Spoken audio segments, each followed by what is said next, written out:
What's up, Lord Sprinkles? How you doing, man? Also, welcome to the first live stream in a hot minute where we get to do something random again.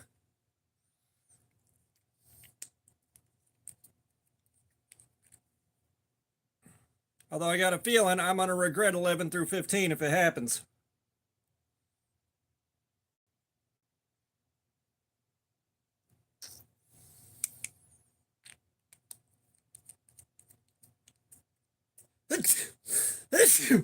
You sure did, Josh. How you doing, man?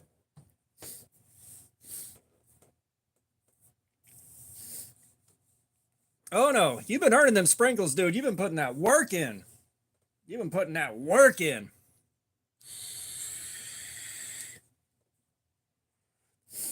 So we're going to give it another 2 minutes here and we'll roll to see what we get.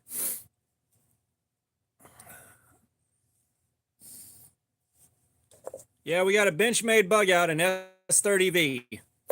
If we get that bitch, we're going to be here all damn night.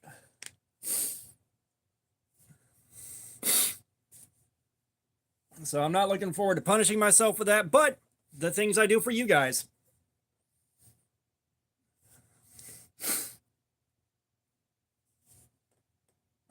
But yeah, no, I pulled an overnighter last night and I've been trying to crash on and off all day. So it's going to be one of those nights where I'm punchy and probably profanity laden very quickly. So y'all will just have to deal with it.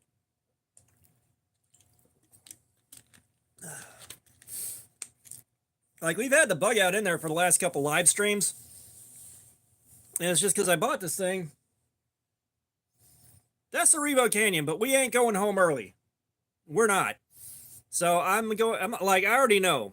The factory edge is going to be shit, and it's going to cut like shit. It'll be about 20, 30 minutes before we got to stop and sharpen it. Agent 9, what's going on, man? How you doing? We don't have any throwing knives here. But we are going to be cutting some shit up to see how long the edge takes to wear out.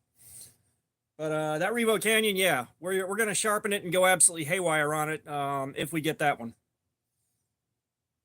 Yeah, so we've got the Becker K-Bar Becker BK40 and OS 8A, the Revo Canyon and Force ER14, the Benchmade Bug Out in S30V. And what the hell is this? D2 on the steel wheel cut jack. So we'll see which one the die picks right now, actually.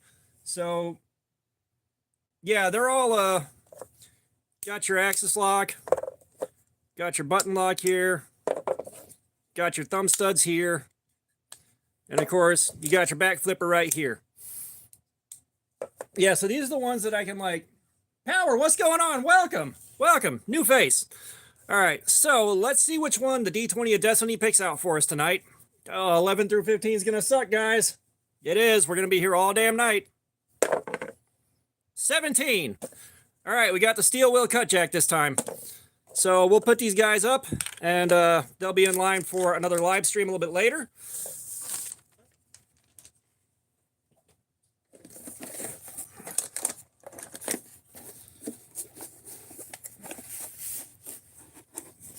Oh, that Bull Mastiff, the Civivi Bull Mastiff, that is one of my favorite knives I own. All right, it handles very, very well. It carries very well. You can centrifugal open it.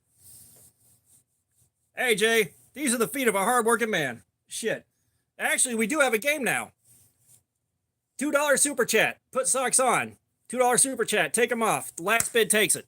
That's how we're doing things. All right, let's see how the edge is with some copy paper. Y'all don't know, like, these things, this is just part of the channel. This is part of the live stream, every live stream. All right, let's flick the bean here.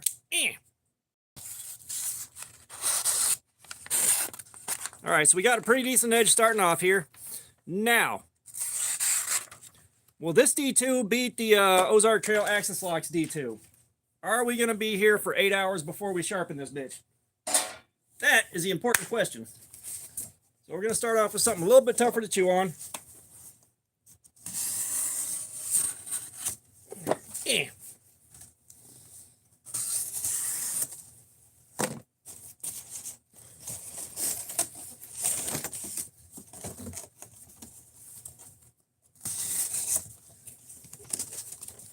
Yeah, anybody got anything interesting going on today? This is like the most interesting thing I have going on today.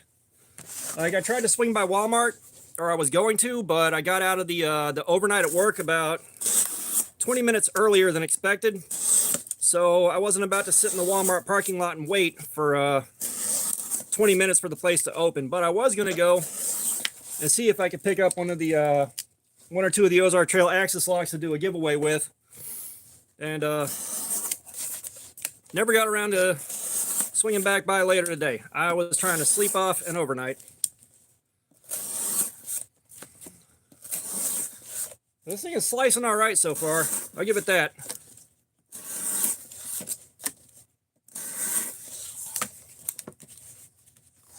So generally speaking, the Ozark trails that I've handled, not that great. The steel has been really, really crap. It might be 4116, just like the Clyde Frog. What is up? How you doing, man? But we think the steel might be 4116. The axis locks from last Christmas, those lasted an hour on the factory edge before they crapped out, give or take. And once I put a 15-degree edge on them, I think it was 15, might have been 18, but either way, once I put my own edge on it, it lasted, I think, about 2 hours, something like that. I'd have to go back and look at the Aftermath playlist. But, yeah, they're not great. They seem to be getting a little better. One of the reasons people are freaking out is this is an Ozark Trail, and the axis lock is in D2 this time, which is a huge step up for Ozark Trail. It's just God almighty, Ozark Trail's quality control. They just get their quality control, like, under control, we'd have something on our hands. I haven't seen the lock fail on either of mine. I think I've heard 3 reports of lock failures. You know, I did get the uneven grind on one. I got the bad centering on one. I got a couple of the more common quality control issues.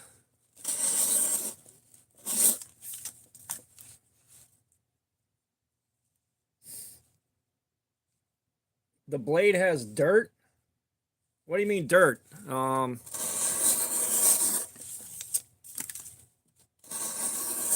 Because you have confused me on that one. You mean like dirt in the action, or what?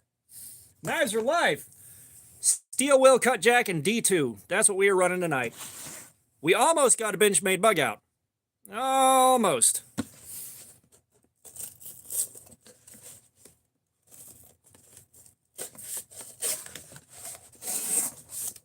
So the Beretta is an OTF, isn't it?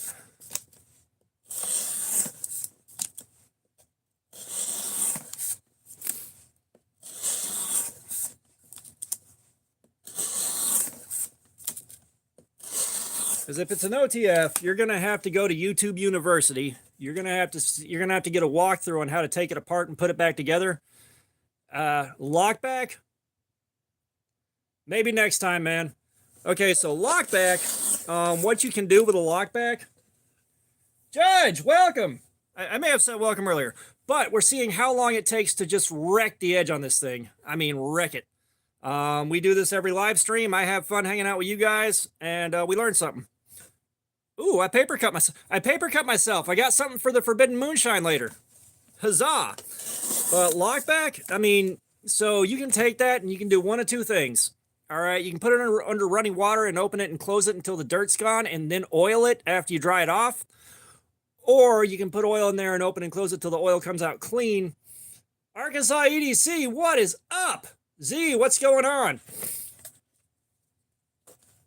But like me personally, I would just have it under running water and open it and close it until it all the dirt comes out. Get some soap in there, get it rinsed, dry it out real good, and then oil the hell out of it. That's what I do. But I mean, the way I look at it is, you know, with the locking systems and stuff, like, I am a very light duty user. All right, this is the worst thing I do to my knives right now. So like, I don't have to worry that much about a failure point. Like, I'd have to really beat on these things for them to go out. You know, as I think with the Omega Springs too, like, If you've got a bad one, it'll show up pretty much immediately. If you don't have a bad one, it's going to last about forever, and you'll know pretty fast.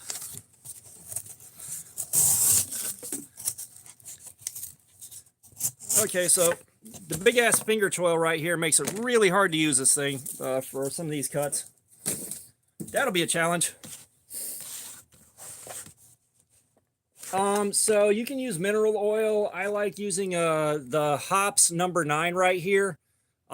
This does a really good job for me. It gets like, this is thin enough that I've had dirty knives that I'll just put this in it and open and close it until the oil comes out clean, and that's worked for me. But of course, rinsing it out and washing it is a lot faster. But yeah, that's what I use. You'll get some different opinions. Different guys use different things. Some guys use mineral oil.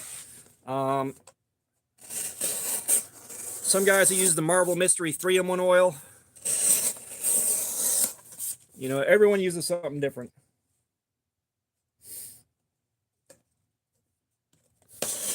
Yeah, and you know, that's you know, the Arkansas EDC is speaking to the point I was making. You know, if you've got a bad Omega spring that goes out, you're going to find out pretty fast. If it doesn't go out pretty fast, you should be in good shape for quite a while.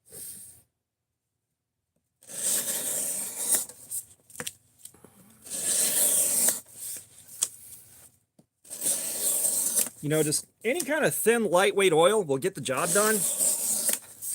The thinner, the better for the most part.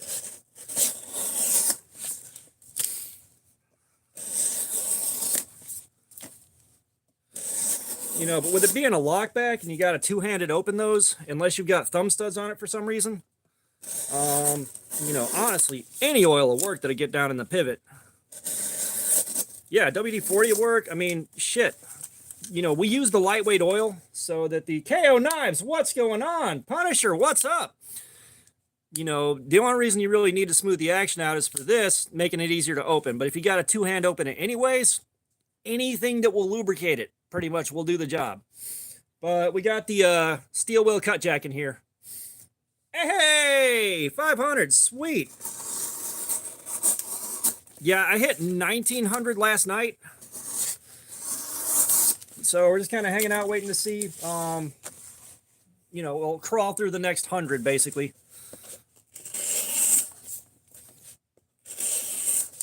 But yeah, KO, I haven't forgotten about drawing the handle. I have spent my entire day trying to sleep off an overnight shift. So I haven't forgotten. Like, you've got the basic outline of it right there on your on the draw cent. You know, that's kind of basic. It's just, you know, little extra dip in the side to reach the liner lock. There we are. Words are hard.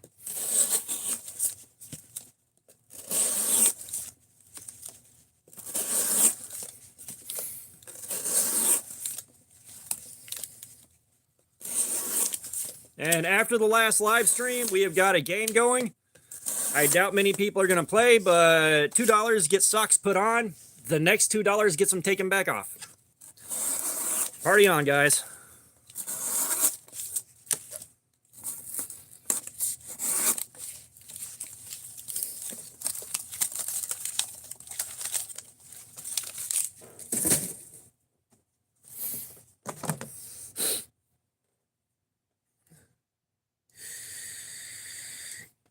Well, you saw the drawing I sent. Like, on the drawing that I sent you the picture of, the handle shape is on there. You know, you're looking at something a lot more rounded and a lot more gentle curves, everything else. Like, you know, what you got is like a hard radius into a flat into another hard radius, which ain't quite it.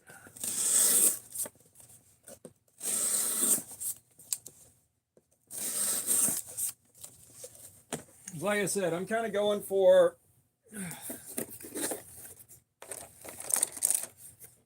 something similar to this. It's just maybe this little ridge right here, not there. And you can kind of see you got your cutout for the liner lock right here, just kind of a smooth transition. So like you're close. It's just, you know, not a straight line, and soften the radii here out. Around the cabin, what is up? I don't think I may have Instagram going on the other phone, but right now I'm not going to get into it. We're on the steel wheel cut jack in D2. So we're going to see if this D2 lasts longer than the Ozark Trail's D2, even though we already know we pretty much always get 4 hours out of it.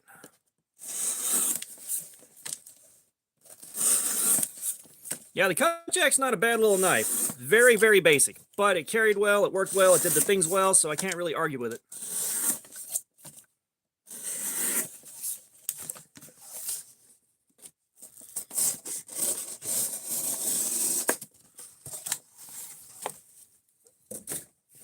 We don't have the finest factory edge on here, or not the finest edge. I think it's been sharpened after the fact. I didn't sharpen it. This is exactly how it came out of the box. But we going in on it.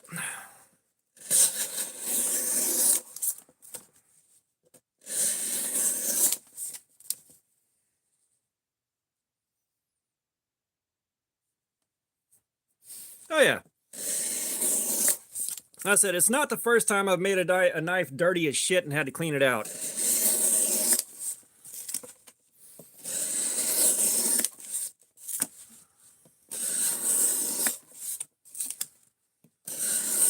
Yeah, if you got a flipper tab or something like that where you're opening one-handed, the thinner the oil is, the better, basically. Wilderness Bushcraft. It did come from Adam for America. I think he might have said he did sharpen this one. Which he did an okay job sharpening it. It's not the worst I've handled.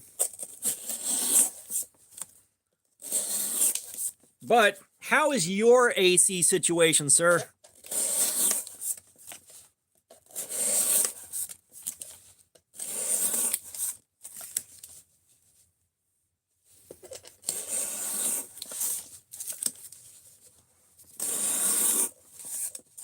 Oh, nice. Speaking of which, I believe, and I don't want to jinx it, I believe the truck's emissions woes are solved. And all it was cleaning off the top of the fucking filler neck under the gas cap. That's all I had to do. I have gotten 120 miles on it now and no check engine light. Nice. At least you got an easy fix out of it.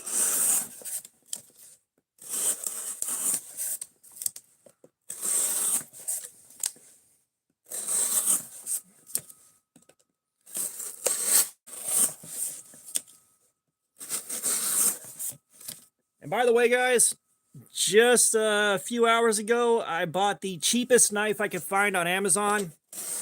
That actually had shipping on it, Prime shipping.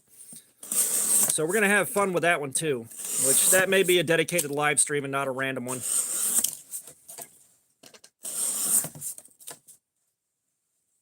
Official Skinny Mike. We have got this steel wheel cut jack in D2 steel, and we are seeing how long it takes to completely fuck the edge up on this thing. That is what we're doing. And I'm getting to hang out with you guys. We have fun here. But, welcome.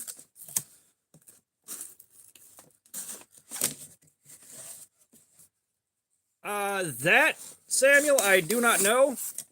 Google is your best friend there. I am not familiar with the Beretta. I have never seen one.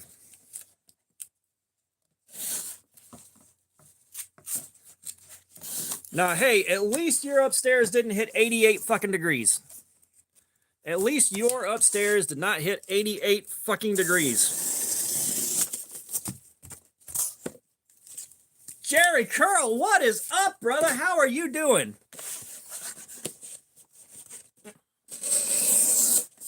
Yeah, so we got the steel wheel cut jack here, and we're just going in on this. We almost got a... Yeah, you ain't kidding. Oh, God. I can't even imagine what this house would have been like if we would have rode through last week with no AC. Because the AC could barely keep up with a few of those days there. Like, we keep it set at 68, and it just stayed at 70 for a couple of days.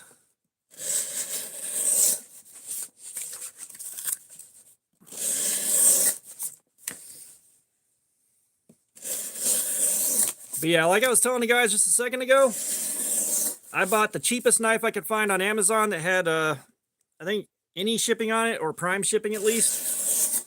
So that was under $5. We're going to play with that. That should be a fun live stream. And I've gotten rid of something like 18 boxes full of shredded cardboard so far, and I still have 1, 2, 3, 4, 5, 6, 7, 8, 9, 10, 11, 12, like 12 or 13 left.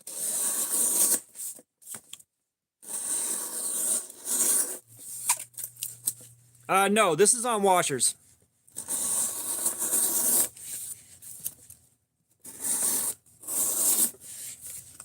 This is one I definitely carry for doing dirtier work.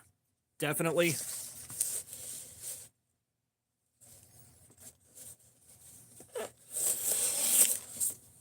I can look at a picture of the Beretta, but that doesn't really let me know whether or not the thumb studs are removable. Oh, the Amazon knife? I do not believe it's on bearings.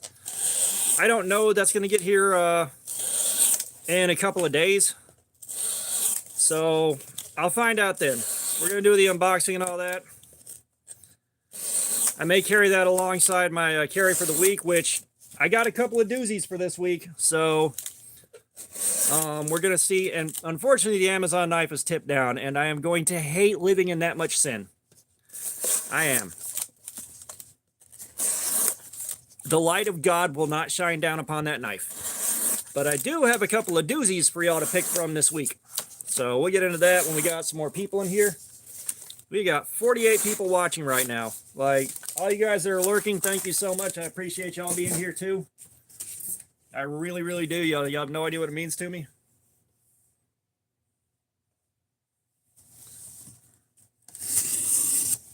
I said, no, the Amazon knife was like $4.78. I can't remember what it's called or anything like that. But it is your gas station trash. I just want to see what I can do with it. Cardboard Slayer be fun. It says it's 440C. So we should get a decent Cardboard Slayer session out of it.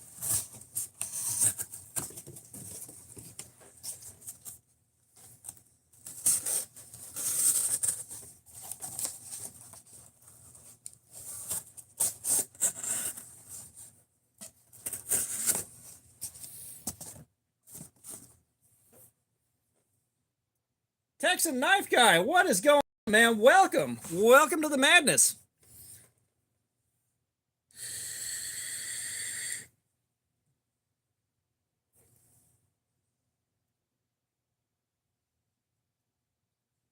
Yeah, I will say the D10 on this is strong as hail, which may be a good... And part of it, too, is like, as big as my hands are, they wind up touching the blade when I try to open it, so I got to be real careful with that part. But the D10's still stiff. And I will say Adam needs to work on his edge refinement a little bit more. I think he said he just dropped this, but I'm not sure.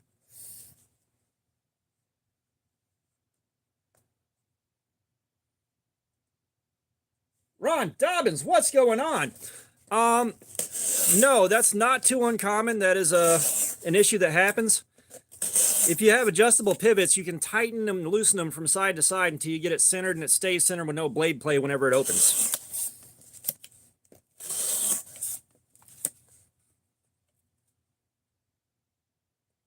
Oh man, yeah, you walking around with a few bucks in your pocket. My EDC today. Thank you so much, Ron.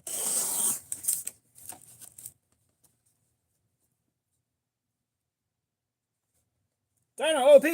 So we are going in on the edge of this thing until we just completely wreck it. Seeing how long the edge will last, and I'm hanging out with you guys and screwing around. Which, Samuel, would you like to pick our first figure for the night? We need to lower the property value a little bit.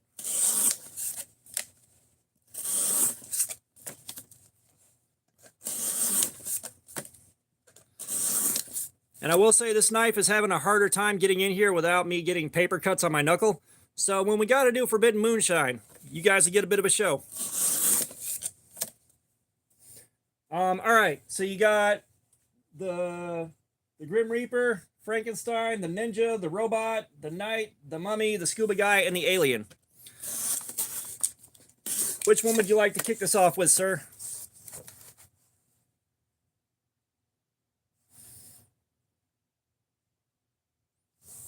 The $10 knife I tested the other day. What was the $10 knife?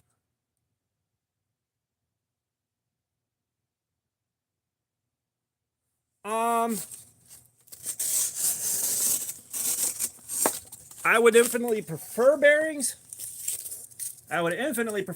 However, washers might keep the cost down to something a little bit more manageable. All right, scuba guy, it is. Oh, shit. I put the edge on that. It lasted 8 hours. 8 hours.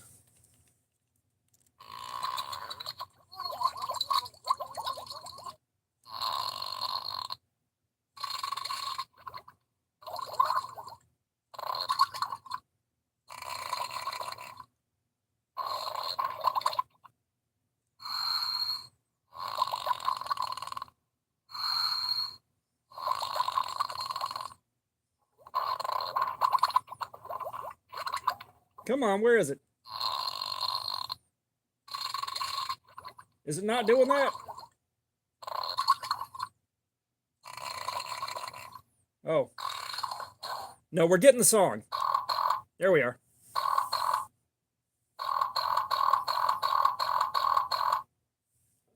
Yeah, it's just, you know, washers, they work, but bearings give me the chance for centrifugal opening.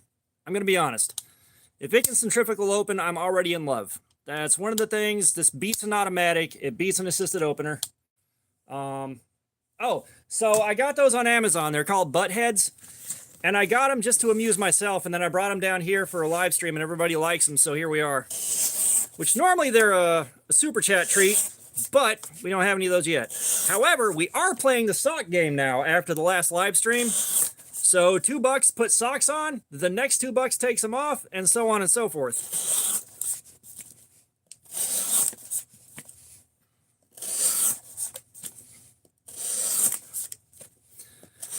But yes, to answer an earlier question, it's on Amazon. Just look up Buttheads figures. But no, this thing should last at least 4 hours, so if you can watch for a long time, you're going to enjoy at least that much, and then we're probably going to keep playing around after that.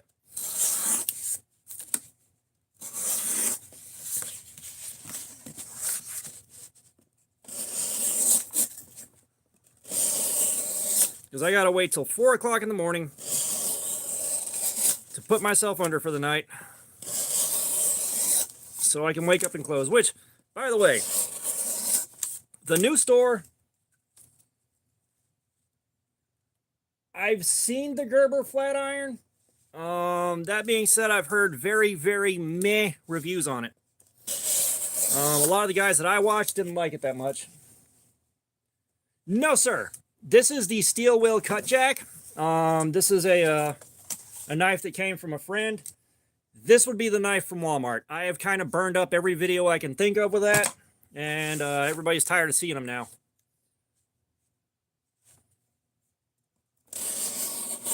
Yeah, if you're looking for a good cleaver and you're looking for something reasonably sized, I will again go with the Civivi Bullmastiff. It's a 9CR18. We already know that steel is good. That went for, I think, might have been 5 or 6 hours, and I gave up before the edge did. I do remember that part. I was on the Civivi Mastodon. Same knife, but on washers. Fook, what is going on, man? Welcome back, sir. Welcome back. I'm going to get on top of this a little more. Yeah, the edge on this is just not happy with life right now. Jesus. It is not loving this cardboard. Friday is not the new norm. However, it's the day I have off this week.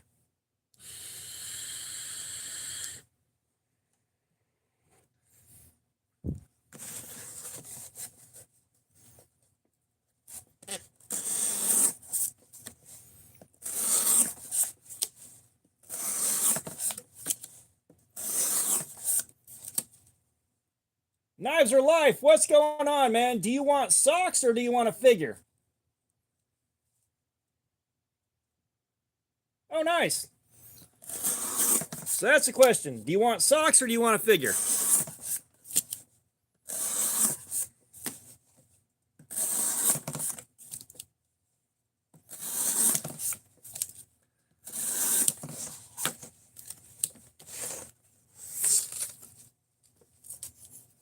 Oh, dude, I carried the Bull Mastiff a ton. Like before I got the channel going or anything, I bought the Mastodon and then I saw the Bull Mastiff. I carried the hell out of that thing and I love it.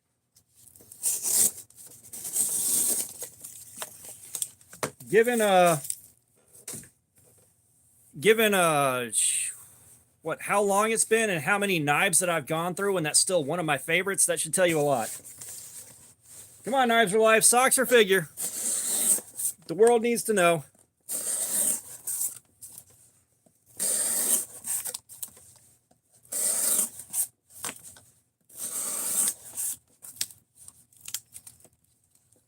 So really, it is it cuts, all right, and it's fun.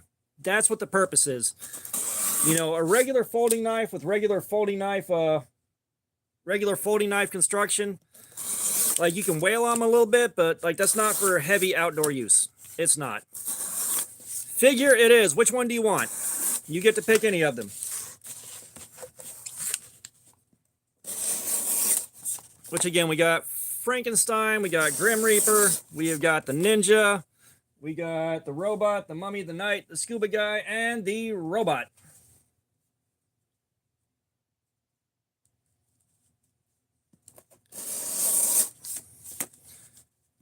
Yeah, the last truck I had with a camper shell, I took the camper shell off and then decided I wanted it back after a while. Robot it is, sir.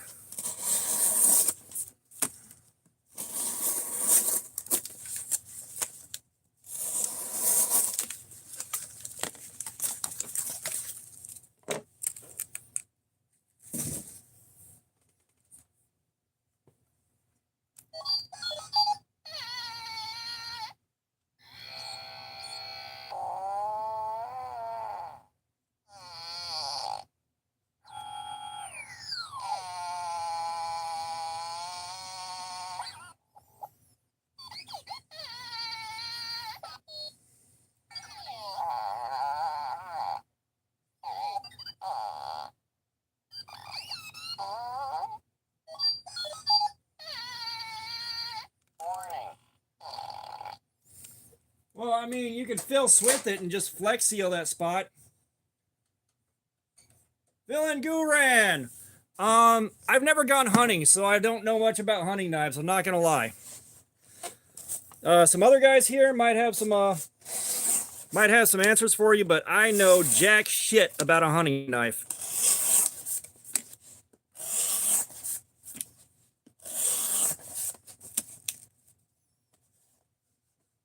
Oof, that is rough. I mean, you're better off getting the windshield sealed properly, but until then, I'd like to throw some Flex Seal or something on it. Just keep more rain out. It's like once you get that water in the car, it is hard to clean back up. How much for what, sir? Texas Knife Guy, I appreciate you being here, man. Thank you for your time.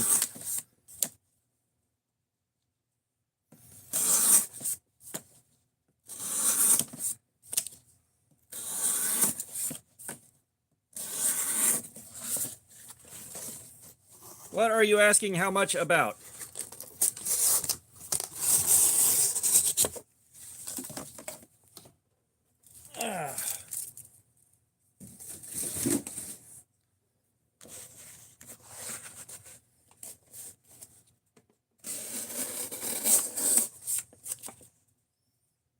How much for hunting knife? Bro, you could spend like $8, you could spend $200. Like I said, I don't know what to recommend there. I really don't. I've never been hunting. I've never used one for hunting. And like, if I've never used one for hunting, I can't give you any good answers on that. I really can't. Not in good conscience.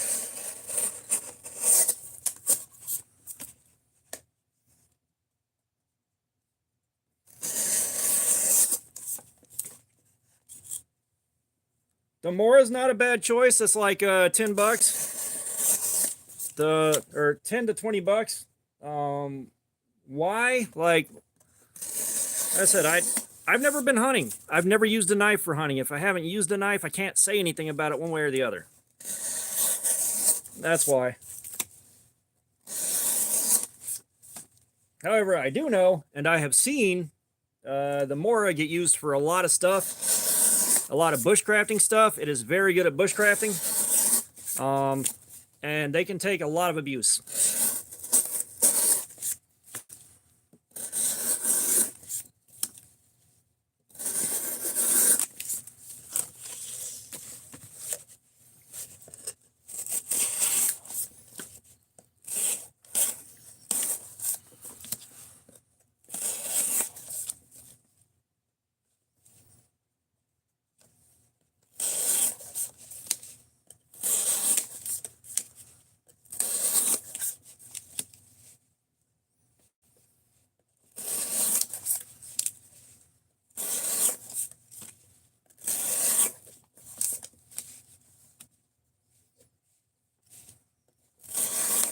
Yeah, Wilderness Bushcraft knows a thing or two.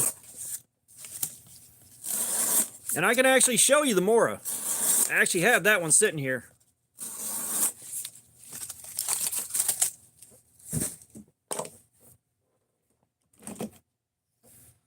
So this is going to be your Mora right here. And these are not expensive on Amazon, just Mora knife. And these things can do a lot. And they are very inexpensive. This one is the carbon. And out of the box,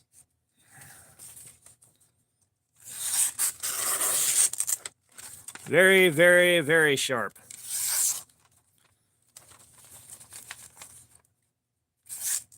I know I need to do a live stream with this sooner or later.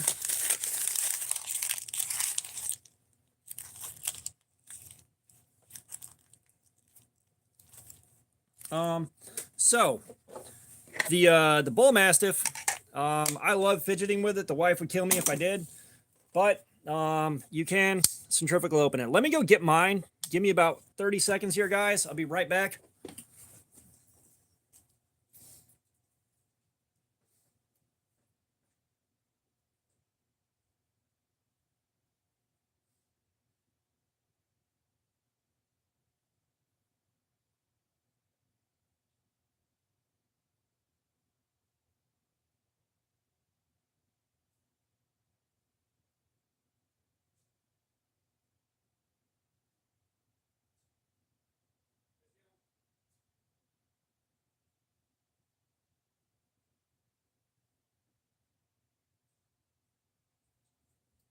Okay, I'm back. So, Samuel. Palmer Connolly, what's up? Welcome. So this is a Civivi Bull Mastiff, and this is like one of the more fun, practical pocket cleavers you can buy. You got your flipper tab right here. So you can put your finger right in here in the fuller and flick off of that. And mine and the other people that have one say they can centrifugal open it. So hold it right here, flick the wrist, and you're open. Better than an automatic in my opinion. But this thing, I have carried the hell out of it. I absolutely love it. It's been a very good service knife. And it's one of those I kind of feel bad that I can't go back into and carry more because I'm reviewing knives now. But before I started the channel, oh God, I carried the hell out of that thing.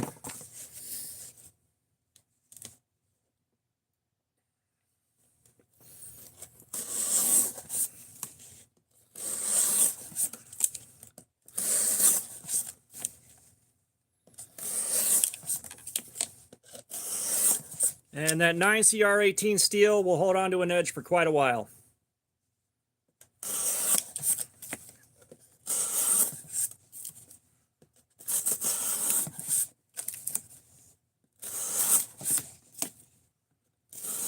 Everybody's just hanging out and listening. I appreciate y'all being here too. Thank you for your time, guys. Thank you so much. It means a lot.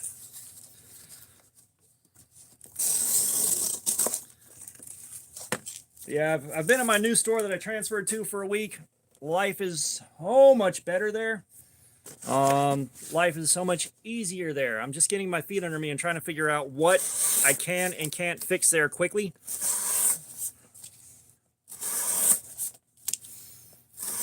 But I'm a dedicated closer now, so I just close. So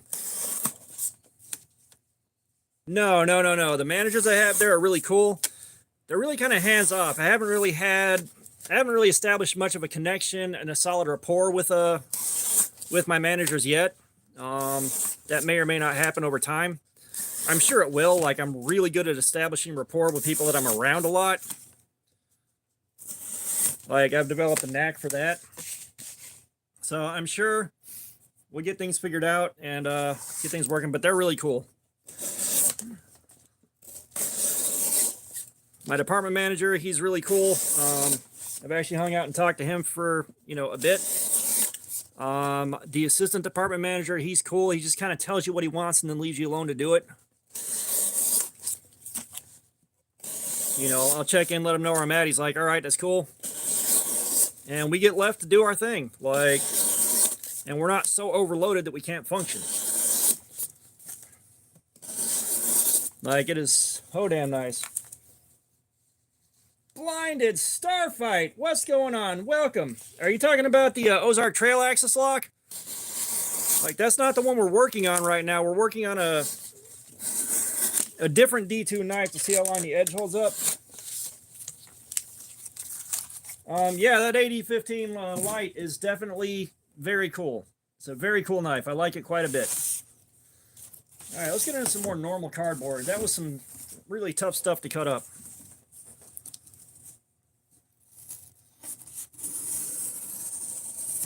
Then again, I may have grabbed another difficult box. Yeah, I've said it about 1,000,000 times. All right, when you buy it, check it for quality control issues and be ready to return it, because I'm pretty sure you can return it. I'm almost entirely sure. I know somebody said something about knife returns. I haven't seen any heads up about that at Walmart, but just be ready to exchange it.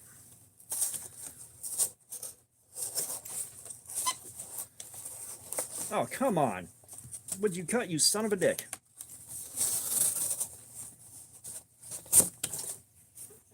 Yeah, the edge on this thing really needs some love. Now let's see whether or not this thing will actually cooperate with the cut.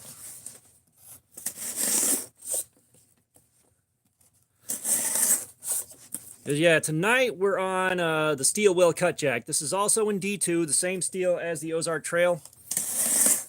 But I'm assuming this is going to last about 4 hours before I got to sharpen it. That's how long D2 usually lasts.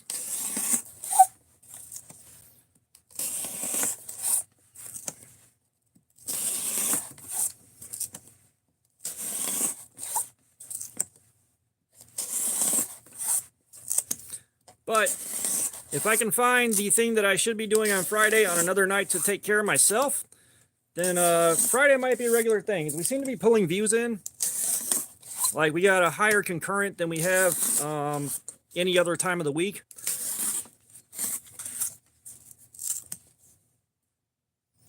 Oh, nice.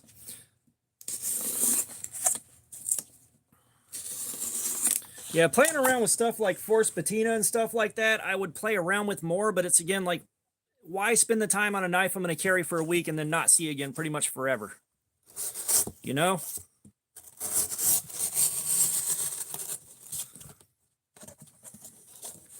Guys, I think we're going to stop and sharpen this thing now. This edge is not happy with life, very clearly. And I'd like to give this the best chance I can of having it run for a long time. So I think we are going to break out the work sharp.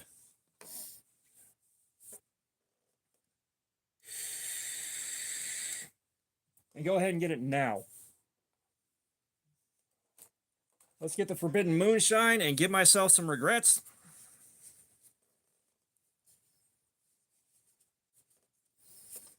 Brother, the Kershaws I have kind of suck. I'm not a big Kershaw fan at this point in my life. I know they make some stuff that is apparently pretty decent, but I haven't used any of it.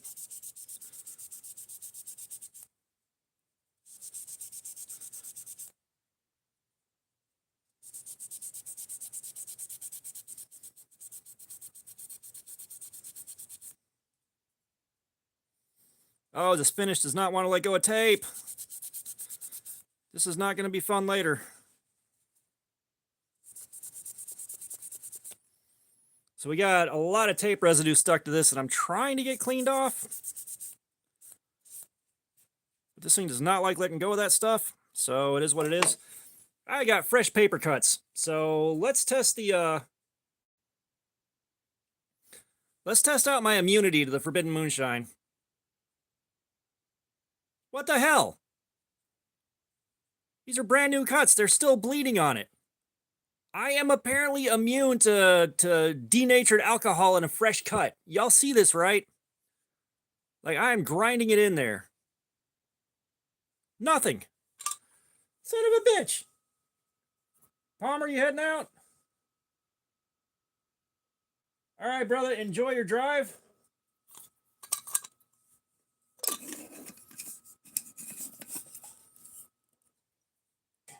Like, there's the tiniest little bit of sting setting in off of this. Like, this is a fresh, brand new cut I just picked up like 30 minutes ago. Pocket Theory, what's going on? How are you doing, man? So we got the steel wheel cut jack, and the factory edge definitely needed some help. So we're going to sharpen it now before we spend all night on it. And get this going. I am going to do a 17-degree edge on it. Something that should hold up fairly well to use and abuse. And of course, I'm going to hit the ring light quite a few times while I'm doing this, because we always do.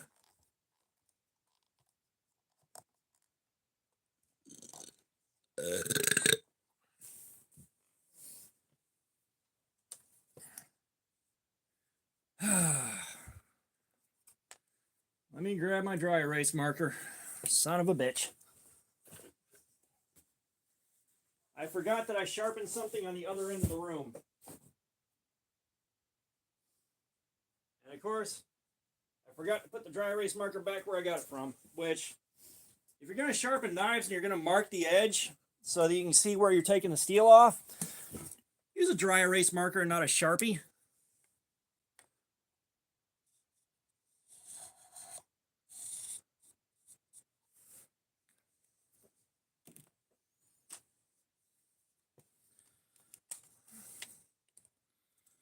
All right, 220, do your worst.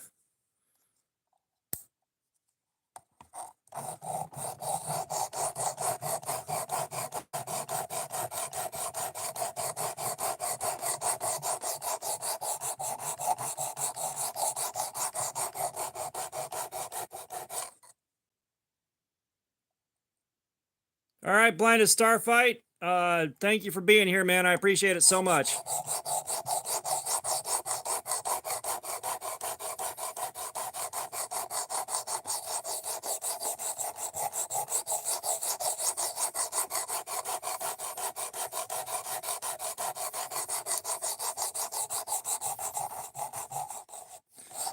Told you I was going to keep hitting the ring light.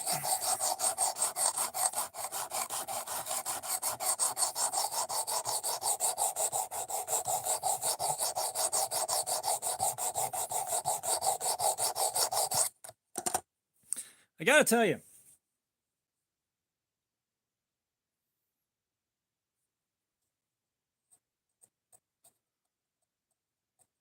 there's a part of me that deeply wishes knives are life. I'd love to be able to pre-order some stuff. Like the Hogue Deca that was like $109 on sale with, like, I think Magna Cut on it or something. Really wanted to get in on that, but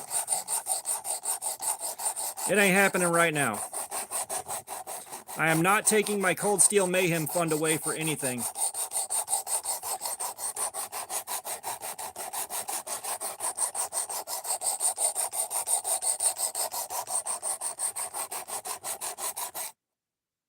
Bro, nice. What did you win?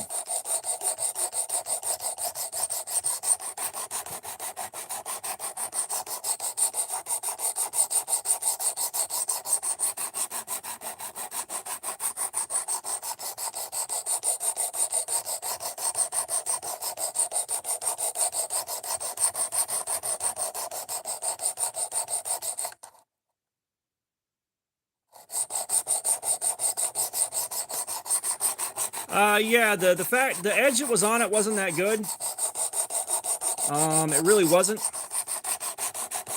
1977, you ain't here. But the edge on it wasn't great to begin with, and it's already struggling. So we're going to sharpen now rather than fight it out for the next 3 hours and give this thing a good chance at putting on a show.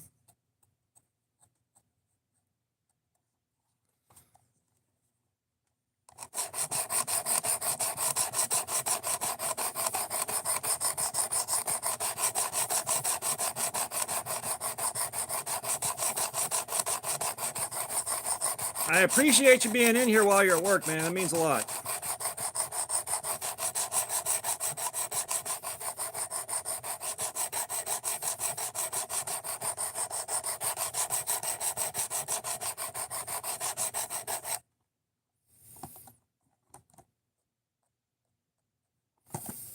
We're going to give the other side a little bit more love, try to refine this a little bit more before we move on to the next stone.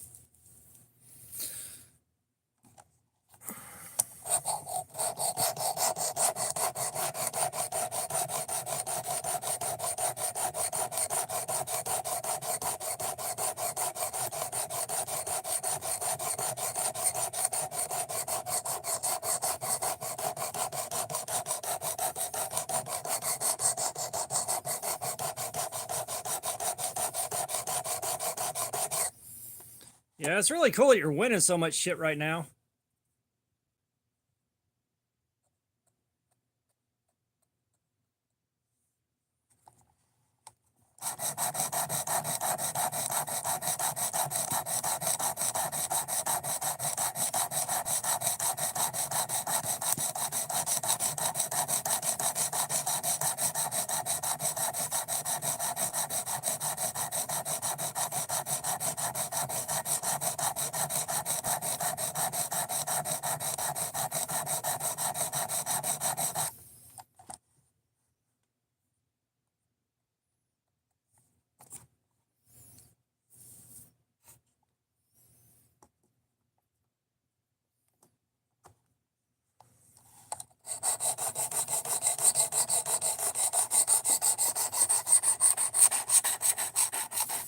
Yeah, hanging out and writing out live streams to win stuff, I just can't right now.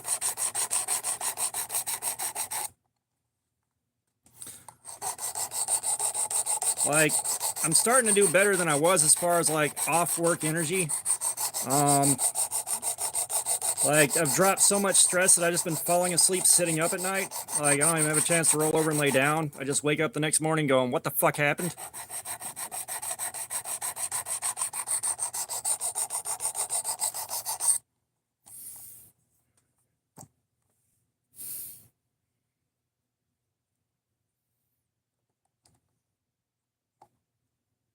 Come on. Go where you live. There you go. All right, 320 it is.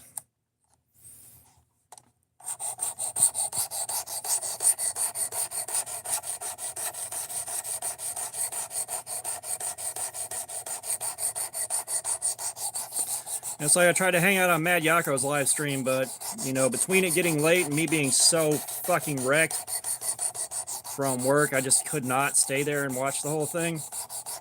So I totally missed out on that giveaway.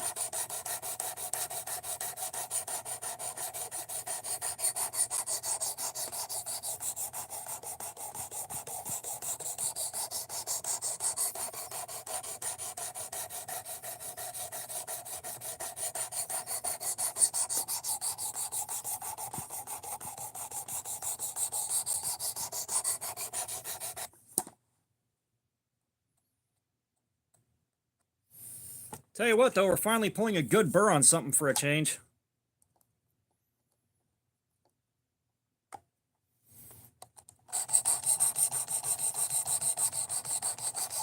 Son of a bitch is about to be mind-blowingly sharp when I get done with it.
And yeah, I know you want me to check out the Wyvern, you really do, but right now buying new knives ain't gonna happen.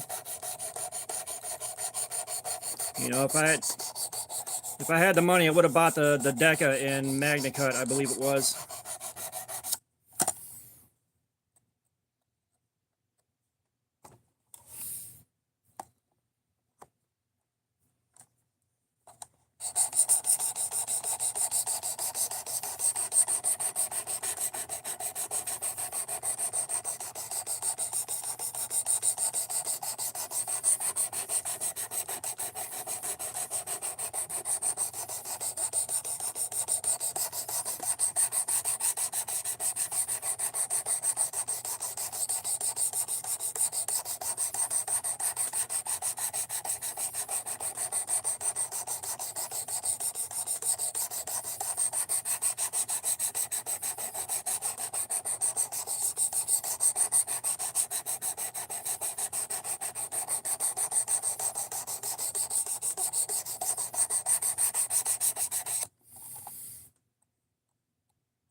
Oh yeah, nice, nice, nice crispy burrs.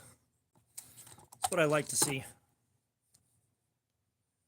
All right, see you in a bit, Arkansas EDC. Why are you getting more of them?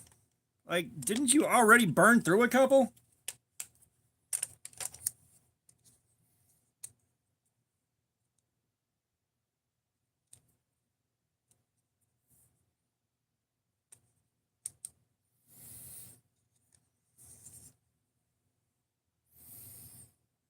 Oh, gotcha. Okay. Yeah, I was going to stop by Walmart this morning on the way home from my overnight, but I was going to be there like 10 or 15 minutes before the place opened. I was like, you know what? I want sleep so I can do my live stream tonight, and it ain't that important at this point.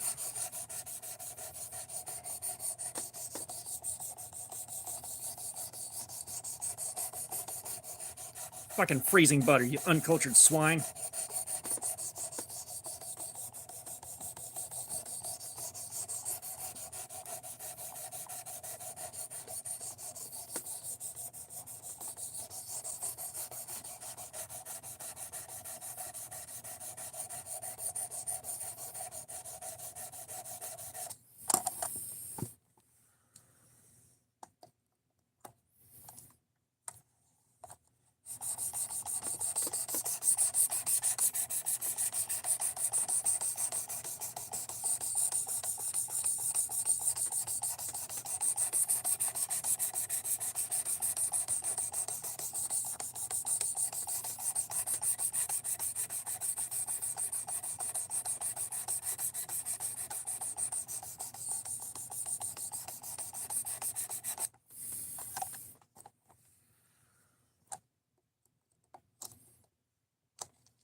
Damn it.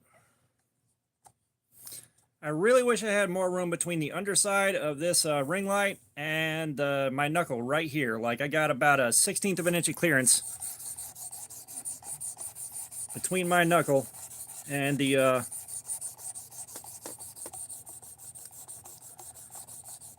pivot point on the ring light right there.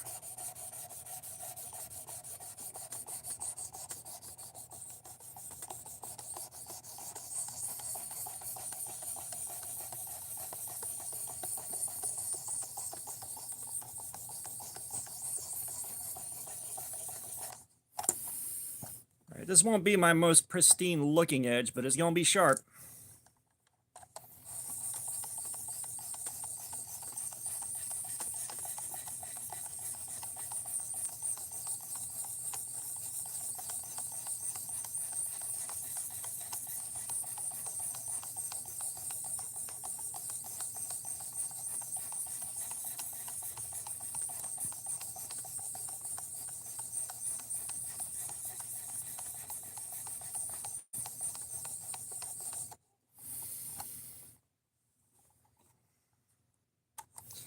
Maybe at some point, if I find out a better way to make clearance for this, I can do some hand sharpening and stuff like that under the camera, because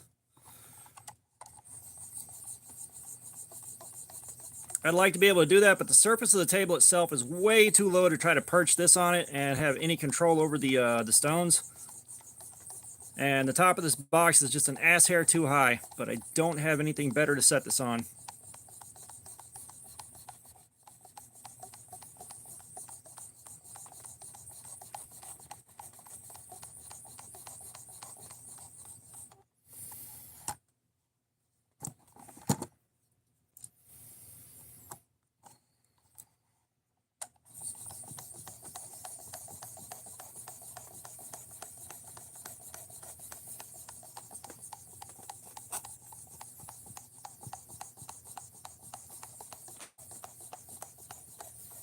My chat went dead.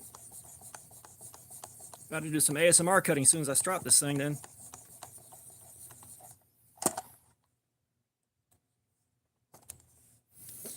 All right.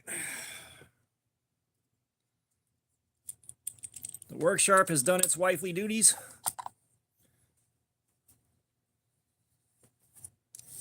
Yeah, I know, right?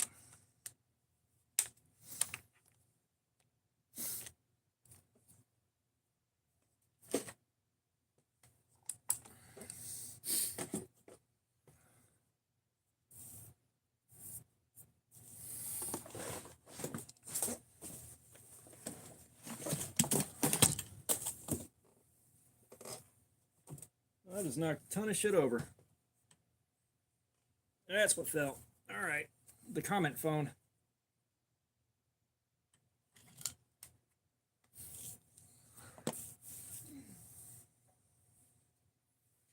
I'll tell you what's not going well, the Kaiser. Yeah.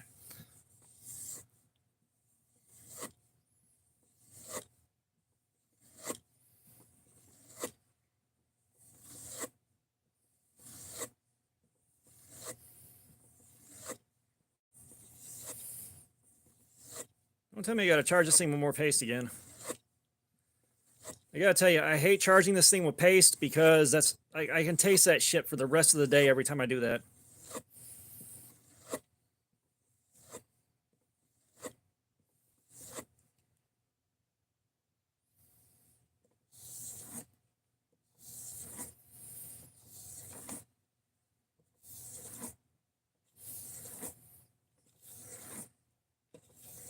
And I think I do have a pizza box to spoil you guys with.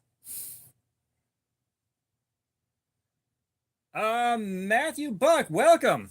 This is indeed a cut jack, sir. We are going in on Cardboard Slayer to see how long it takes to wreck the edge.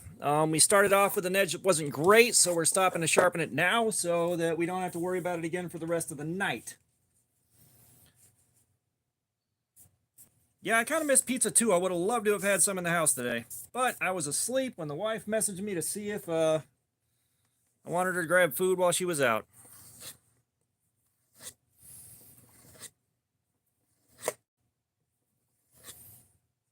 David Copperfield, what's going on? What in the name of God is that, David Copperfield? I'm not even going to try to pronounce that.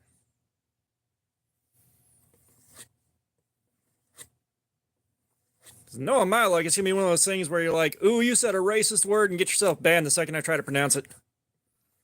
No, in my luck.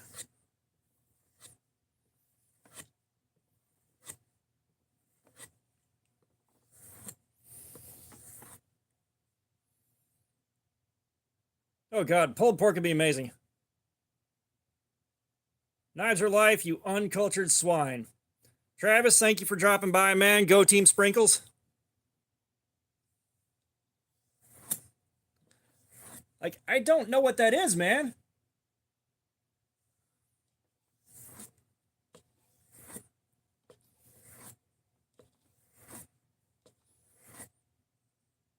Yeah, but what is it?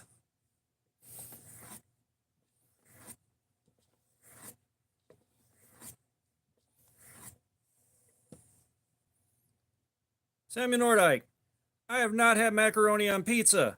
I am a civilized human being.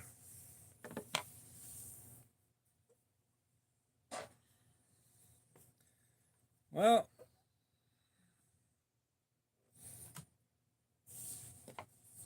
Like we got a mystery on our hands.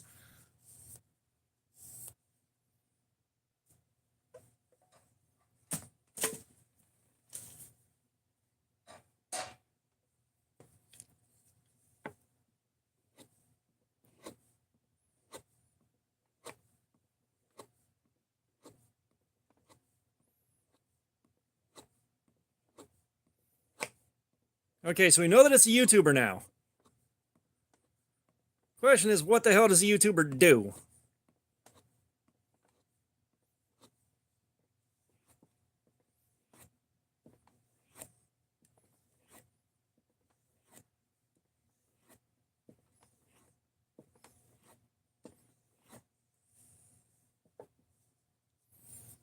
Live and Kicking 1977. You're going to get a pass because you're European. All right. It's the only reason you're getting a pass.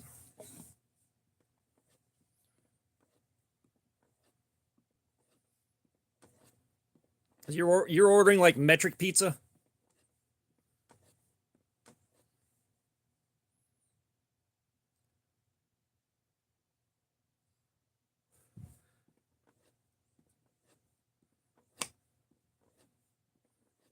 Don't forget, folks, the sock game is going now. Sock game's live. $2 to put them on, another $2 to take them off. Speaking of which, we've got 265 sitting, waiting to pay out from YouTube on the super chats, the ad revenue, all that. So after taxes, I'm not sure what exactly I'll get, but I may be able to put that with a few bucks from the bank. And yeah, but for $2, I got to put them on. You weren't here for that, KO. You weren't here for that.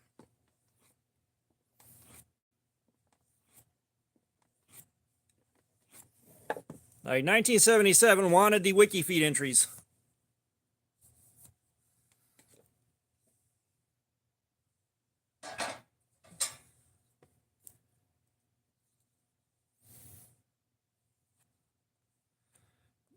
No, because I believe it said 265 minus taxes.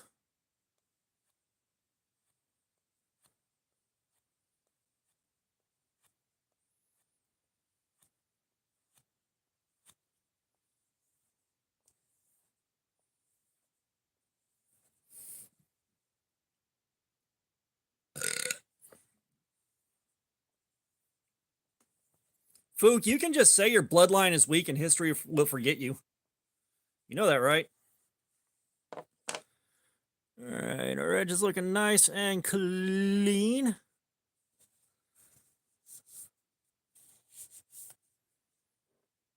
All right, how is she cutting now? Let's get a fresh piece of paper here.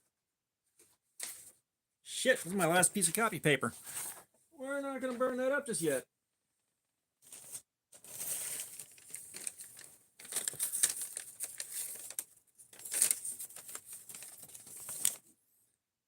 SXC Husky. We're on the steel wheel cut jack now. The edge was not good on it when we started, so I had to sharpen it. So we're basically starting fresh. But y'all can see, she's sharp now. She's very sharp.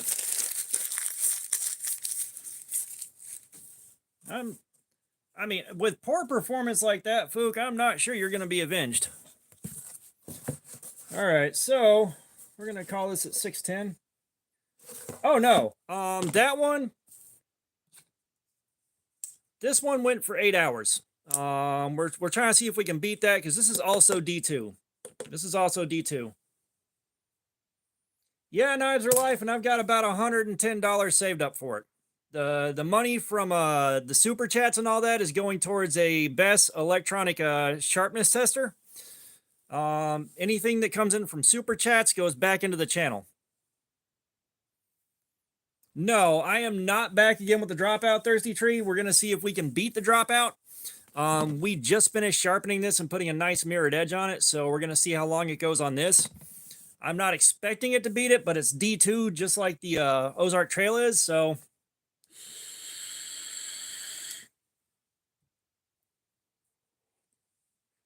Mark's Adventures, what's going on, man? Welcome.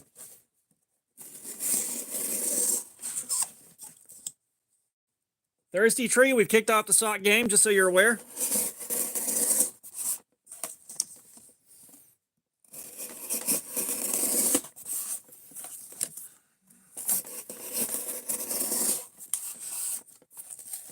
Oh, dude, I knew that was going to happen. Like, dropout videos are still gonna pick up views for a while. But yeah, you had all the guys that were blown away by it, and then you had the guys that were complaining about guys that were blown away on it, and then you had guys that didn't really get it because they didn't have one.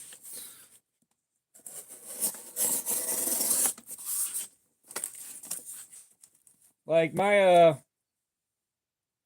my thumbnail for my video and KO's thumbnail for his video appeared in a Marine X video, going through, like, trying to discuss the hype around it. Yeah, I'm not doing this cut sideways no more.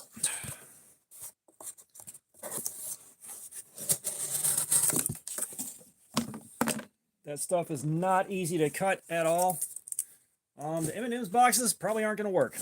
We're just doing that because the grain runs sideways, and this is some really tough cardboard to cut up. I thought it was going to be easier when I pulled it out of the pile.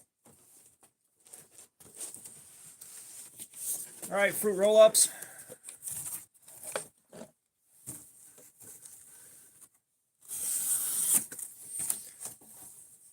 Like I said, this is not my first time riding out the hype train on an Ozark Trail axis lock.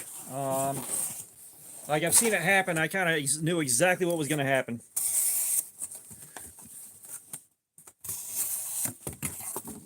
Okay, now we're cutting good. We're going to save the hardcore stuff for later. Hardcore cardboard. And it looks like the hardcore stuff is the only thing I saved from work the other day. Like, what the hell was I thinking?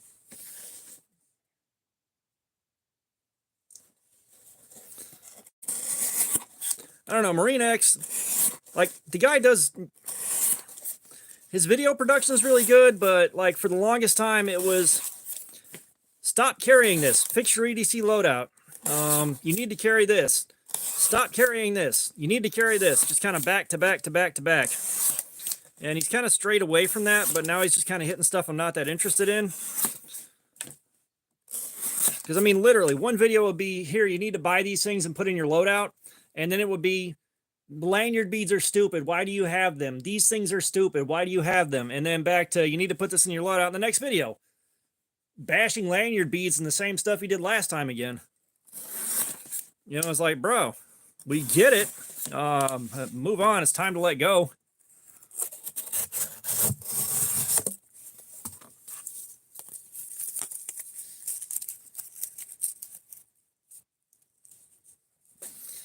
Yeah.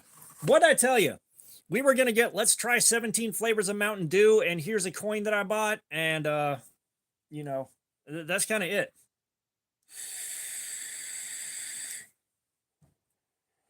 You are right about that, Knives Are Life. Knives Are Life, he did move on to nothing but bags.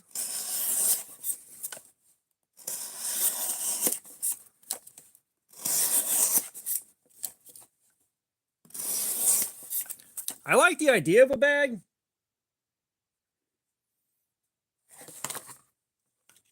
You son of a bitch.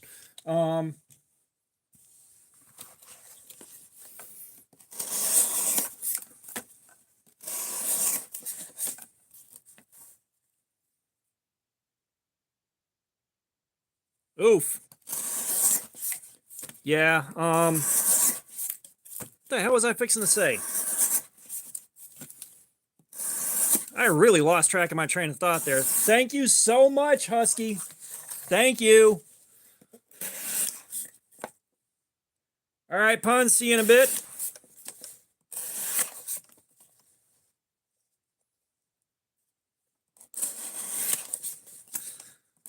Like I said, we'll get there. You may have to go through a few iterations, but we're going to get there. We'll find something we both like. Like I said, it doesn't have to be a perfect copy. That's just the general idea.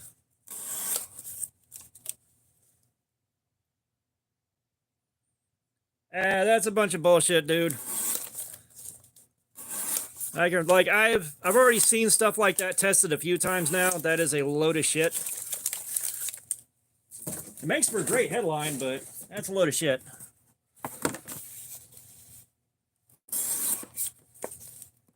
Because believe me, if it was that acidic and you were drinking a couple of them a day every day, your stomach lining would be completely fucking gone. You would have no stomach lining left at all.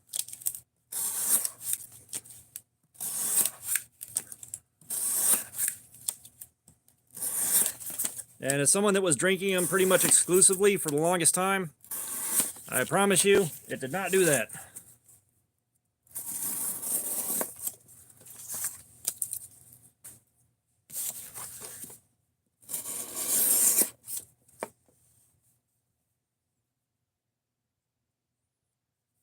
Again, that whole thing was fake, man. That whole thing was fake. Like, that is an old story.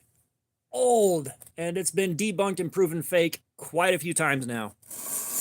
It may have resurfaced again and been passed off as a new story, but nope. What was it? There was a brief period where Pepsi had like the third or fourth largest naval force in the world. So Russia owed them like millions upon millions and couldn't pay, so they're just like, here's a bunch of submarines and ships.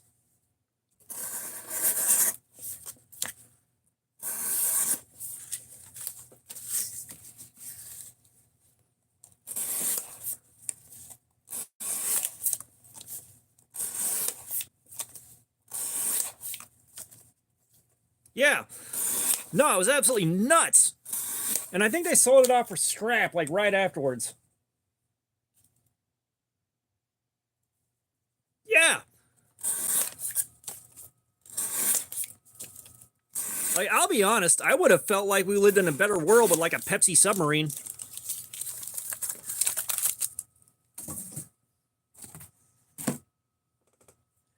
But yeah, they also did the Harrier jet giveaway and didn't think anybody would actually collect like, what was it, 1,000,000 points?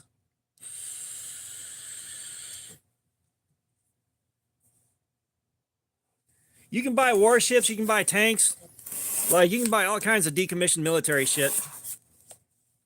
Yeah, 7 million. And they didn't even pay out.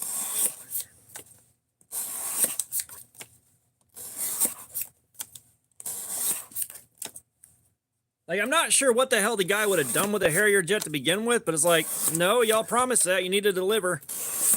And I found it hard to believe that they would have delivered in the first place, but that was a poorly done contest.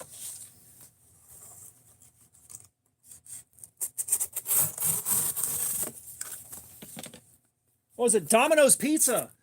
They did a free pizza for life deal if you got a Domino's Pizza tattoo and documented it for them, and they had people actually getting Domino's Pizza tattoos. So that they did make good on those, but they stopped that shit real fast.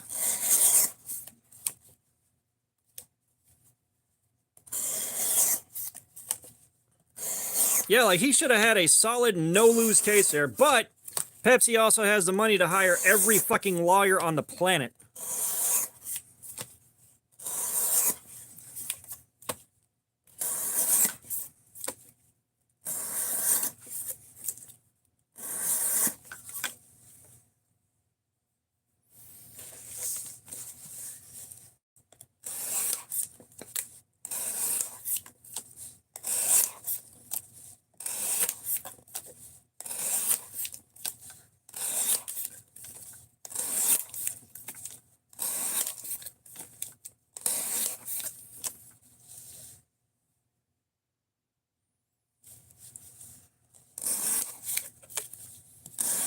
Yeah, that's what I'm saying. Like, you can buy all kinds of decommissioned military. You can buy a tank that still works.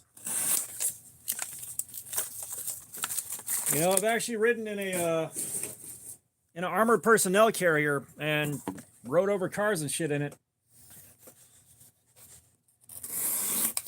Oh yeah, no, there's no way they were gonna lose that case unless just hell froze over.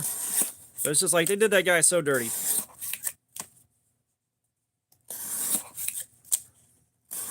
Yeah, it's one of those things where it's like, hooray, they gave me a right back that I already should have had. Huzzah! Oh, it needs a license? You mean I can buy my rights back from you? Fuck yeah!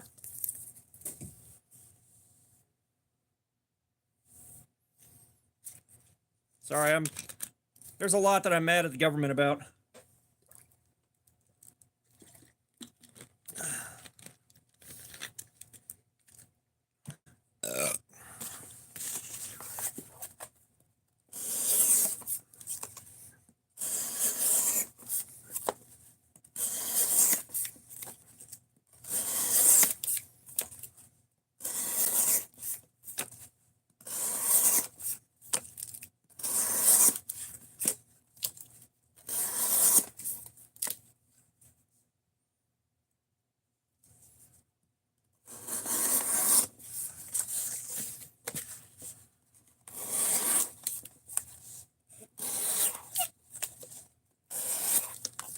I think you're thinking demilled. Decommissioned just means it stopped getting used.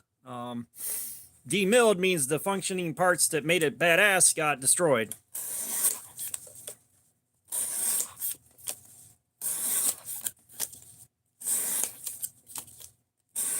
So it's like I'd love to buy one of the old military Humvees and play around with that thing, but realistically, there's no way in hell I'd want to daily drive that thing at all. Not gonna happen. It's a fun thought, though.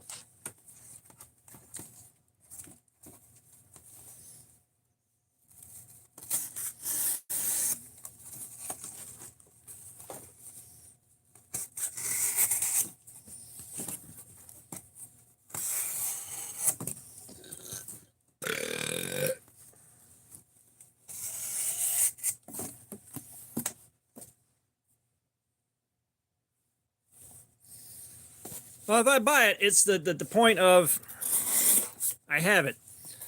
You know, there's no point in engine swapping it. I'm not trying to make it go stupid fast. You know, like I don't want to drive something like that stupid fast. It's already enough of a pain in the ass to drive, and it's already a miserable enough experience to drive. But I just, like, one of the things I do miss is my ex-wife had a friend, and her friend's husband had a whole bunch of cars that were too fucked up to keep on the road, but they were still drivable. And he had a pasture around his trailer. So every time she'd go over there to hang out with her friend, like I get together with him and we take one of those old cars and get it just barely running again, and then go tearing ass through the pasture, cutting through the woods with it. Like my favorite was he had a '89 Honda Civic. And we took that and just drove through the woods with the motherfucker. Like, we drove through the woods. We had a bit of a jump that we had found that we could do. We really, really wrecked that thing. And when I came back, that one, he took the transmission out on a small tree stump sticking out of the ground that he didn't see.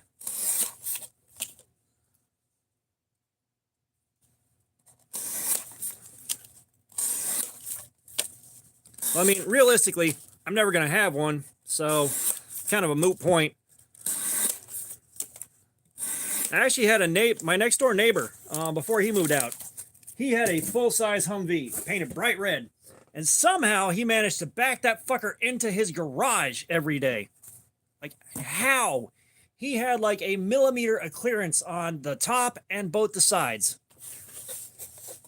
All right, folks, see you in a bit. Oh, yeah. No, it's good now, but the edge it had on it was kind of whack.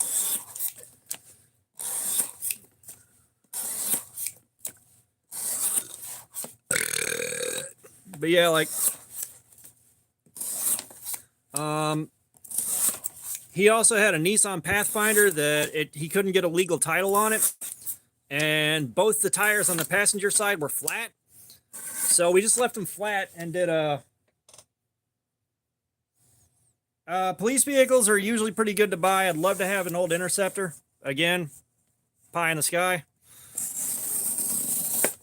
But no, that Pathfinder with 2 flat tires, we took that out and did donuts in the pasture on it. Oh yeah, I know they used to be. They ain't now. They ain't cheap now. But we were trying to knock the front fender off with the flat tires. We couldn't quite get there with it, but we definitely beat the hell out of that thing. At one point, I was over there and there was a small Dodge or a little Chrysler rear-wheel drive two-door car. It's like a Plymouth of some sort, I think. And I took the doors off of that, and we took that thing just blasting through the woods, like blasting through the pasture with it. That thing was a shitload of fun. I kind of miss that guy, but you know, I don't know where he is now.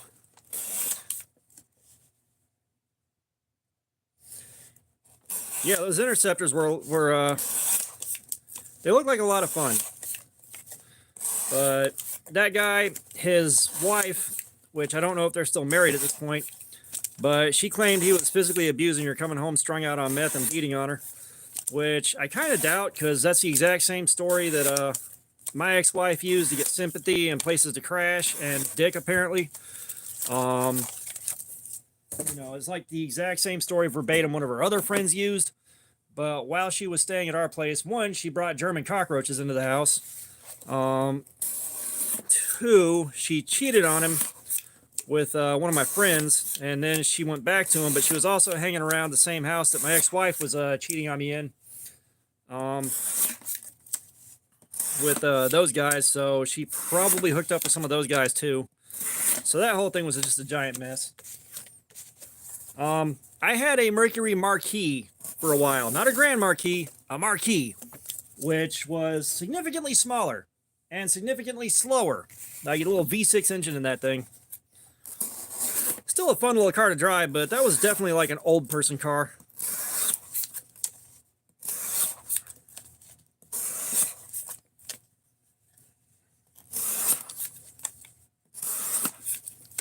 It was like that little Mercury Marquis, like, again, just a fun thought exercise, but that would have been cool to build a sleeper out of.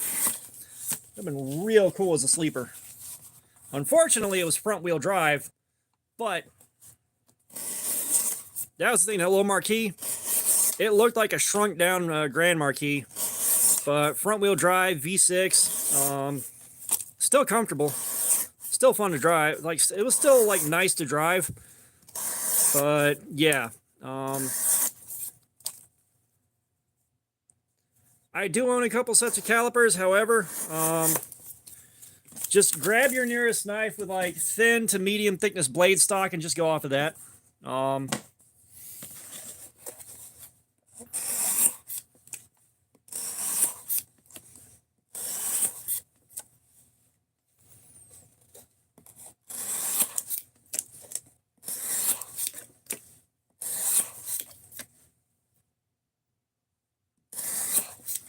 Oh, dude, just use the standard T8s that come with pivots and stuff like that. Or no, you'll have to use regular T6s, but just,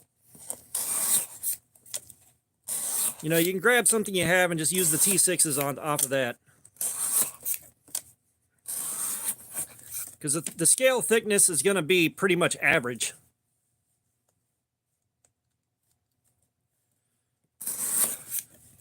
Yeah, I'm driving an 03 Dodge Ram with a 4.7 liter V8, and that thing is not gas friendly.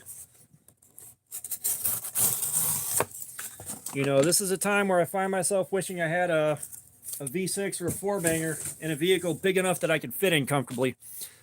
And finding a vehicle I can so the knife will probably be about as thick as let's see. What knives do you have that I also have? Let's go off of that. What knives do you have that I also have?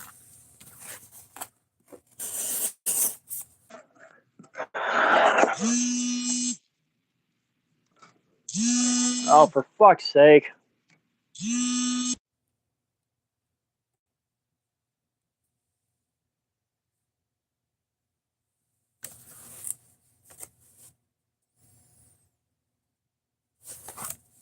Yeah, we need something. Let me finish getting this straightened back out.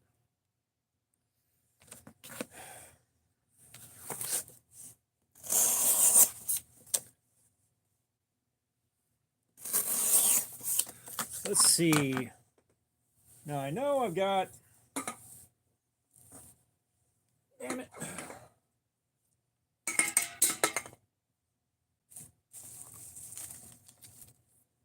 So let's see.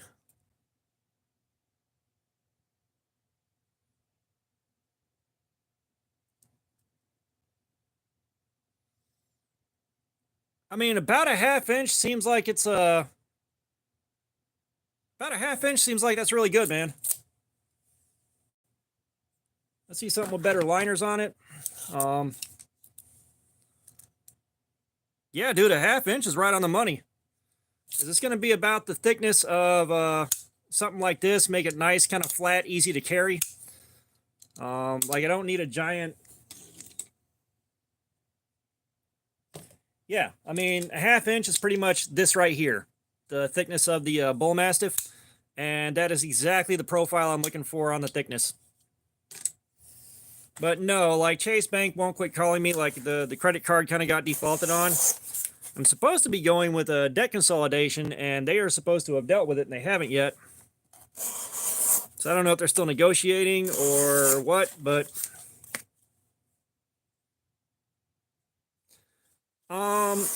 that has been fairly thoroughly disproven, because the guy supposedly vanished because of a government thing, and that's another tinfoil hat conspiracy theory. There was never a running prototype or anything like that. It was just on paper. And so that's just kind of a bit of a whack job conspiracy theory. You know, it's like someone that says they invented a perpetual motion machine or free energy. Like, there's not enough hydrogen in the water to be able to break that down without putting more energy into it. What are you talking about? 3/8 inch thick? How does that compare to this?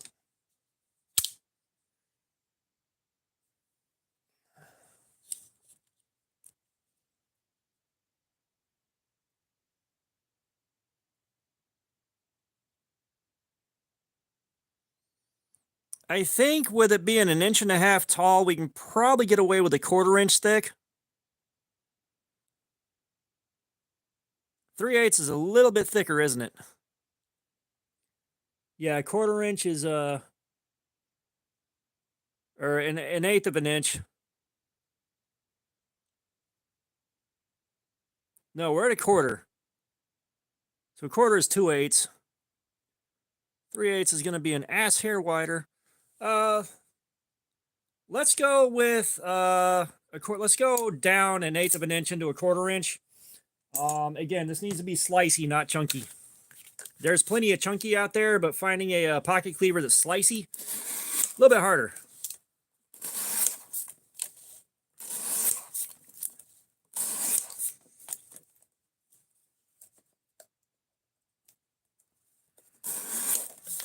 Brother, I dare you. I dare you to order something from Gel Shadow. I dare you. I dare you to have something drop ship from Temu.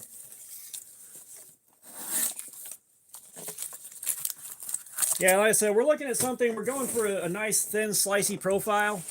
Not necessarily going for an absolute tank. Like I said, the absolute tanks exist. Like, they're out there. There's tons of them. But it's kind of hard to find a very slicey pocket cleaver, especially something with those kind of dimensions.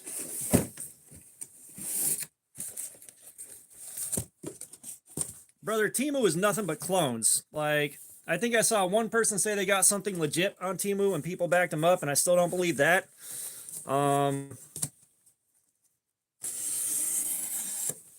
And I carried I got knives that I was pretty sure weren't clones, and most of them weren't clones, and I carried those for 10 weeks. They were not good knives.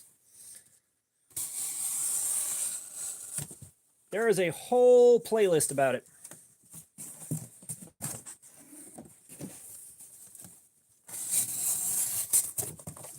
I just don't buy knives from Temu. I get it. I get it. The knife is $4, but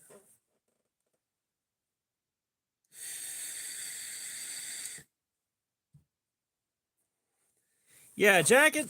So a jacket, like, there's only so much you can do to drop the value on a jacket. All right. It's got a lining in it. It's got some form of insulation. It's a jacket. All right. But a knife you buy from Temu that says it might be like M390 or something like that is going to be like 8 CR at best. It's going to be a clone of something much nicer. And it's just, it's again, like I wouldn't buy. The reason I bought knives off Temu was just because I figured it would make a good video series. And it was. Mike, what's going on? Welcome. I usually do. Like,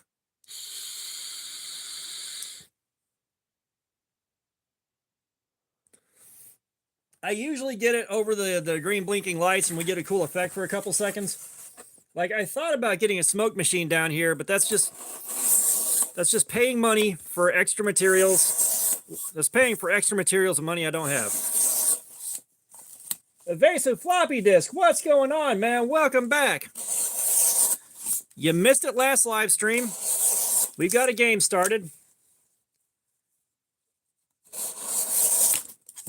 Oh, you're a welcome, Mike. I said I normally do that, but I didn't think about it that time. But we got a game going now. If you want me to put socks on, $2. If you want me to take them back off afterwards, another $2. That is our game now.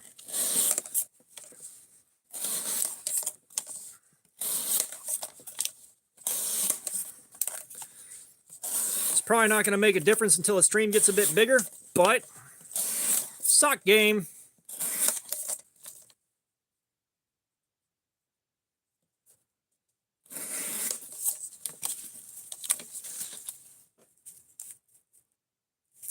Well, that's the idea. That's like last live stream. Someone paid $2 to put them on, and then someone paid $2 to take them off like 30 seconds later. And it just went back and forth for about 4 exchanges, and then the sock stayed off. Funny as hell. Like, I was trying to figure out what the hell my life was at that point. I'll be honest.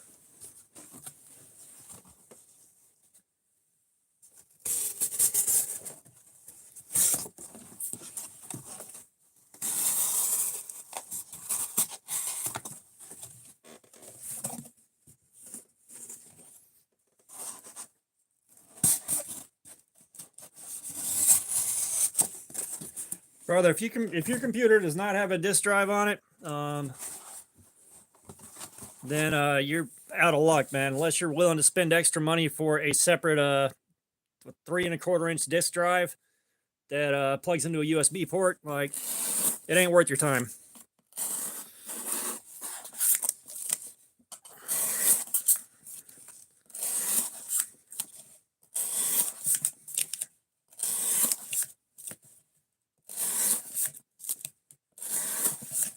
Watch, he'll buy an external USB drive, USB floppy drive, and find out it's an AOL demo. AOL free for 120 hours.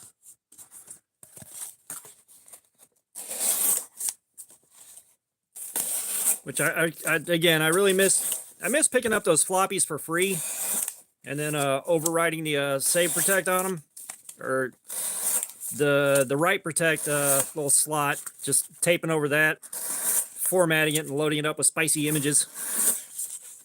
Those were the days. Those were the days.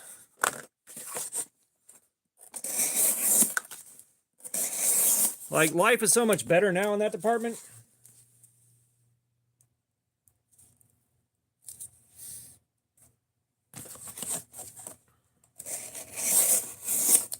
Yeah, worse than AOL, you find out it's a bunch of your dad's old spicy JPEGs.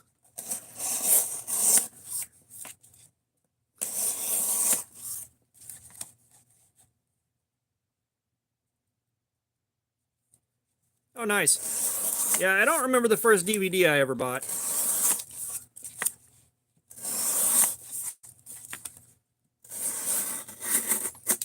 Because we got a cheap Black Friday DVD player from my dad and stepmom for Christmas one year. And I know we picked up a lot of DVDs, especially whenever like the Blockbuster music next to my house was going out of business. And they were just having a fire sale on everything. I drop by there every few days, pick up a bunch more $2 DVDs and load them up. So like, even if we lose the internet and we don't have anything to, you know, we don't have anything to stream or anything like that, and we want to watch something, I have got a lot of DVDs to pick through. So we always got something. The Devil's Rejects is a really good one. Like House of a Thousand Corpses and The Devil's Rejects are two of my all-time favorite movies. They are just so good.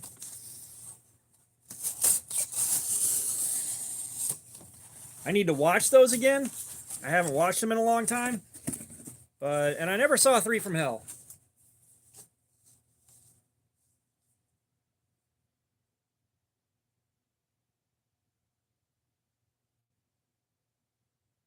Why was your first DVD Wild Wild West? And I would be more upset about that, but it was actually kind of an entertaining movie. Like, it's a bad movie, but at least it's fun. You know, trash, but fun trash. Have you seen The Haunted World of El Super Beasto? Have you seen The Haunted World of El Super Beasto?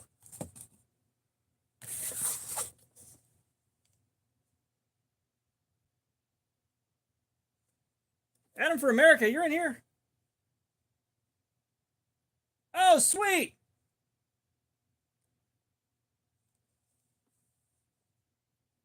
Oh, yeah. Fantastic, fantastic animated movie.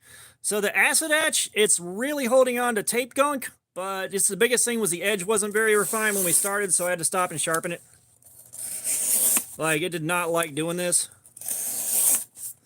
But you probably saw it. I just did a video on the Becker BK40. This thing has been carried and it's been reviewed.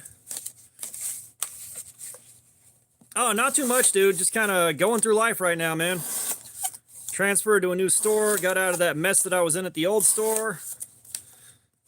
Dropped an ungodly amount of stress. Finally figured out what's going to get my truck to pass emissions, and it was just a very dirty filler neck underneath the gas cap. So things are looking up right now. I'm on a high note right now.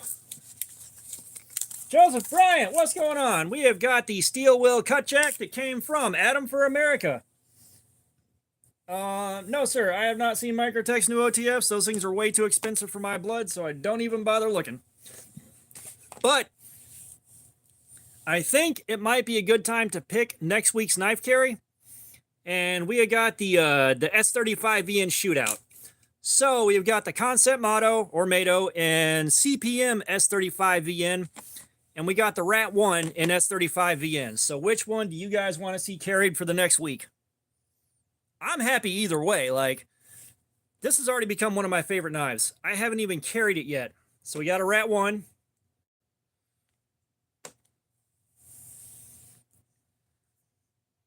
Rat 1. We got one for the Motto. Rat 1.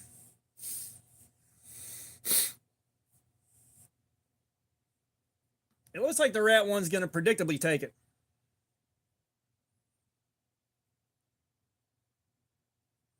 All right, so we got 3 Rat 1s. We got 2 Concepts, or Cancepts.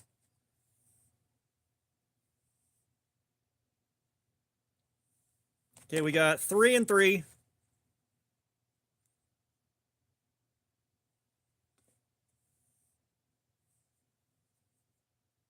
Also, C. Todd Smith, welcome. I don't think I've said hi to you yet.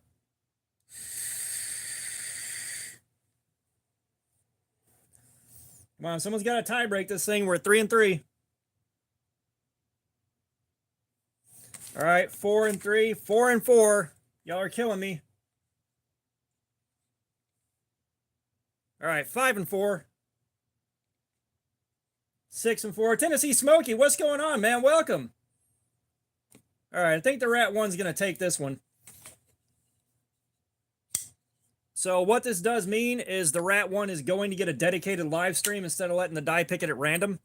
That way we can compare CPM S35VN and S35VN, because we got, damn it,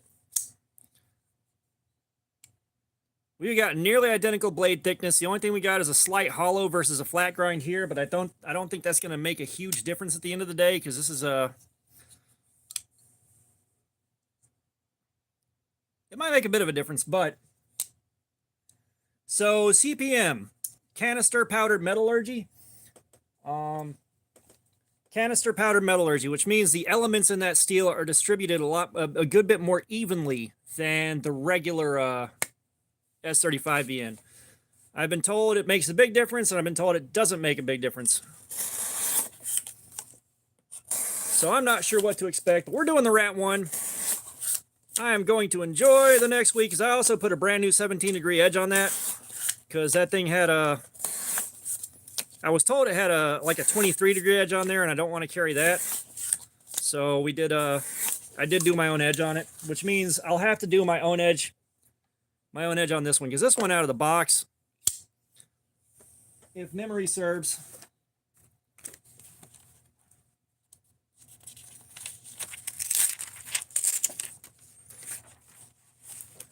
right, that's kind of the idea. Oh, never mind. For some reason, I thought the factory edge wasn't that good when I took my first look at it. No, that factory edge is just fine. Yeah, that's what I was talking about. Crucible powder metallurgy. Yeah, I just talked about that.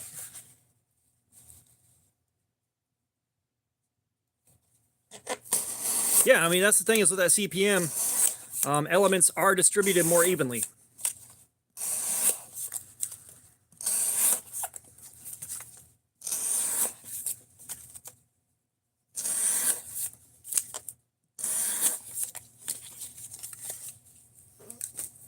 I mean, it might have been that in your head. Buck knife is not...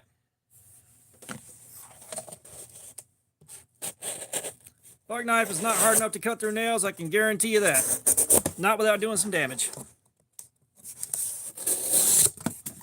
Buck knife, 440 steel.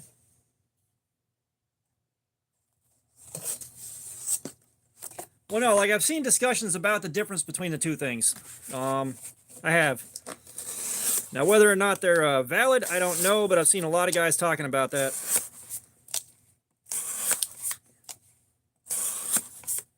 Either way, we got one of the things y'all have been asking for, an S35VN live stream. And I wasn't going to do that with the AD10 just because that blade is so thick that it would have been miserable the whole night. I said, I could be off the mark. I'm going to do some Googling at some point and just make sure I find my answers just so I'm a bit more comfortable with them.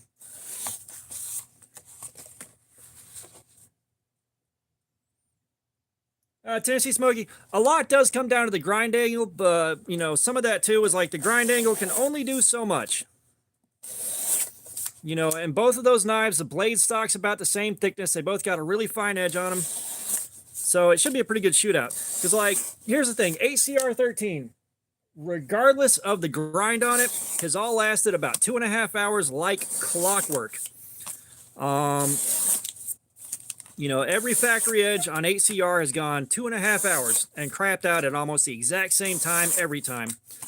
The D2, unless I really, really abuse it and push it way harder than we normally push these things, 4 hours, like clockwork, until we got to that Ozark Trail axis lock. Once we hit that Ozark Trail, that thing blew up. Like, that thing went 7 hours, and then with a new edge on it, it went 8 hours.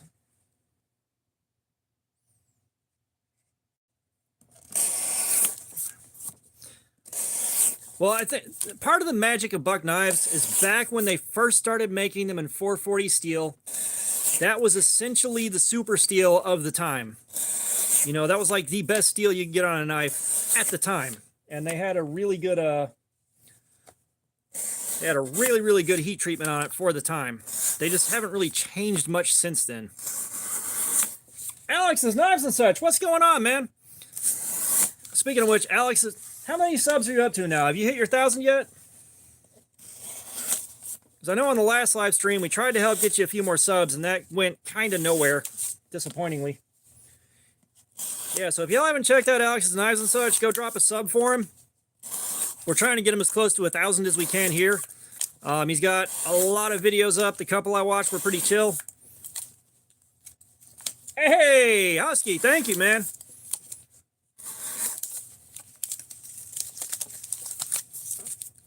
But yeah, like, the consistency is like, the consistency there, if it's consistent and performs like the same, then I know what a good heat treatment should do. Fook, thank you so much, man. It's still showing up as a white link on my screen. I don't know about everybody else. But, you know, that tells us what a good heat treatment is, and when it goes past that on a factory edge, it's kind of a, you know, a mark of, you know, an even better heat treatment. Heat shrink. I've been speaking for too long. Words are losing all meaning now. But, steel will cut jack. That's what we're doing today. We got more D2, and I put a brand new edge on this thing because it just was not happy with life. At least not with cardboard slaying life. So, we should get at least 5 hours out of it. Should. And the edge got finished at about 6 o'clock.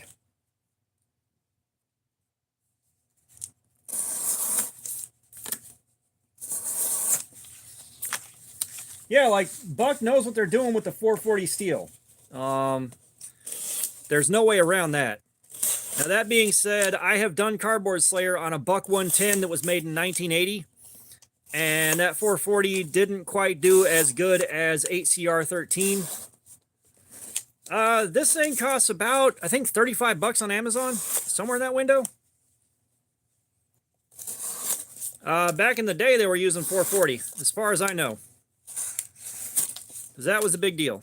But either way, like, it didn't last as long as 8CR13 does.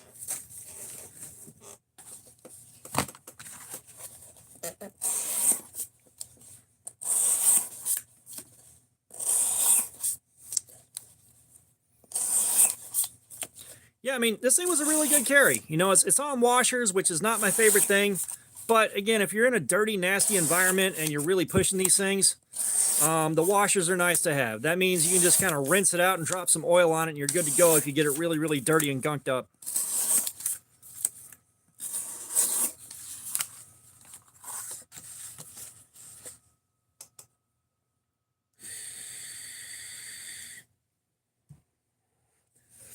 Yeah, and the problem is you're dealing with a 420HC, and you are buying a knife that's damn near $100 now? No. Sorry.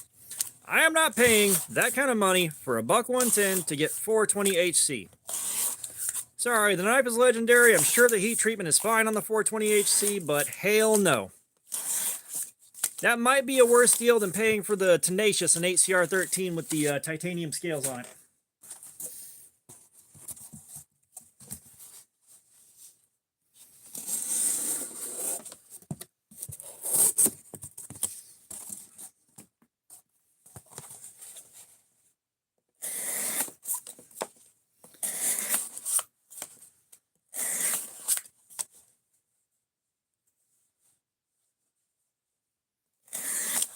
Like I said, I understand you're getting a very reliable knife that can be field sharpened and all that for the money, but still, like, I think about 45, 50 bucks is kind of top of the line for a Buck 110 at this point. Like, it shouldn't keep going up in price.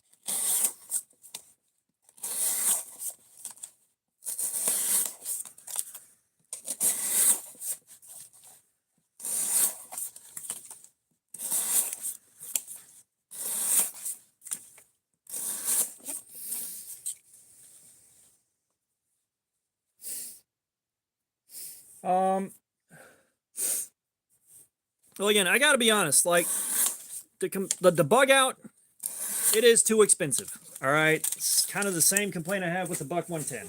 It is too expensive. That should be a $100 knife tops, all right? But Mine, I got the CF Elite. I have no problem with the scales. I have no problem with flex on it. It is a very, very good knife. All right. It carries very well. It works very well. They hit a really good design. And I have witnessed those things getting the shit beaten out of them. And I've seen what they can stand up to. And it's a lot more than people think.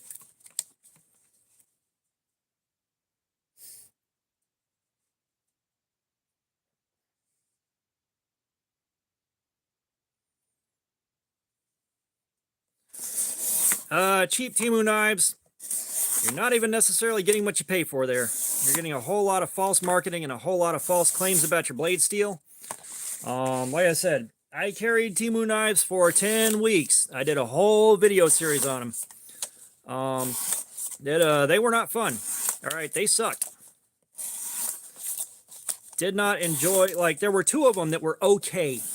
And, like, they were good by Temu standards, but they were not great. You know, the one that won that 10 weeks did better than the rest of them, but it was still, like, not a great knife. Very, very gas station-y.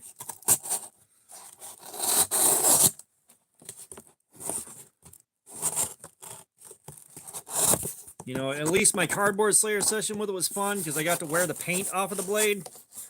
But yeah, that was definitely bad. And everybody that voted on which knife to get rid of, like almost everybody hated that thing so much.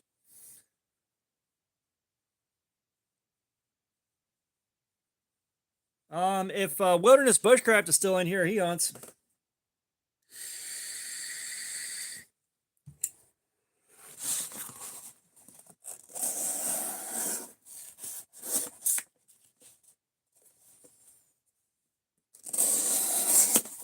Yeah, I mean, like the older established brands that have been around forever, the prices tend to get kind of nuts.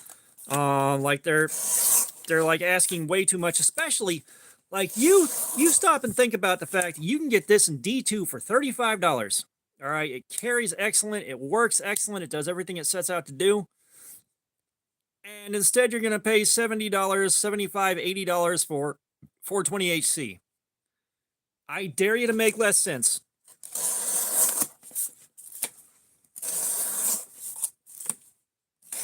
You know, at that point, it's just stupid. There is no reason to pay that much for that. All right, folks, see you in a bit.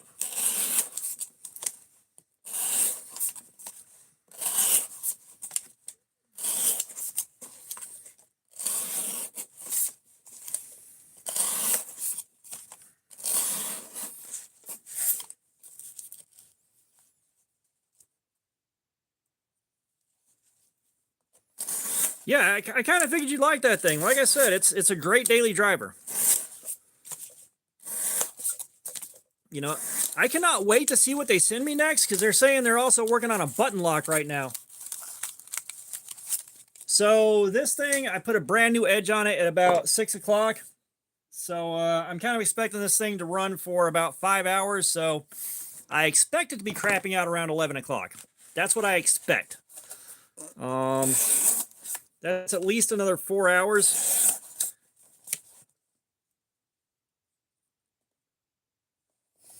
What's the best hardware store knife? I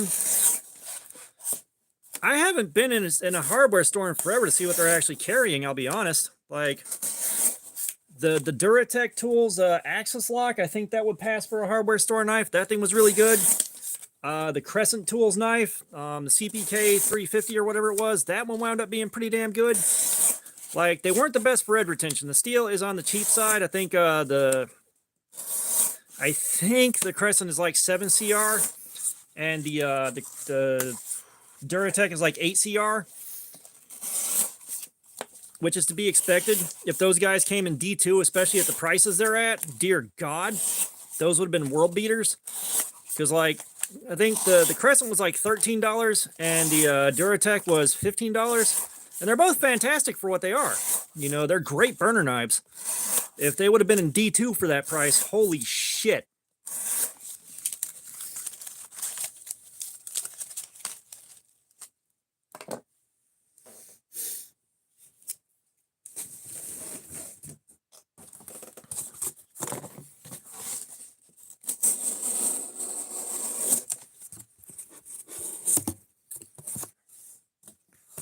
I don't think I'm ever getting the traces of this gunk back out of this acid wash.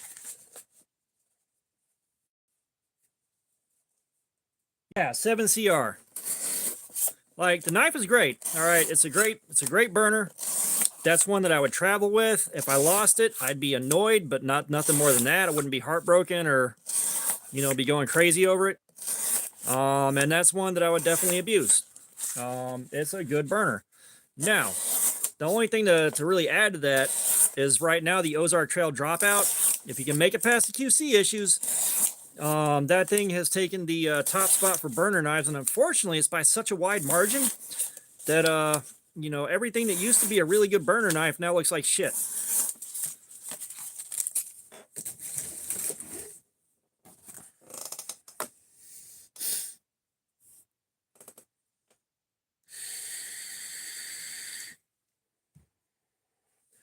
Yeah, that is something I've never heard of, Husky.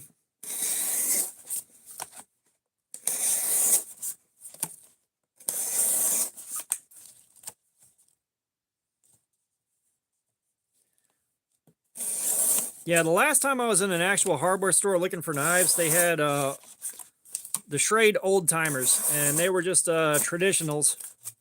I think there were a couple of regular lockbacks, but they were really small, and they were definitely dirt cheap at the time. And I bought a few and shoplifted a few, and I'm not proud of that now.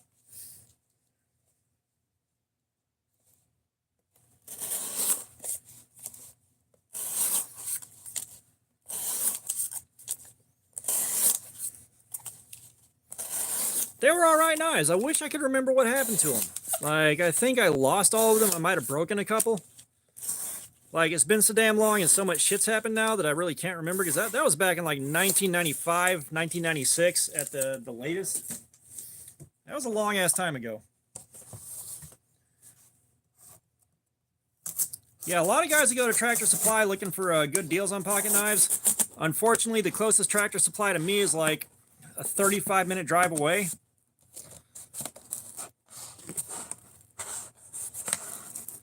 What are you doing, knife?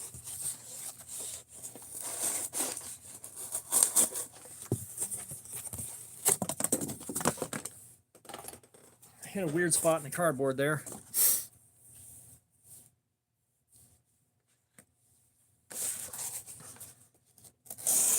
But yeah, I drive up there to refill my propane when I was in the shop doing blacksmithing stuff all the time. And I mean, it was cheap enough for a refill, but the last time I went, they wouldn't fill one of my tanks because it was old. So I've got to take that to the propane exchange at the gas station and find a newer one to swap it out with.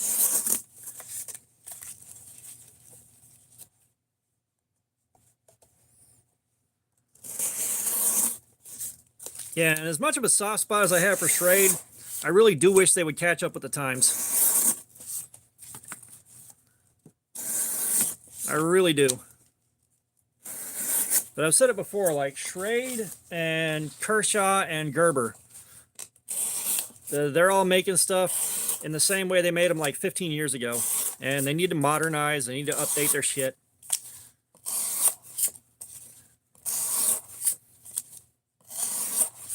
You know, and Gerber and Kershaw, it's mostly the budget end. But like Schrade's done so much cool shit that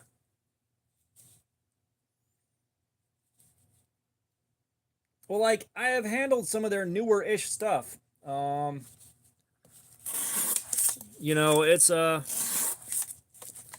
it's like Schrade, you know, the Boneyard, the Magic thing and all that.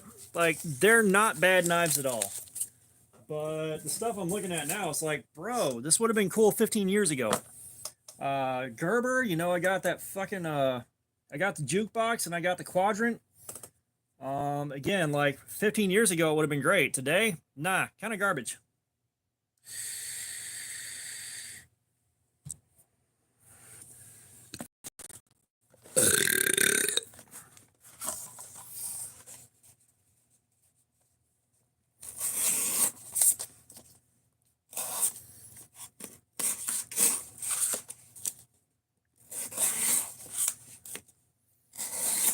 Yeah, it's just, I think it's just so many new companies coming out of the woodworks, you know, like Schrade is now trying to compete with not only brands like Kaiser and Vosteed and CRKT and, you know, stuff like that, but they also got smaller companies like Sativian, Steel Will, stuff like that to compete with, and they're just not holding their weight.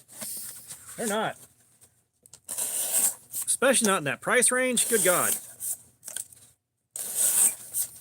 You know, the Gerber you can get for $35 is going to be absolutely smashed out by this thing, and it won't even be a close fight.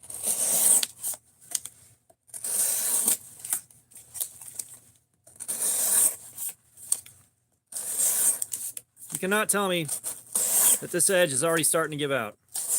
You cannot.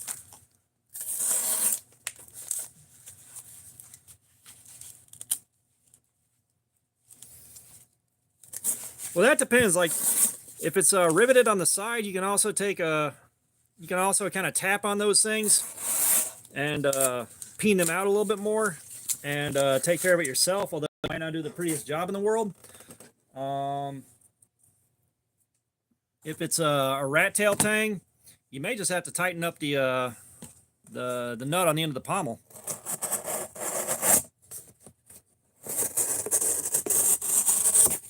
Yeah, I'd be careful trying to peen that over. So this might be dragging, but this cardboard also might just have a couple of weird spots in it. It shouldn't be dragging. Even shit steel with this edge on it should be holding up just fine. Like, we should have just knocked the finest part of the apex down. We're going to check that in a couple minutes here.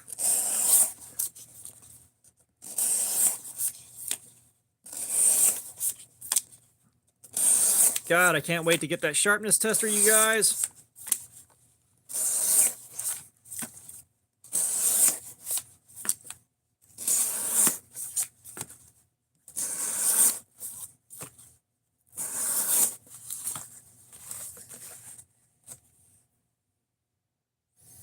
All right, Puns, we'll see you in a bit, man.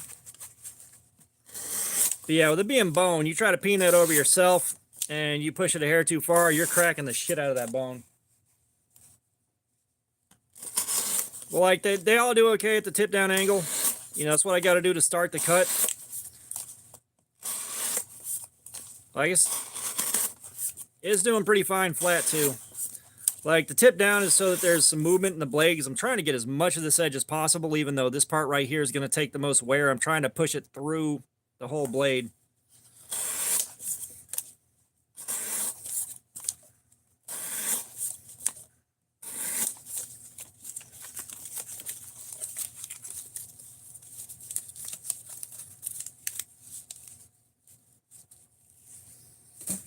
Gotcha. So, I mean, if it's riveted, then the pommel's not going to have a nut on it. There's not going to be a pommel nut. As I said, you're going to want someone that knows what they're doing with that to work with those rivets. Because, again, if it's bone, it don't take much past... like, it don't take much going too far to just crack the hell out of the bone.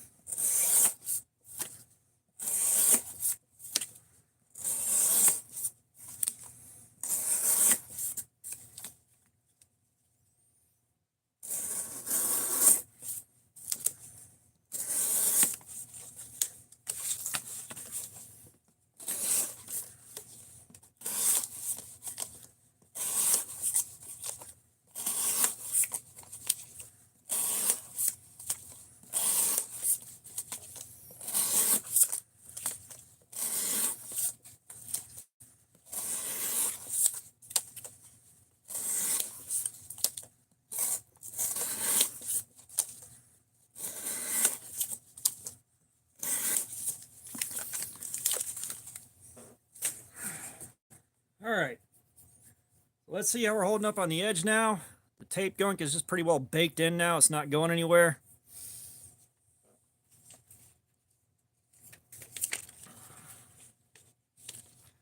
We still get a cut on notebook paper.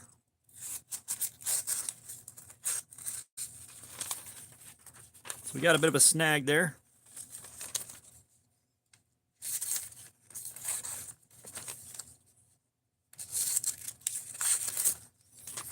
Let's see how our copy paper does.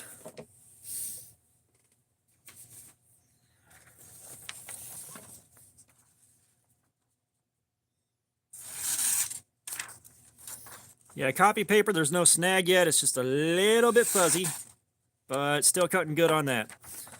So yeah, it's holding up like D2 do. I'm going to take myself a couple minutes, and I got to go upstairs and grab something for you guys. And we'll get back to it in just a second here.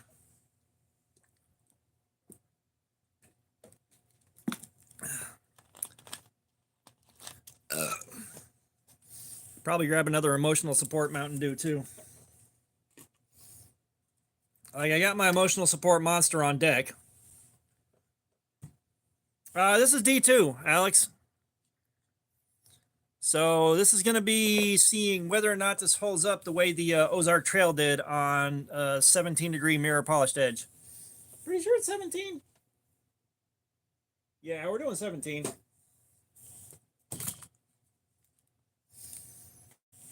Yeah, I'll be honest, Husky. I wouldn't even touch it. You know, it's not a carry knife. You're not going to be carrying it or beating on it. So I would just keep that as a collector's piece and just have it.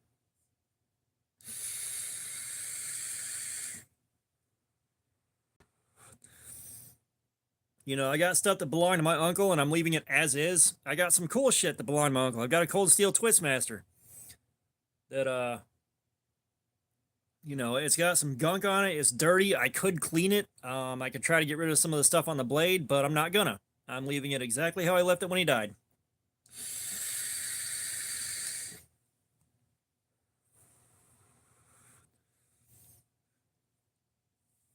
Yeah, dude, don't touch it. Just let it ride. You know, you're not going to carry it. You're not going to use it. Like, don't carry it. Don't use it. You got other knives. Just leave it as it sits.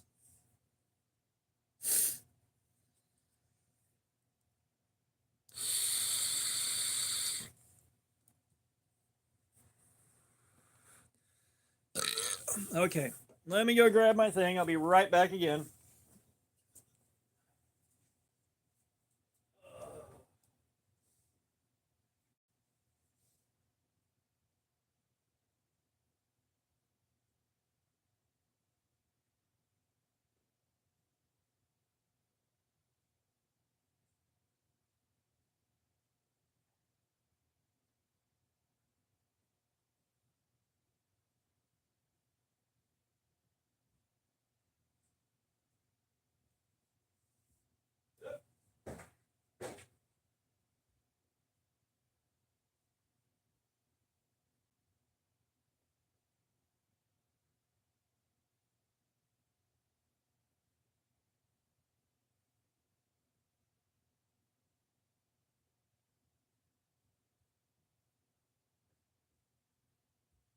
Okay, don't leave me. I'm coming back. Don't leave me. Don't go away. Don't go away like my mom did.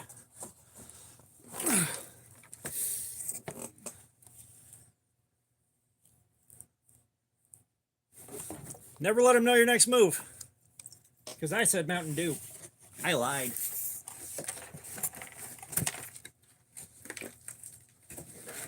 And because you know I spoil you guys, pizza box from before the last live stream. I'd love to have some pizza now, but I don't.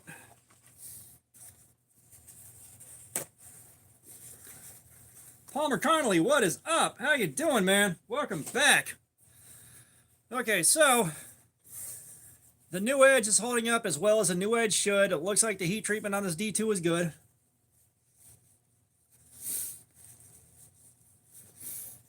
Yeah, I mean, having a copy made too, that's going to be a colossal waste of time, and it's going to be way more expensive than you think it is.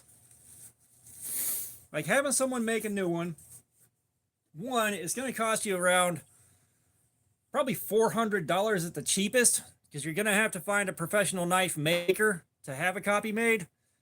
It's not going to look like your original did. Not exactly. And again, are you going to carry it and wail on it? Probably not. Especially not after spending, because $400 is on the low end. That's on the low end.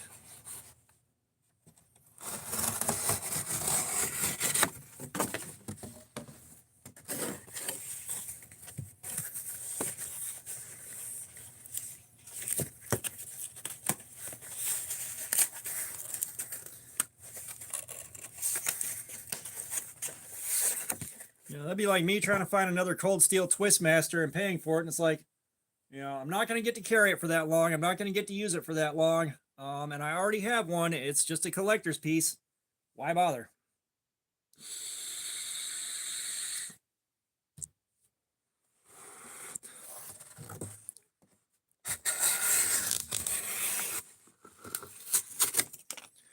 Yeah, that's nice.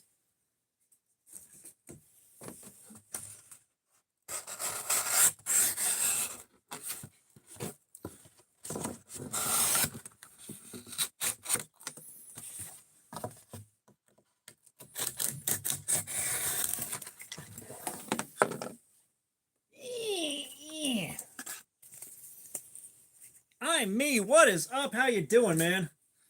Yeah, you definitely made it here for pizza time. Because I spoil you guys.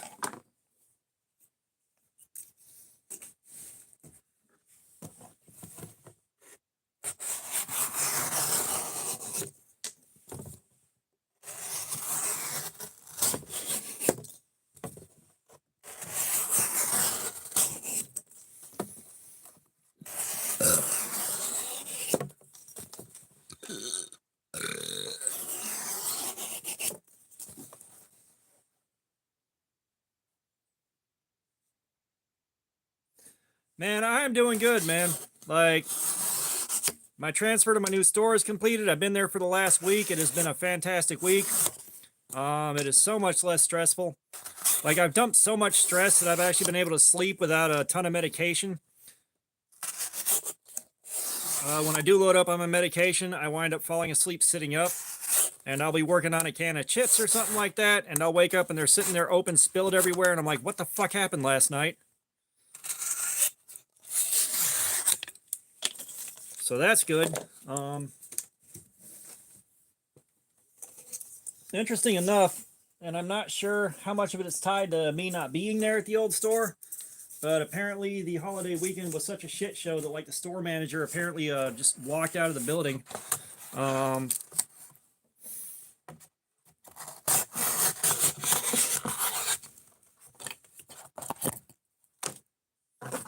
Like, we had a good holiday weekend at the new store. It was nice, quiet, peaceful. Arthur, what's up? How you doing, man?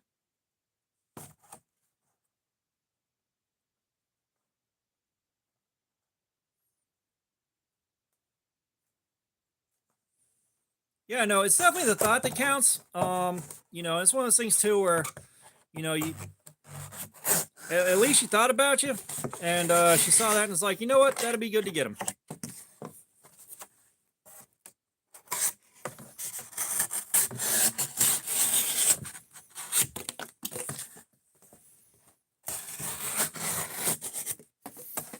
Like, I miss my grandmother. I mean, am I from Mississippi? God, no. No, absolutely not.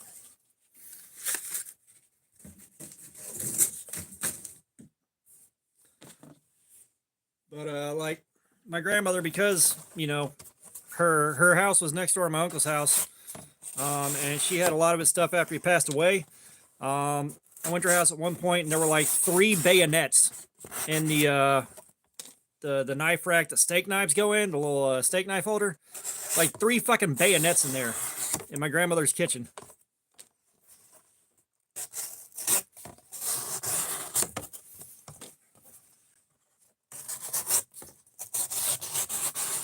Like, I've got a picture of it somewhere, but it is so far back in the the pictures on the phone that it would take me like an hour and a half to find it.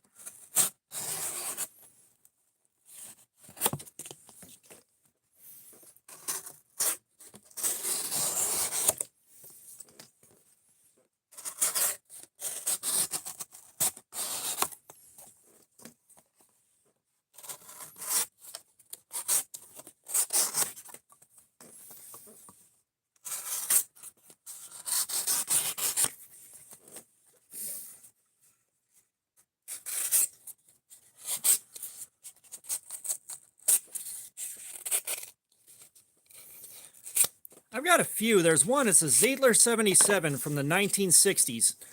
And what it was it was for the Austrian military. But for the military, they got a coated blade on theirs, and it was a finished piece. But they sold the blanks, uncoated blade, no handle, just your little stick tang. So I did make a handle for mine. It belonged to my uncle, but I made a handle for it, which kind of turned it into a fighting knife, but I don't know how to knife fight. Like, sorry, if me panicking and waving it around and yelling really loud doesn't get the job done, I am cooked. I am 100% cooked.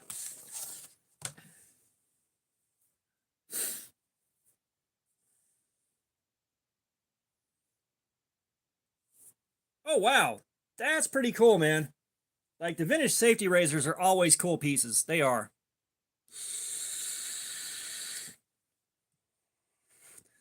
Like, the vintage safety razors just look cool, and the vintage straight razors are just plain cool. I don't know where I put that thing. I'll be honest. I drug it out for a video a long time ago, and I put it somewhere, and I don't know where it is right now. It's not... Are any of my bayonets still sitting on that shelf? I don't think they are. I don't know where it is, man. It's somewhere in the war room, but oh, shit! You know what? It's right fucking here. Aw, man. So, like, I did some walnut for the handle. It looks like the walnut cracked right here sometime between now and the last time I had it out, which might have been because we had no air conditioning and it picked up a shitload of moisture. But, like, I shaped the handle to my hand. I got it fitted very comfortably. It fits nicely. And it was highly polished, but the finish on it just said, nope, I don't like you anymore, and went bye-bye. Like, the wood soaked it up, and it went away. But yeah, like...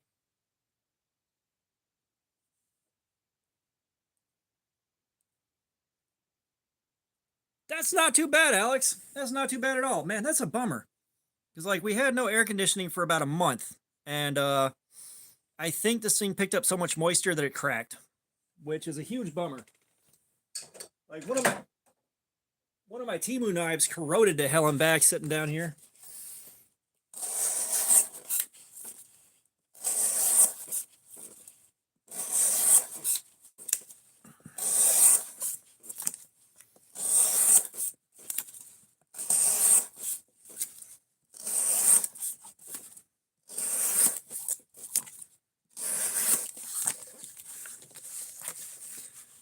Yeah, it's definitely a cool piece. I'm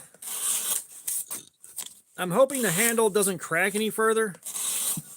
I'm probably gonna have to like load it up with some thin super glue and then sand everything back down and like refinish it. Probably just do a rattle can clear. That is kind of a really big bummer.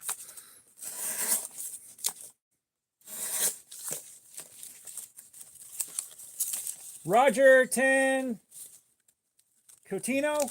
Maybe I pronounced that right. I think I may have tried last time too. But welcome. I am so glad you guys are watching internationally. That is incredibly cool.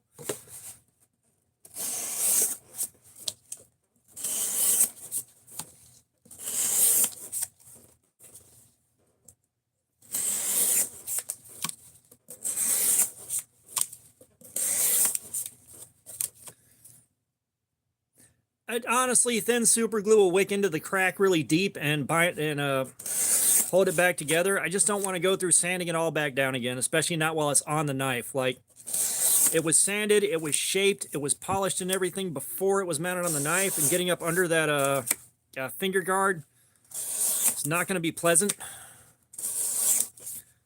And it's kind of, I don't want to dump the work into it right now. You didn't miss a ton, Fook. Actually, I was about to ask Husky if he wanted to pick a figure out. I don't think he's picked one out yet on a stream before. Or did I? I don't know. But, Husky, you want to pick a figure out? It's been a while.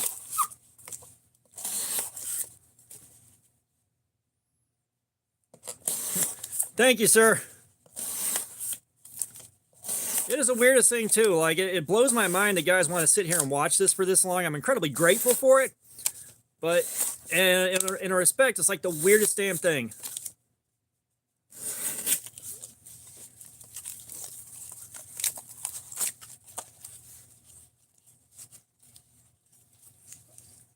I don't think Brazil's gotten YouTube yet.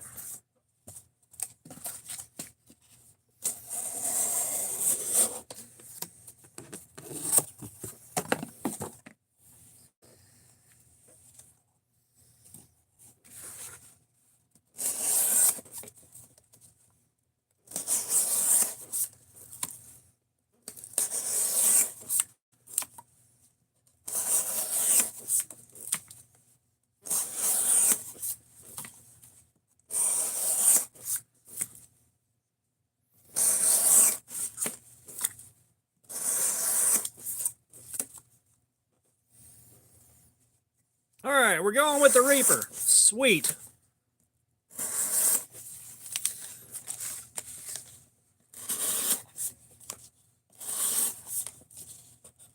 We'll lower the property value in just 1 second here.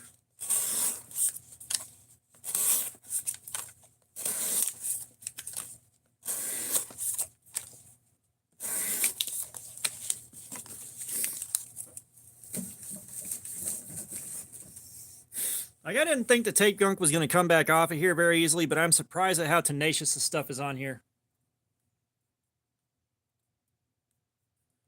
All right, Wilderness, see you in a little bit here. Let us go for the Reaper.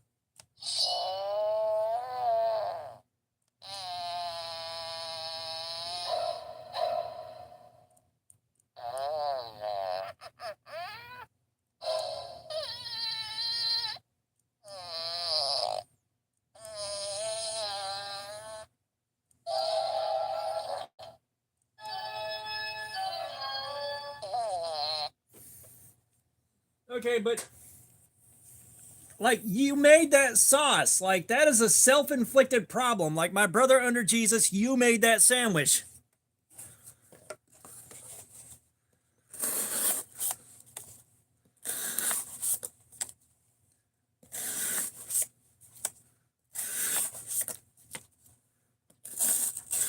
Now, I remember one of my dad's friends, like, I dropped by there for some reason, and he's like, I made some habanero sauce if you want to check that out. And I was like, you know what? I'm enough of a badass to handle it.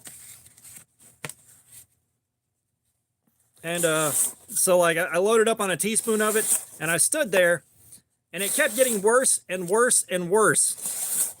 And, like, I didn't want to say anything, especially not in front of that guy, because I would have never heard the end of it.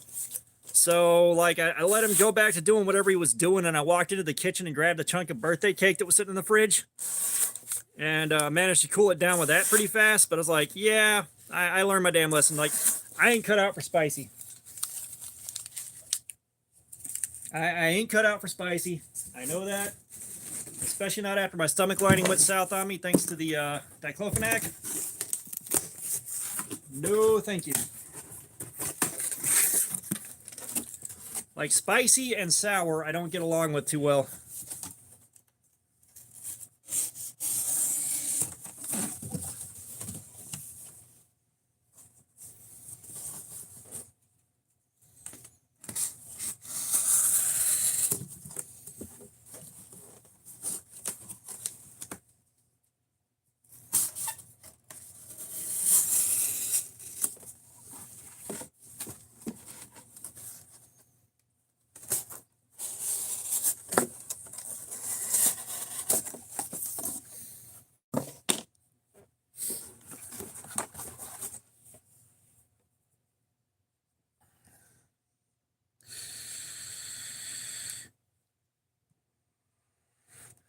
Well, if you really wanted to accomplish something with the Carolina Reapers, you could make you a batch of baby food with it.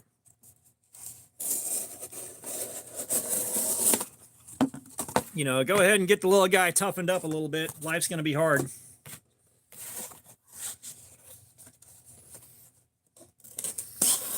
I said, I wish. No, sir, Alicia Parr, welcome. This is the steel wheel cut jack. We have moved on from the Ozark Trail dropout. I've done everything I can think of to do with it. So now this was picked out at random. We're back to doing at least for this stream, it's another random pick stream.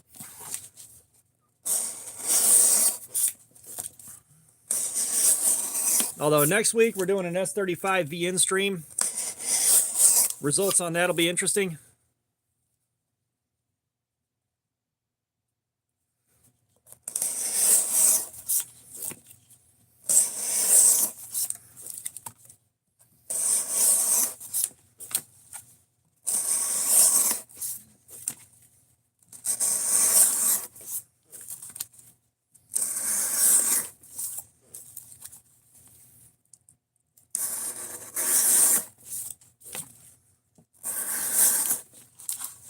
I'm going to assume she did that to herself a while ago, Husky.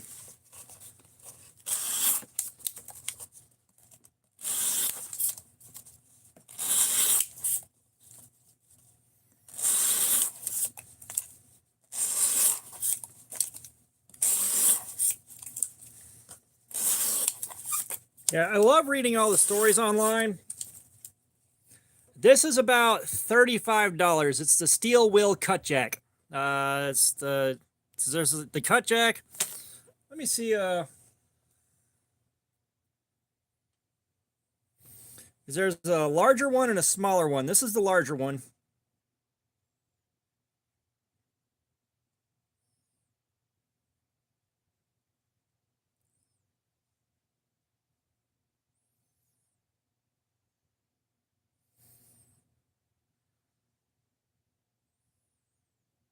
Okay, so this is $43 now. It's gone up since the last time I looked. And the smaller one is $32.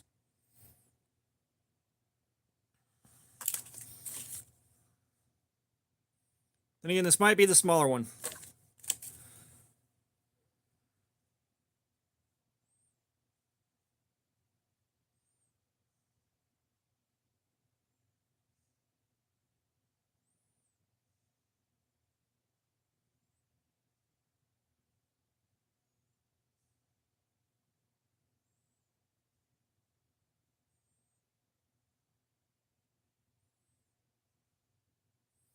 Yeah, this is a smaller one, so $32.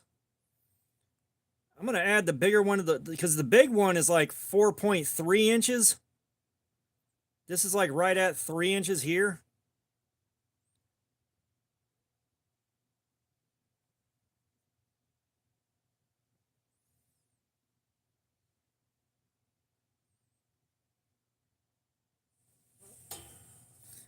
Yeah, the handle's pretty comfortable. Joseph Garcia. You missed out on the vote, but this next week we're carrying this guy and doing a live stream on it. So we are going to get some S35 VN like everyone's been asking for a hot minute. Oh, nice. But yeah, the handle's pretty comfortable. Like, I've been going at this for 2.5 hours now, and I still don't have any major hot spots. So that is good.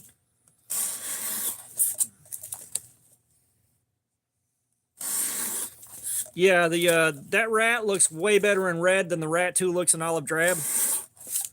Not gonna lie.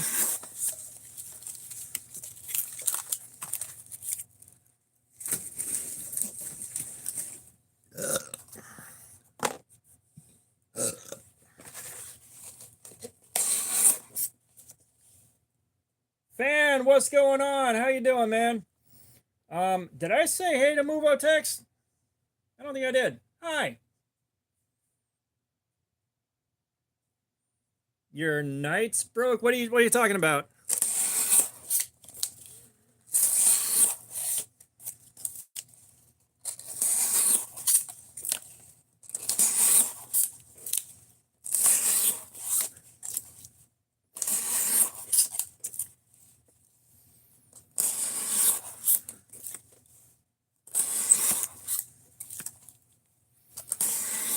Yeah, believe it or not, it's Friday all day long, too.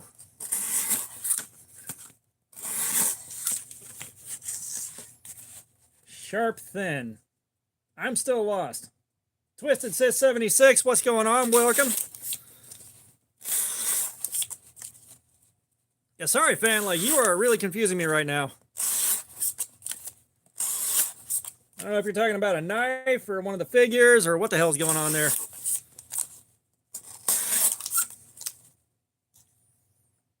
What, like this?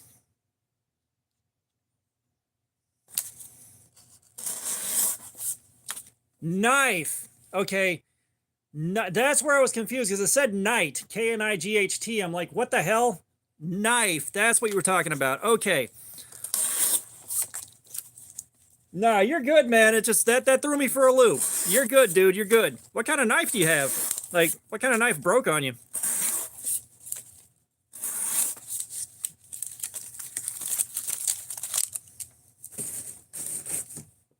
'Cause now we just have to know.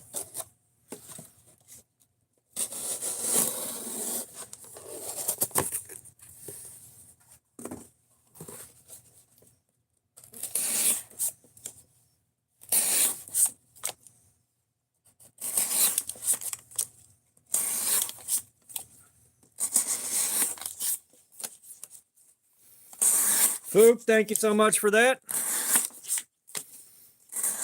Yeah, we are pushing our way to 2K really quickly. Yeah, this is a steel wheel cut jack. I'm trying to figure out what your knife was. Like, what was the brand on it, the model, all that stuff.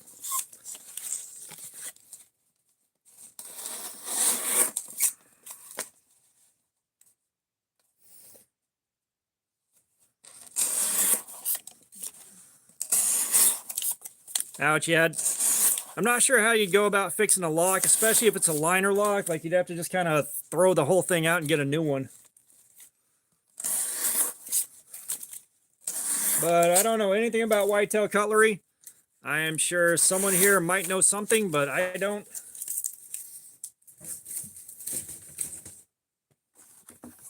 Like, you keep coming in with brands I've never fucking heard of before, man.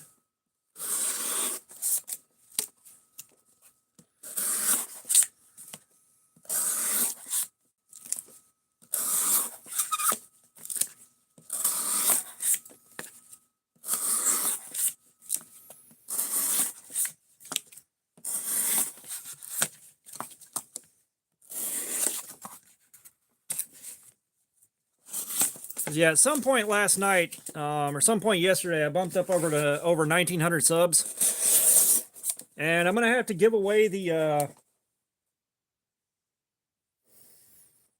I'm gonna have to do the giveaway on the Rosecraft Pocket Monster that I can find. I don't know how, but my other one wound up out of the box and is somewhere, but I can't find the damn thing. So it's gonna be a while before we get around to carrying that one and reviewing it, which is a bummer. I don't know if I took it out of the box to show everybody.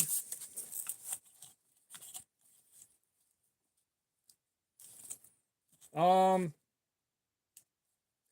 right, Columbia, USA. If I isn't Columbia one of those dirt cheap brands that trying to think. Because I know Toledo makes some stuff that's not great. I swear I've seen the Columbia name somewhere.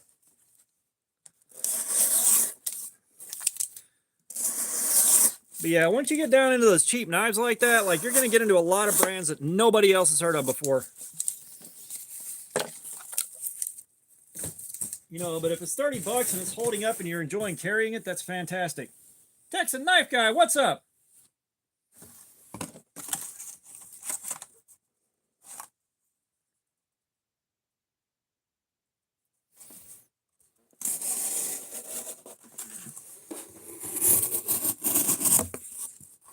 Big Chibas, what's up, man? Welcome, welcome, welcome.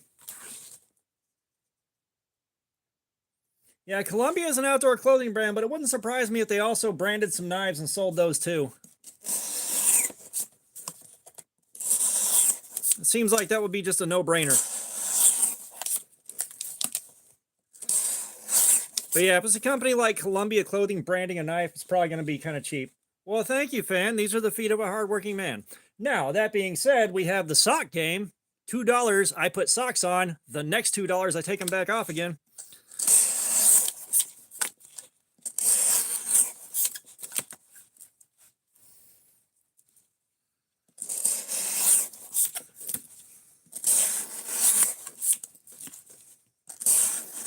Yeah, that wound up happening last week, and I was questioning every decision I'd made in my life. But it was funny as hell.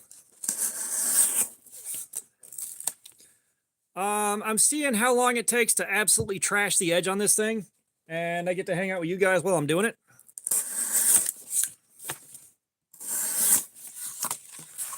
And we are getting close to 2 hours on this edge. This is D2, so it should go minimum 4 hours.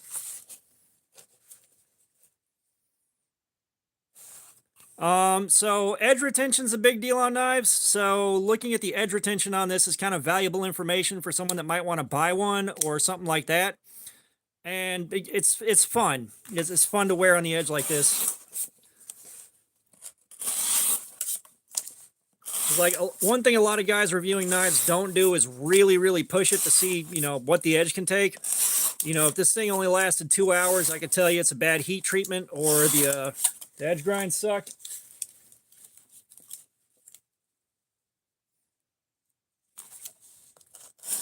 Yeah, if I was using this for real to wear it out for a review, I wouldn't finish with this thing for like 3, 4, 5 months. I don't do enough cutting at work to do this to it. So this is the best way to find out in an evening whether or not we got a decent heat treatment and all that.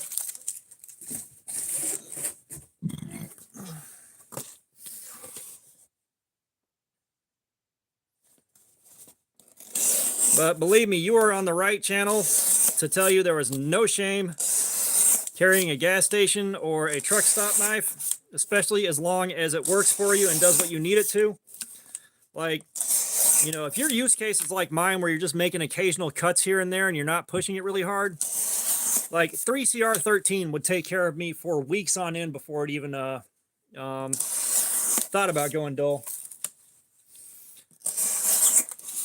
Yeah, so this is the best way to test these things that I have available to me. So, you know, like we've had knives where there were definitely problems and they lasted about an hour before the edge cracked out, which is no time at all. Yeah, so that thing's going to get you where you want to go, no problems. I have heard of Coast knives, but I haven't gotten one yet. The name keeps popping up every so often, and I look at them, I'm like, nice, but I can't afford to buy anything right now. And I've got so much stuff built up in the backlog that I got to go through that I've still got like another 10 or 11 weeks of content to make just off what's piled up waiting to get carried.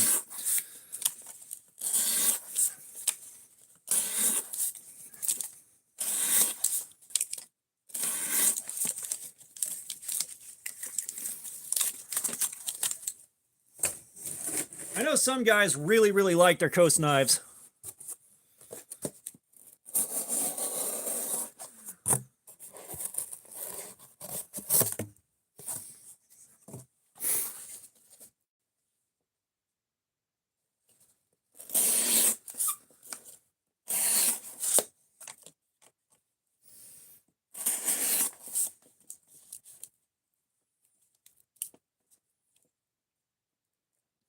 Yeah, no, we did the Terminus XR a while back.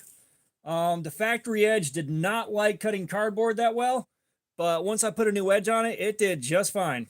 Absolutely just fine. As a matter of fact, we went in on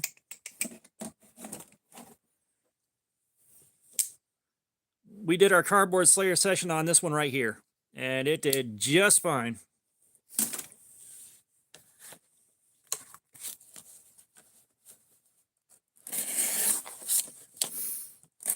You know, the thing that's annoying is, you know, as much airtime as we give gas station knives here, I haven't actually found a knife at a gas station to buy.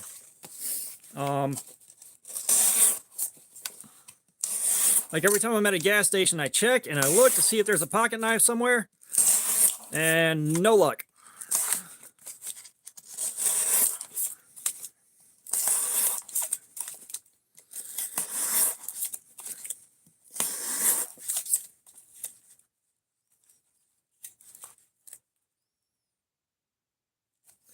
So what do I use for sharpening?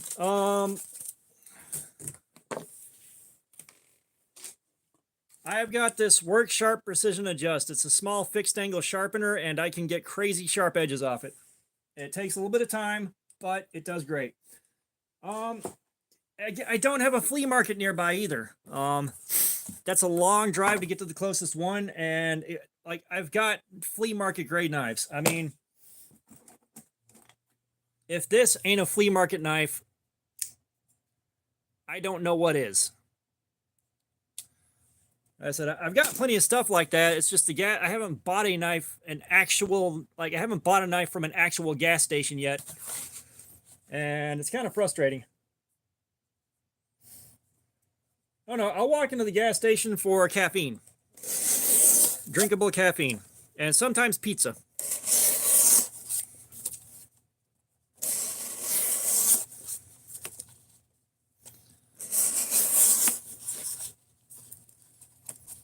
The sharpener was $120. Which I think it was worth every penny. Once I pick up the best edge sharpness tester, the next thing I'm going to do is pick up the pro model of that one, which is about $250. But that's going to make it so much easier and so much faster to sharpen these middle of live streams.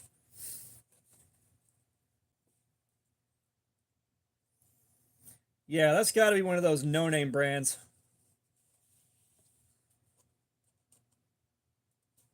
Yeah, that's weird. Like, none of my D2 is rusted, and I was carrying D2 when I was working with 101 degree fever, and it marinated in sweat for 3 days nonstop, and there was nothing on it. You know, it's humid as shit here in Georgia, too. Even when it got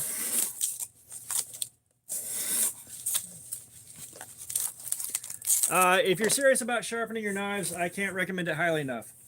But, hang on.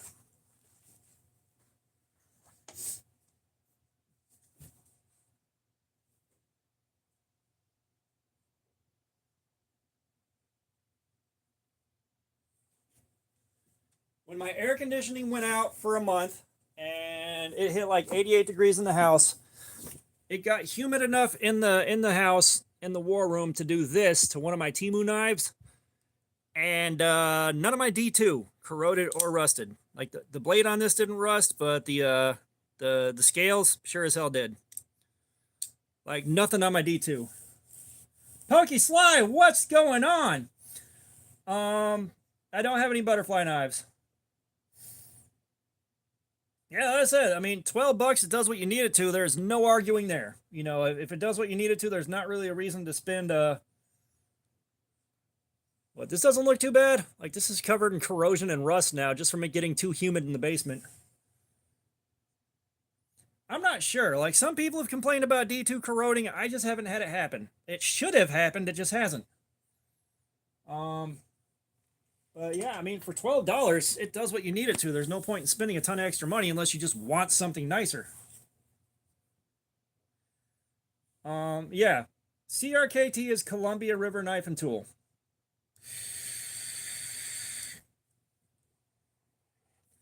Yeah, like I said, we don't gear bash here, and I'm not going to bash a gas station knife. Now, if the knife is of particularly low quality and it sucks and the edge wears out almost instantly, yeah, I'm going to bash that part of it. You know, if a knife's just a piece of shit, it's a piece of shit. There's no way around it. Sorry, I'm getting some more cardboard to dice up real quick.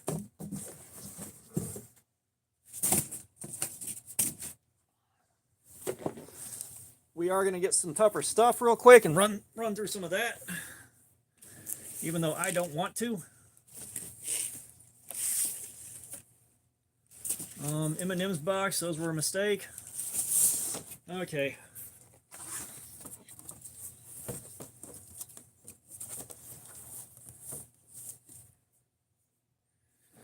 Yeah, Osate's a good budget steel. It doesn't have the best edge retention, but it is pretty tough. There's absolutely nothing wrong with Osate.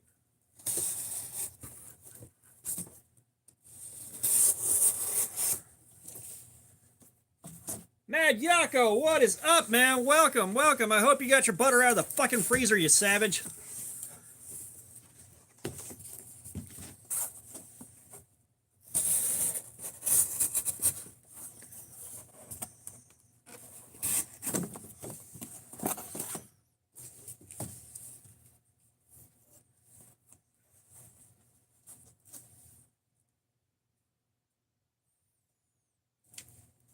KO, welcome back, brother.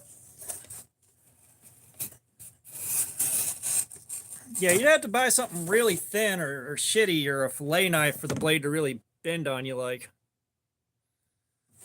The frame and pivot might bend a little bit, and that's fine.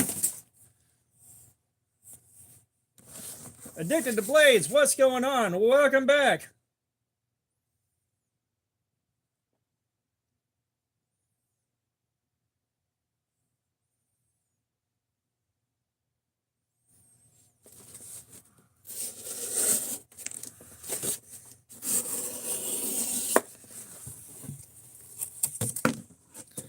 All right, so we got some higher test stuff now. What the hell's the ECT on this?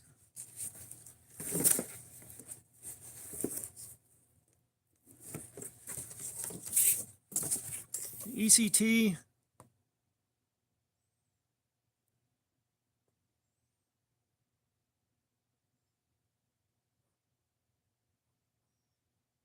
This says 95 pounds. I highly doubt it's 95 pounds.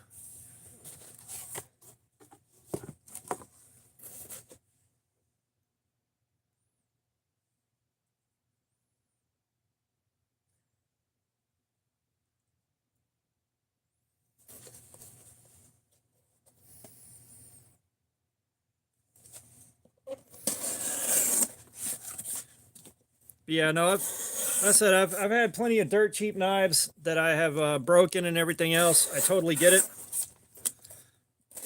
Believe me, I totally get it. Jesus Christ, this stuff is not fun to cut, people. We're gonna wear the edge out. This will do it.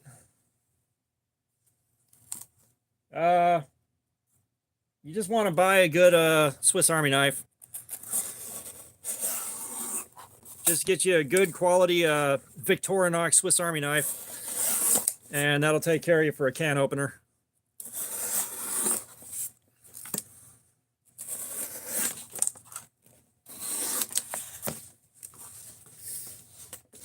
Yeah, this might actually be 95 pound. I don't know. I think I may cut just one panel of this.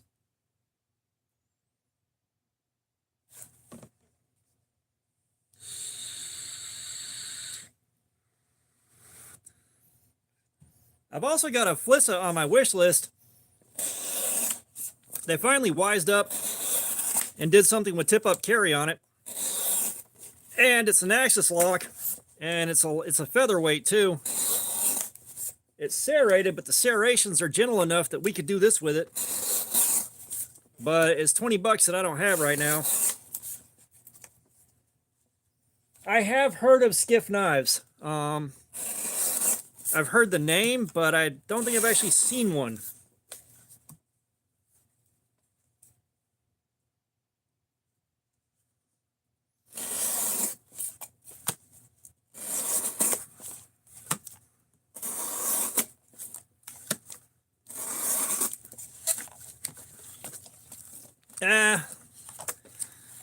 Camillus ain't really decent no more, man. They're not. It's sad, too. Kind of like Schrade, I got a soft spot for Camillus, but Camillus is really making some garbage. Yeah, Camillus was pretty decent. Oh, that's cool. Like, just getting a knife from Ross is kind of cool.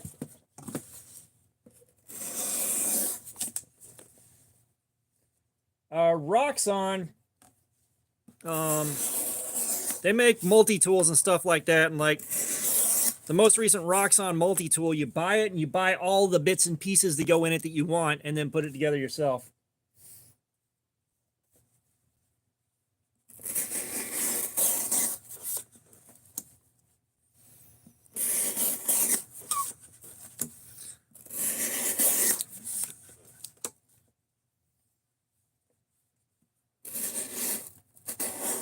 Yeah, if Wilderness Bushcraft makes it back in here, ask him about the Roxxon multi-tool. I don't know. All right, Texan Knife Guy, see you in a bit. I don't know. I did not buy a Roxxon to put together myself.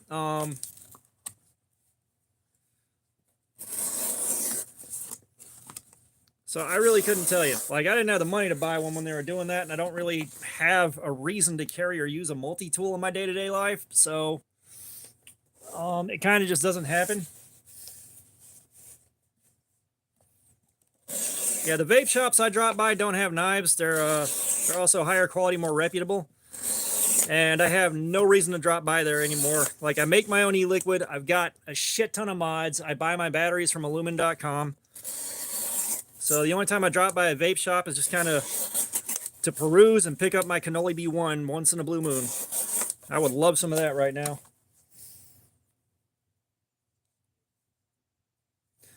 Yeah, that's it. Once Wilderness Bushcraft gets back, ask him about his Roxxon. Yeah, I don't keep a multi-tool. I keep a full fucking toolbox in my truck. Like, I have got a full toolbox. It's like I've driven so many absolute shit boxes that broke down constantly. It's just like, you know what? I'm just keeping a toolkit in the vehicle. That's what I'm doing.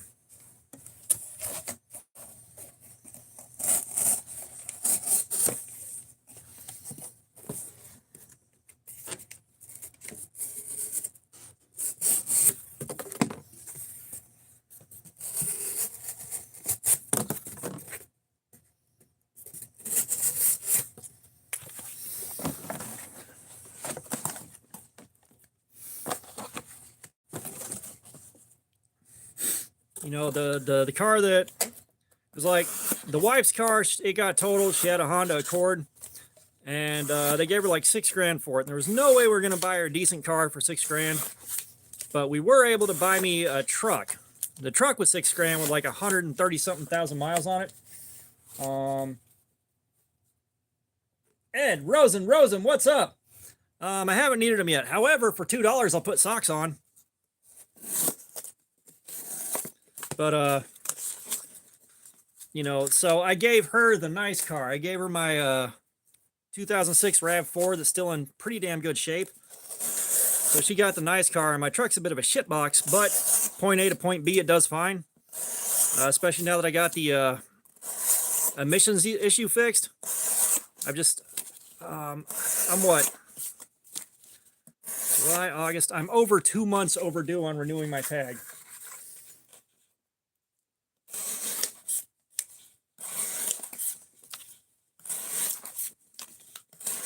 So I got to get that taken care of soon. I just need to put a few more miles on it. I've got 120 miles with no check engine light coming back on, so I think I'm good. But the truck may want upwards of 200 miles before the computer's ready to be tested.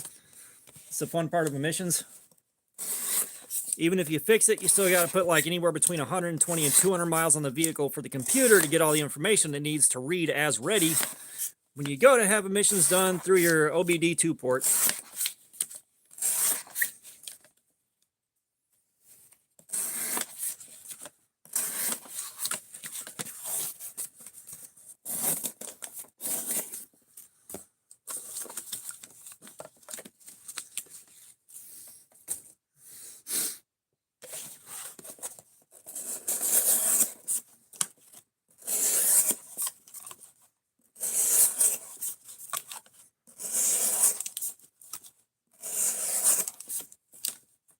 Well, welcome back, Texas Knife Guy.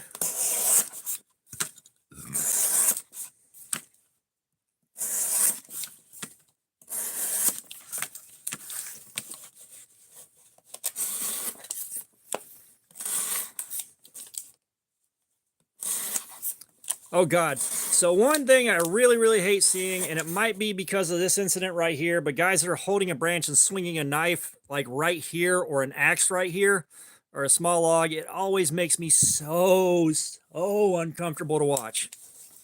So bad.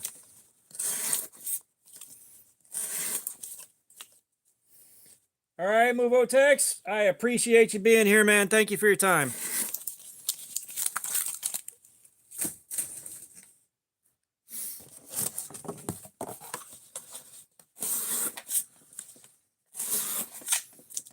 It was like, if I'm swinging a knife around or I'm swinging an axe around, I want all my soft pieces as far away as possible from the point of impact. Dear God.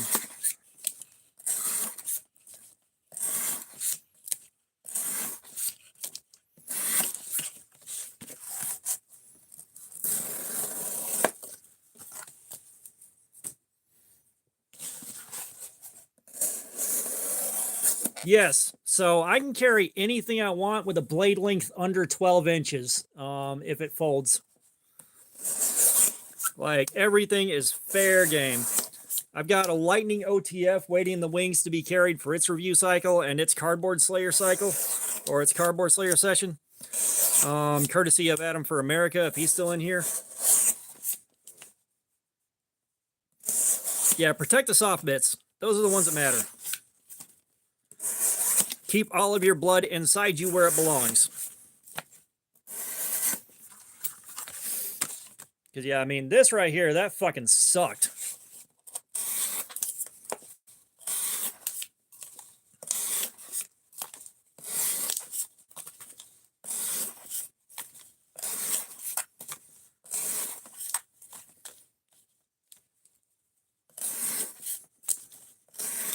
Yeah, I know in Georgia the rule used to be 3 inches or less, but even then, like, you kind of had to be fucking up with something else and make them want to give you an extra charge for that.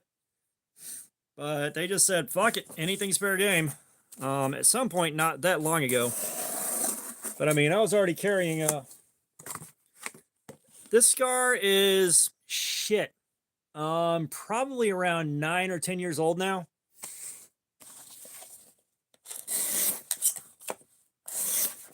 No, I got bit by a machete pretty deep, and because I had no health insurance and couldn't afford it, I never went to a doctor for it. When it happened, a friend of mine that was a nurse, she goes to her car and grabs a maxi pad, slaps it on there, and tapes it down after we cleaned it. And I was at a camp out, and I stayed there for the rest of the camp out, fucking throwing cornhole and hanging out and everything else with a gimped up ass arm. And I went home and just kept cleaning it and changing dressings, and it took weeks. I mean, weeks to finish healing.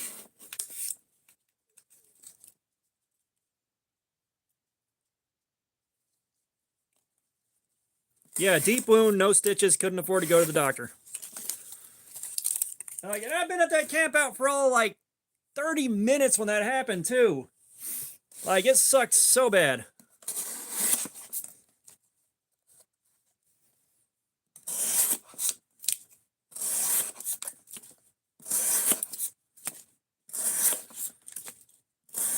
Yeah, I think it's a lot of places, more like New York and California and stuff like that, where they're really, really bad. I know places up in the north, like north of the Mason-Dixon, they tend to get real strict on their knives. Yeah, well, I believe if it's a fixed blade, kind of anything goes. You can carry pretty much anything you damn well want. So that's not an issue. It's just a folder. It's the blade's got to be less than like 12 inches. I guess that's because concealed.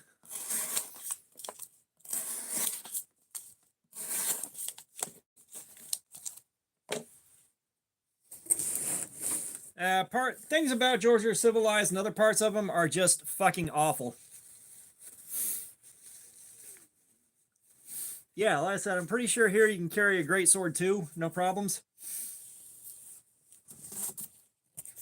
But you hit the part of Georgia where they call it the War of Northern Aggression, and shit gets like the whole place there is out of date by about 50 years.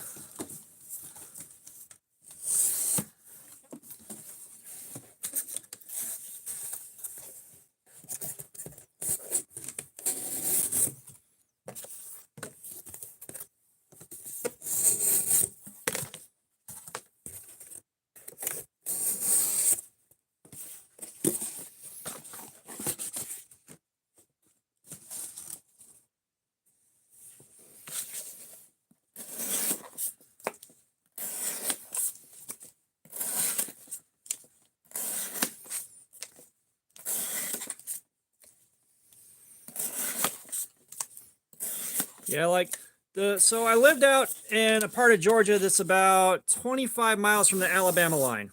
I moved out there from a spot near Atlanta because that's where my ex-wife saw a house. Like, I was letting my ex-wife pick out the house that she wanted to be in because I didn't really care. I just wanted to not be in an apartment anymore. And she picked the house way out there and then proceeded to get mad at me that we lived that far out, even though she picked the house. And you know, I get out there and there's not a racist bone in my damn body. Like, I don't function like that. And we get out there and, you know, like guys don't even look over their shoulder before they say some racist ass shit. And I'm just like, bro, just shut the entire fuck up. Keep it away from me. And I did not fit in out there at all. So we got back to a part of Georgia where, you know, I fit in better. I can be comfortable here. I don't have to worry about that stuff so much. And I'm a lot happier not being out there anymore.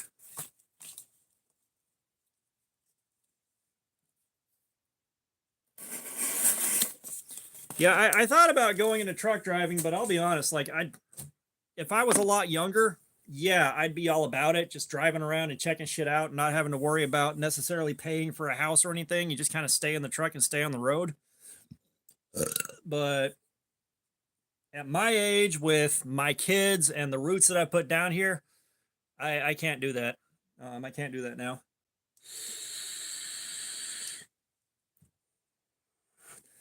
I don't have the patience, the energy, or anything else, or the sheer willpower to stay behind the wheel that long anymore. Yeah, the blaster laws here are pretty relaxed. Like, it's not that hard to get a concealed carry license.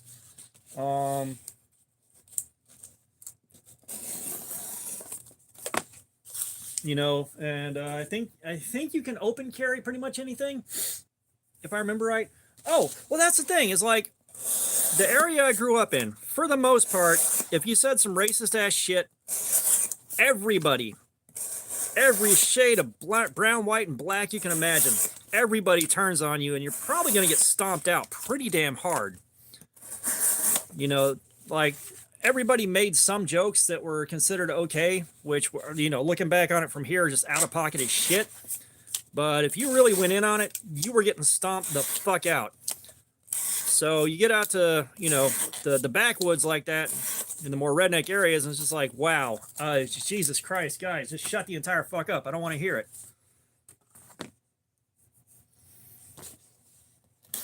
You know, and I was on a crew with a guy that was racist, but he was too stupid to be competent at being racist. So there's a lot of times where it's just like, I'm not going to sit here and explain to you how every word in that sentence was wrong. I'm just going to tell you, you need to shut the fuck up, dude.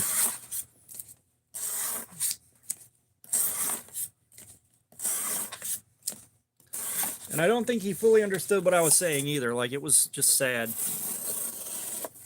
I don't think he understood he was being insulted.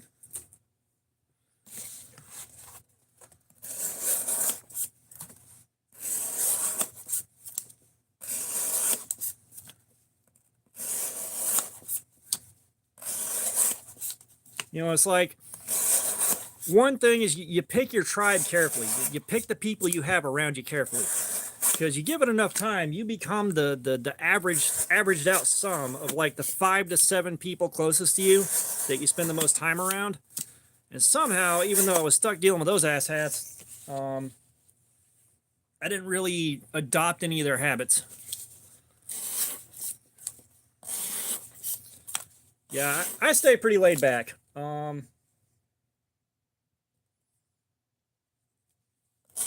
Like, I stay pretty laid back. Like, I don't really do confrontation. I have to be really backed into a corner before I engage in confrontation willingly. And then it's, you're going to get like 35 years of repressed anger all at once, because it's been repressed for so long. So I really don't let that shit off the chain unless I'm really fucking pushed. I mean, really fucking pressed. Like, if I've got a way out, or I can just stay quiet and let you talk yourself out, I will.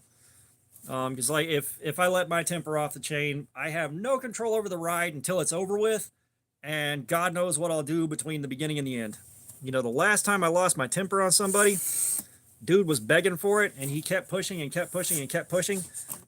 And finally, when I snapped on him, the whole time I'm like, I can't stop this now that it started, and I pray to God you do something to start a fight. Please do anything to give me an excuse to start swinging right now.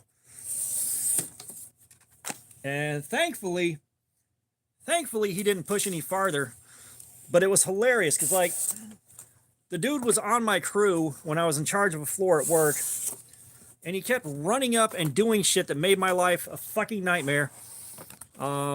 Like, he burned me with a 300-degree tray because I'm trying to help, and he would fuck my whole production run up. Just, I'm trying to help. And when he wasn't there, he wouldn't be working. He'd be over in quality control harassing his sister-in-law because she had enormous tits and he was trying to get his hands on those things. So I finally lost my temper on him. And I mean, I went haywire. And then I was like that for the rest of the fucking day. And, you know, once the ride was over, thankfully nothing else happened. I just lost my shit and everybody on the shop floor heard me. But I went outside to have a smoke to cool off. And he walks up, he's like, "Can I have a cigarette?" And I'll be honest, after getting that yoked up on adrenaline, that was so fucking funny that thankfully I felt a lot better after I got done laughing at that, but I just gave him a fucking cigarette. I'm like, you know what, dude, have it. Just have it. You know, I couldn't not. I couldn't not do it.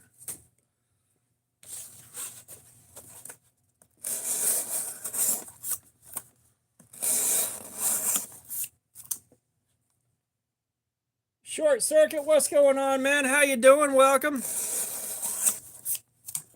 We are going in on the steel wheel cut jack with a hand sharpened 17-degree edge on it. And this bad boy's in D2. So we're going kind of haywire. Yeah. Thankfully,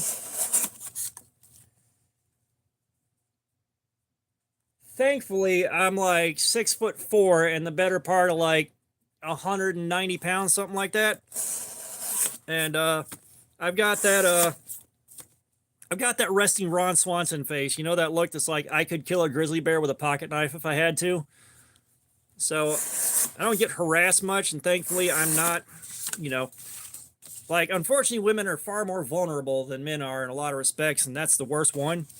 But yeah, at some point it's just like, all right, well, I don't have anything else to do but start swinging and breaking some noses. Full Fire, what's going on, man? Welcome back.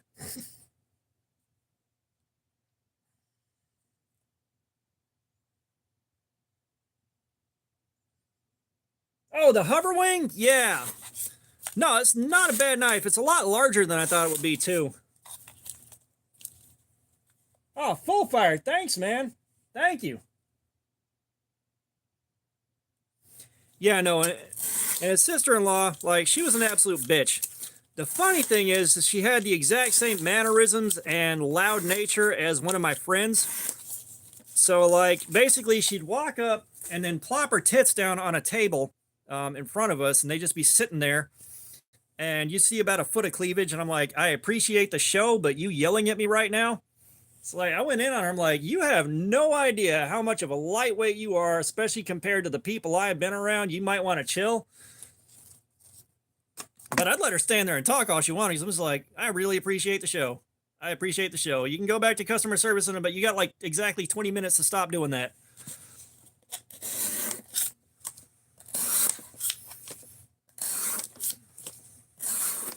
But yeah, he was all up in her business all day long. I have got the Work Sharp Precision Adjust Elite, and it's a small fixed angle sharpener. So I get it up to the ceramic stone on that, and then I've got a strop, and I go through 5 stages of diamond paste on those strops, and it gets them crazy sharp. Like, we have been at this since for 2 hours now. 2 hours on that edge, and you can see it's still a mirror. Like, the finest part of the apex is worn off, but you've still got a mirror on this edge.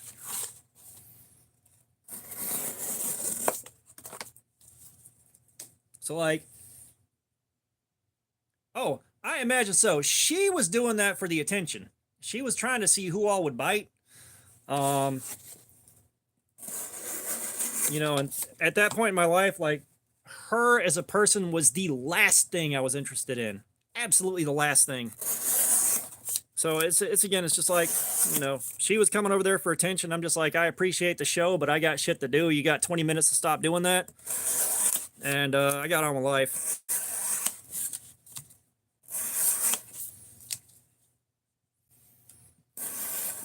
I guess, believe me, like, my wife is, puberty was very kind to the wife, so she would agree with you. Sometimes it's just nice to not have that weight there.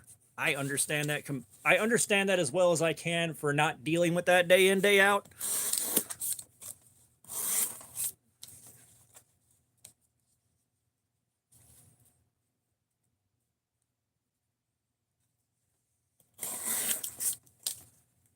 think anyone's gonna mess with you, dude. But no, like, and I mean, flirting at work is like one of the worst ideas you can have, because if someone does bite on it, like, that's your job on the line. And if y'all do something and shit gets weird, guess what? You gotta see him at work. Like, you ain't getting away from it. You're stuck dealing with it for 40 hours a week. It's like my ex-wife. There's no way in hell I would have worked at the same place as her.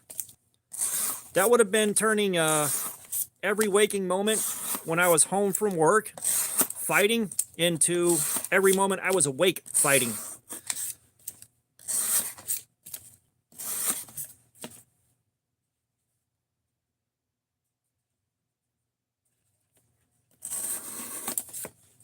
I think the wife is like 5'1" or 5'2", something like that.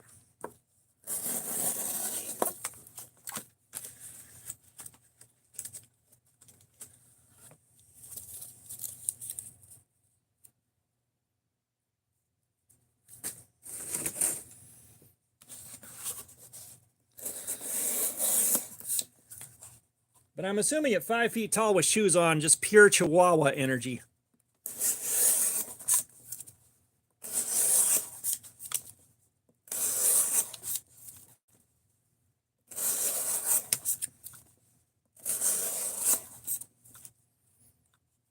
I think before old age started catching up with my dad, he was like 6'6" or 6'7". So like my 6'4" ass is like looking up at him. It's like, thank God I don't have to deal with your fucking issues fitting into cars and buying clothes. God damn.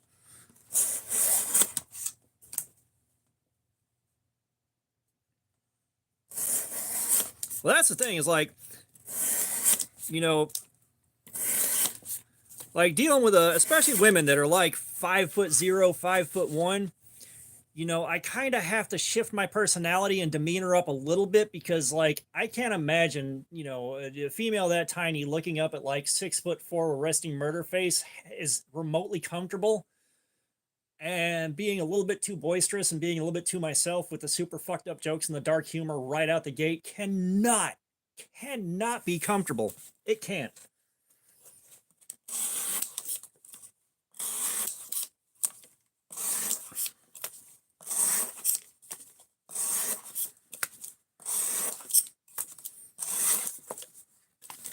You know, my assistant manager at my last store, absolute sweetheart, loved working with her.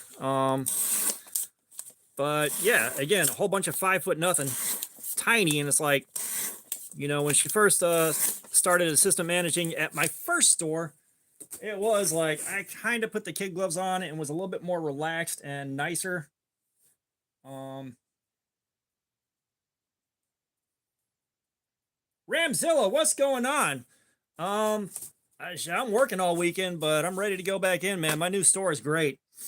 Like, my new store, I can breathe easy. I can work. I've got my autonomy. Like,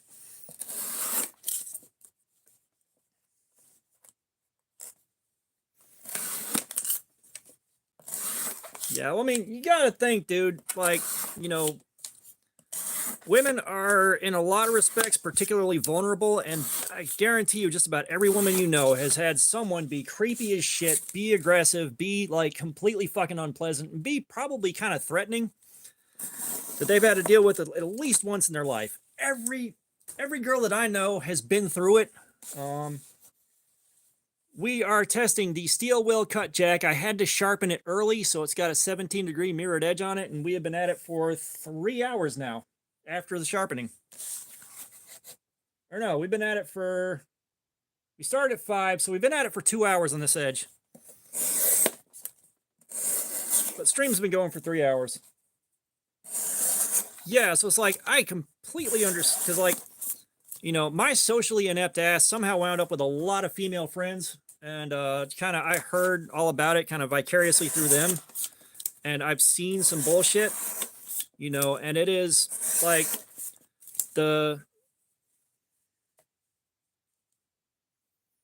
yeah, so like at my first store, we had a couple of girls. They were 17, they were fraternal twins, and lovely young ladies. But you know, when my wife started working at that store, apparently I was like one of the only guys they work with that wasn't creepy with them.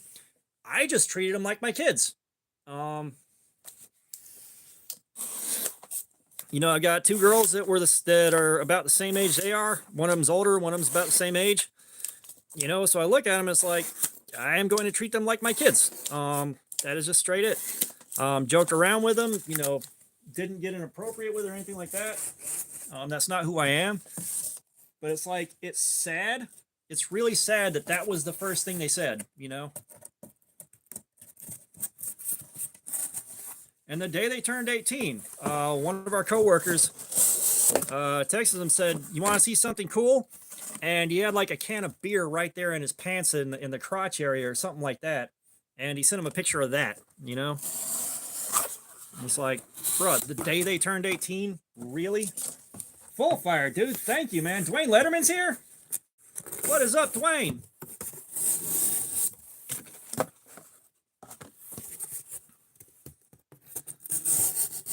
Like, full fire is coming out the gate swinging. Speaking of which, I don't know if I mentioned it recently, but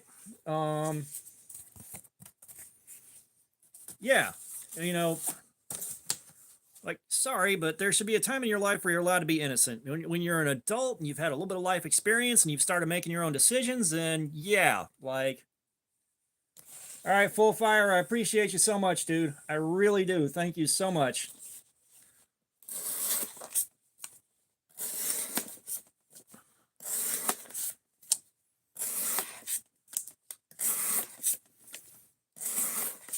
You know, but it is one of those things where it's just like, how hard is it to not be a piece of shit? How hard is it to just not be a piece of shit? You know, it's not like I've been that guy where like I've been interested in someone that wasn't really reciprocating, but kind of was, and I kind of misread the whole situation, so I was a little bit aggressive. You know, and I kind of expected her to shut it down. And looking back at it in hindsight, it's like she might not have felt safe trying to shut that down. I feel terrible about that now. But, you know, she also reciprocated a degree of interest that gave me the impression that, you know, things would work out. And I think she liked the fact that I was spending a lot of money on it.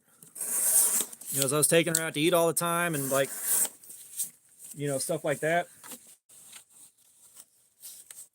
Yeah. And no, there was a point in my life where I was completely oblivious. I have learned better since then, but, you know, looking back on it now, it's like, Jesus Christ, I feel terrible about that. Holy fuck.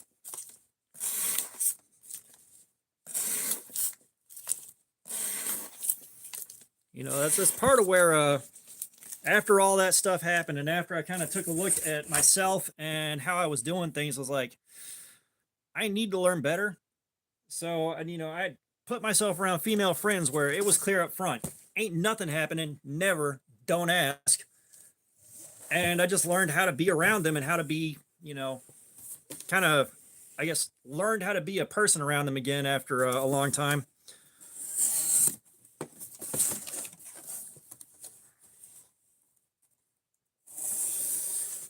You know, I definitely wasn't like a worst offender. Oh no.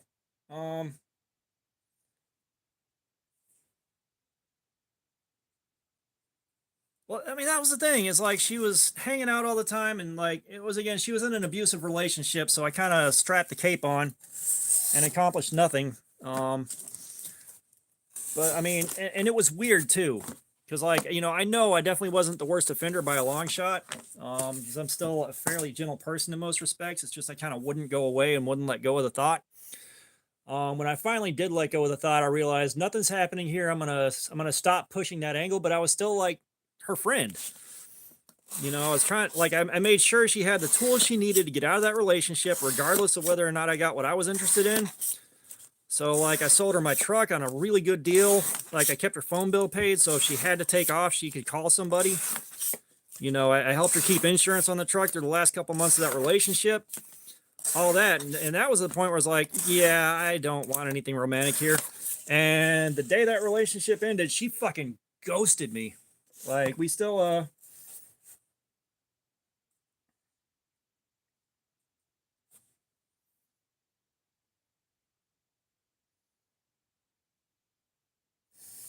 but, like, we hung out in some of the same places, so she'd show up, and then, she wouldn't say hi, wouldn't make eye contact, wouldn't do nothing. And I was like, all right, I stuck my nose where it didn't belong, I got burned. But then she'd text me later on, be like, why didn't you say hi to me or anything? It's like, you didn't even come across the room. Like, you stayed on the other end of the room and didn't even make eye contact. Like, what the hell do you want here? She might have been. Because, you know, she ghosted the fuck out of me. And the only time she called me after all that, you know, after all that went down is she called me and she kind of fooled me on that one. Because I'm like, hey, how's it going? Like, it's good to hear from you again. How are things going? And she's like, I need you to renew the tag on the truck. It's not registered in my name yet. I was like, you know, this is the last time I'm going to do this. Don't ask me again. And then, like a year later, she got me again. Like, she called me and she's like, you know, she starts doing the friendly chatty thing, catching up. And then she's like, I need the tag on the truck renewed again. I'm like, nope, you're on your own. It was like, not a fucking word. Like, not a fucking word out of her. And like, she occasionally like renews a friend request on Facebook. It's like, bro, like, you were so done with me that you ghosted me and wouldn't speak to me for a year at a time and then call me to renew the tag on the truck. Like, what are you trying to accomplish here? Like, what are you trying to accomplish? Like, I'm still confused by all that. Like, I know I was out of line. I was out of pocket. I stuck my nose where it didn't belong and I got what I deserved for it. But like, what's the end game there? Like, I'm so confused. You know, it's like, especially after all that, like, I took a big step back and kind of evaluated everything that I was doing there. And I was like, you know what? I can't keep being this person. And I just worked on myself. And I got to the point where it's like, I was happy being single. There was nobody I was interested in. I wasn't pursuing anything. And then the wife just fell out of my lap out of nowhere. Like, just completely blindsided me.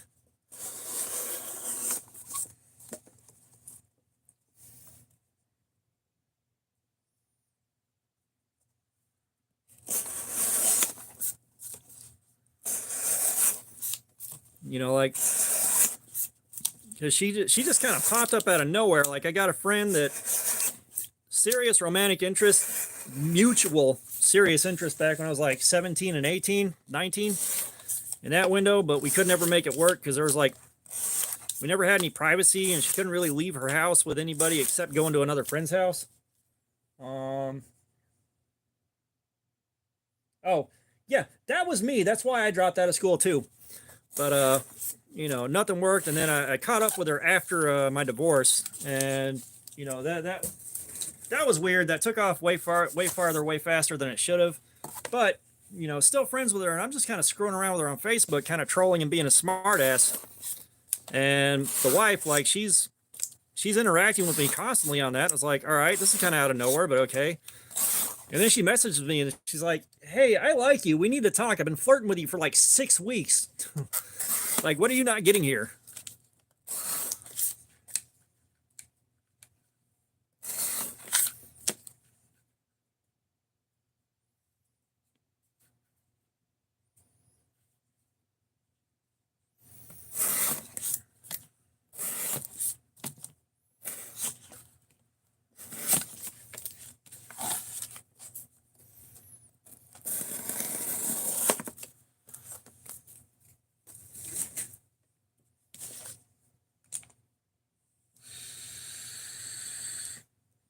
Hello, man. What's up? Welcome back, man. We got more D2 on the steel wheel cut jack, and we're kind of seeing if it can go as long as the Ozark Trail, if it's going to beat our regular 4-hour mark on D2. We got a brand new mirror polish 17-degree edge that we put on 2 hours ago. So I'm fixing to give my hand a break and check the edge and see how it's doing on the copy paper. And then we'll get right back into it. Because we have been a little bit rougher on this than we've been being with other stuff, so there should be some wear, but it's still cutting real nice, so it should still do pretty good on the copy paper. Well, we've done D2 a bunch of times. However, next week, I got a treat especial. The guys that were here when I brought them out voted for the knife to carry next week. So we got the Rat 1 and S35 VN. So we're going to have an S35V in live stream at the end of the week and see how that do. I will say this one has got a brand new mirror polished edge on it too, because when it came in, I was told the edge on it was at 23 degrees and that wasn't going to work for me. When I hit this, when I hit these stickers right here, it takes a lot more pressure to push through them. They really grab onto the blade and hold on tight.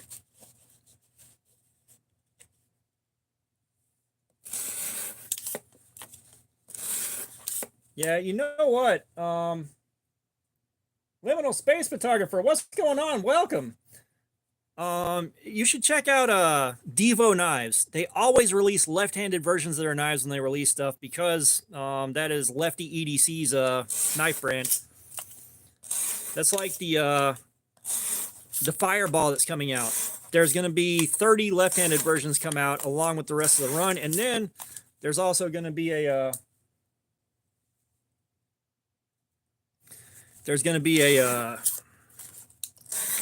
spacer, the back spacer. You can buy another back spacer that turns it into a left-handed knife too.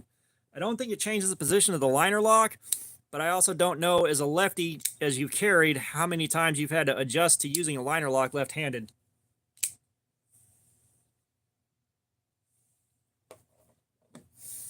All right, so let's see whether or not we got to break out the Forbidden Moonshine again. I don't think so.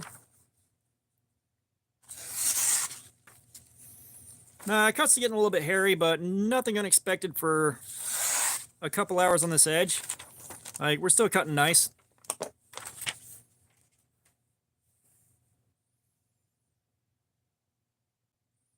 Brother, I don't make or sell any knives. Like, these are all mass market. You can buy them on Amazon knives.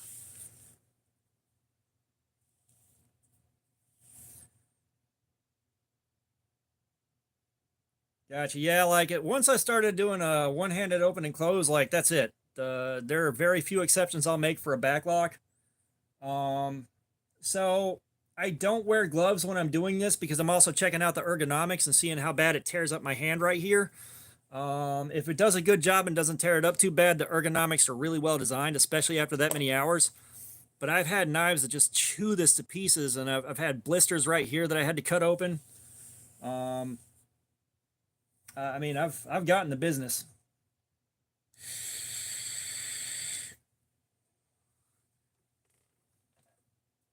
Now, I tried doing a live stream with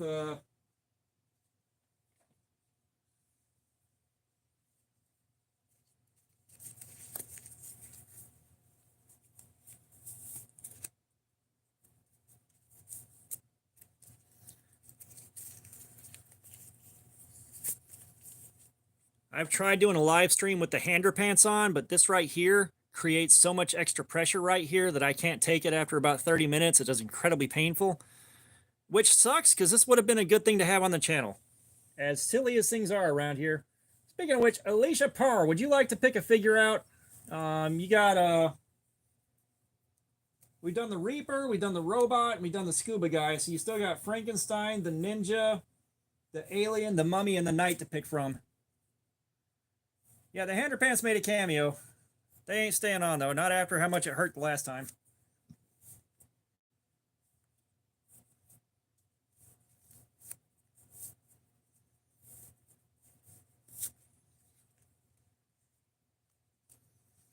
Ah, Fook. Why are you gonna do it? What the hell did I ever do to you, Fook? What did I ever do to you, man? Hell, you even won a knife off of me. Those are hander pants. Somebody else has a business selling those. It's Archie McPhee. Like, you can buy them on Amazon for, I think, 12 or 13 bucks. Like, they've been around for a long ass time. No, those are the choices. Just pick one. We haven't lowered the property value in a few minutes. You don't have to know anything. You'll find out.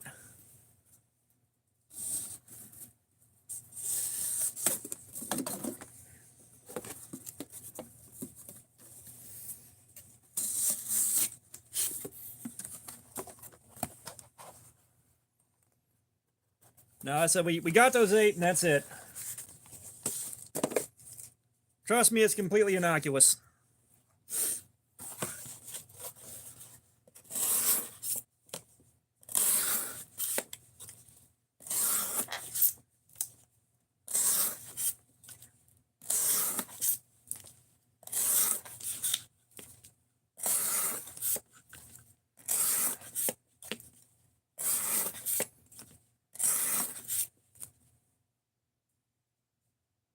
Shiny? What's shiny? That's it. We got the... So we haven't done the Ninja, Frankenstein, the Alien, the Mummy, or the Knight yet.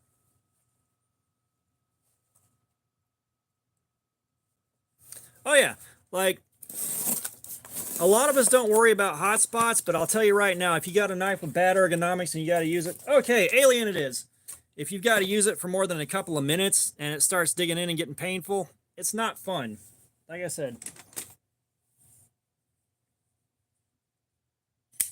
you know, this piece of shit right here, it took a few minutes to start really hurting to use. Like, this, the ergonomics on this are some of the worst I have ever seen. Your great-grandfather's Bowie is either carbon steel, like 1095, or it's going to be 440.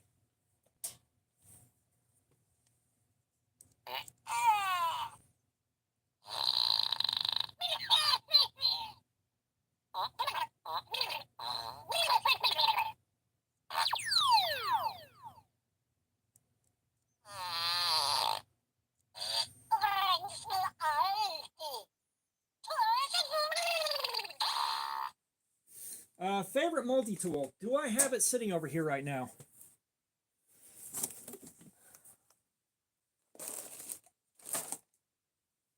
It's probably in the mess in this chair.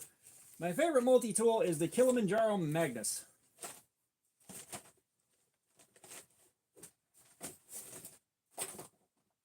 And it should be over here somewhere.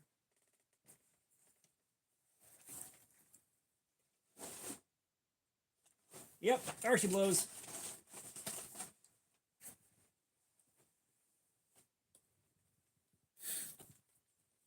Okay, so Kilimanjaro Magnus.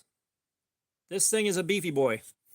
But you've got the least convenient pliers in history on a multi-tool to use.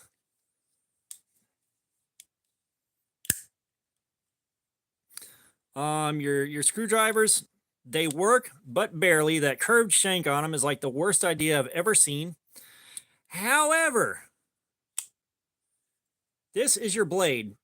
This is your blade on this multi-tool, which I'm absolutely in love with. And the saw on this multi-tool is like the best multi-tool saw I think I've ever used. This thing is phenomenal. So this is the Kilimanjaro Magnus. I said, and the thing is the environments I was in with this thing is the knife for cutting rope was very handy. The saw for getting small things out of my way was also incredibly handy. And I might have to use the screwdrivers once in a blue moon, and they were a pain in the ass, but they got the job done at least.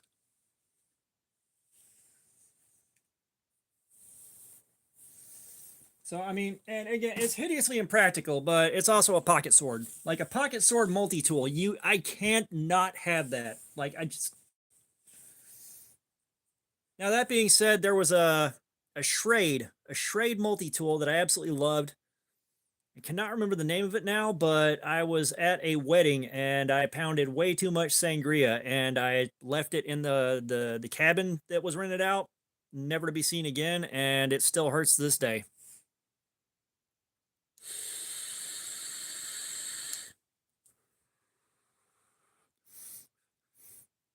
Like, I'm still so upset that that thing's gone to this day.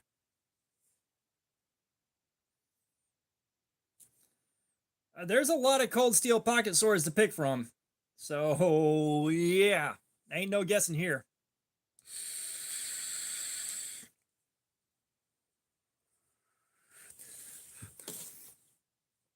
As long as you don't buy the cold steel 1911, you're fine.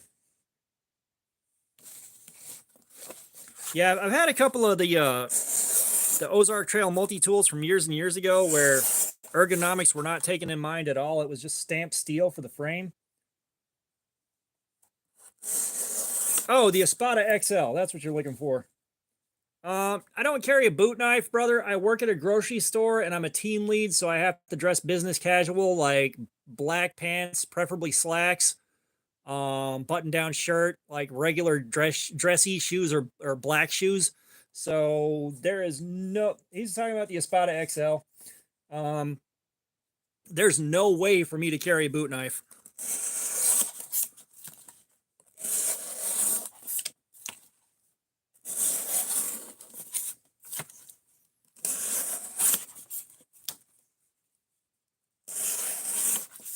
Like, I would love to have a reason to carry fixed blades and an environment to carry fixed blades in. I'd love to be able to carry like boot knives and stuff like that and get more stuff to review. But pocket knives is about it. Like something I can carry and keep it quiet and concealed until I need it. That's about it. Like, I can carry an absolutely humongous pocket sword. It's just I can only really break it out in the back room.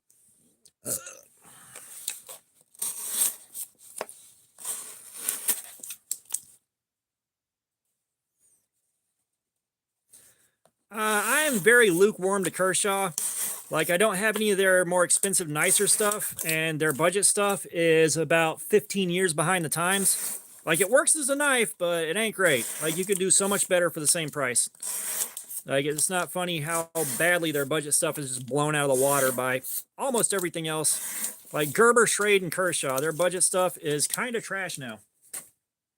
Across the board.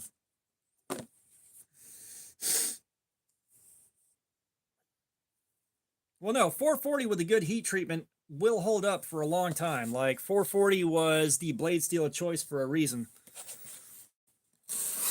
Yeah, so like,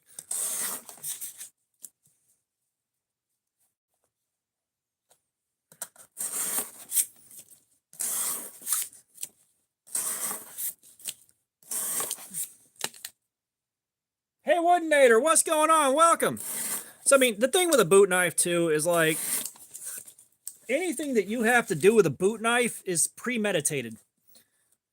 You know, if you get in a confrontation where you need something in your hand to save your ass, you're not reaching down into your pants leg and digging out a boot knife. Like, you better have something in your pocket or something you can grab like right now. Boot knife is kind of premeditated. You're planning on a fight.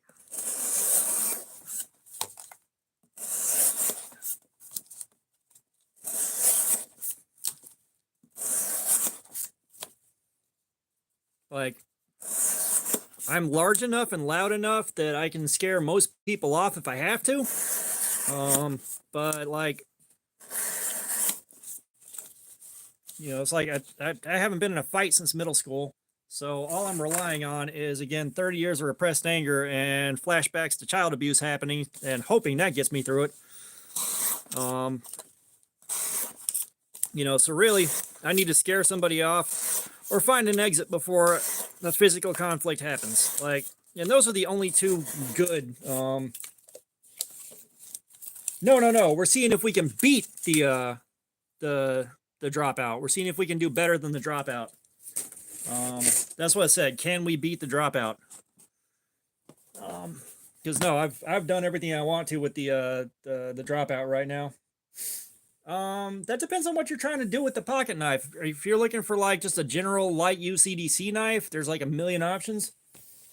I'm trying to think about what my favorite in that range is.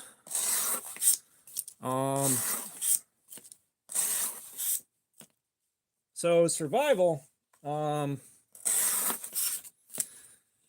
that's where I don't know a whole lot. Like, of course, your Moras are,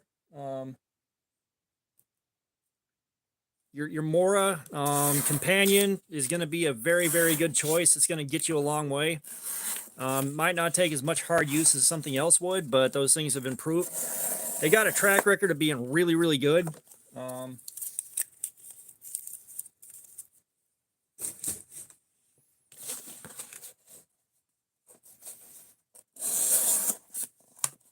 You know, and of course, if you're kind of patient and you're shopping sales, like, you know, you can find a lot for the $50 and under range. Oh, the Garberg has a stellar reputation. Yeah, I've kind of done everything I want to do to the dropout unless I figure out some other thing to check out on it. Oh, my day's going great. We're here doing this. I'm having a great day. But yeah, the Garberg has a stellar reputation for doing everything. Condor, they also have a great reputation. Tops knives, they make some killer stuff. They're really fucking good at 1095. Like, they do some killer shit with 1095. Like, and 1095 gets looked down on as kind of a basic bitch steel, like a, 440. You get a good heat treatment on 1095, you'd be amazed what that shit can do. God almighty. But, David Esquibel, welcome. I didn't say hi.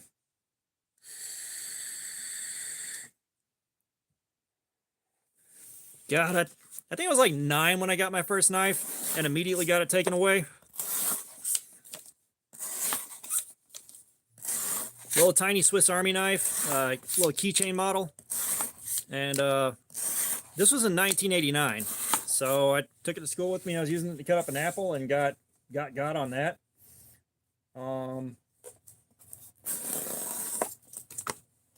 Yeah, cold steel, you can buy some brutes for $50 or less.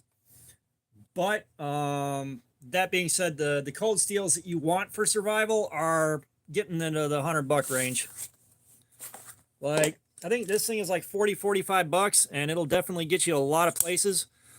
But the AUS 10A is also going to take some abuse, but you really want to get S35 VN on that, and that's going to be pushing the $100 range on like the AD10 and stuff like that.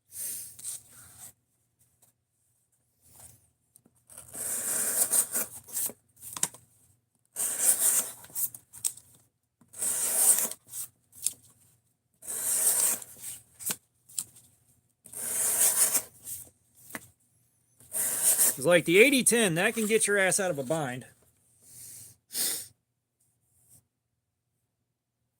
Yeah, like I did Boy Scouts for a little while, however,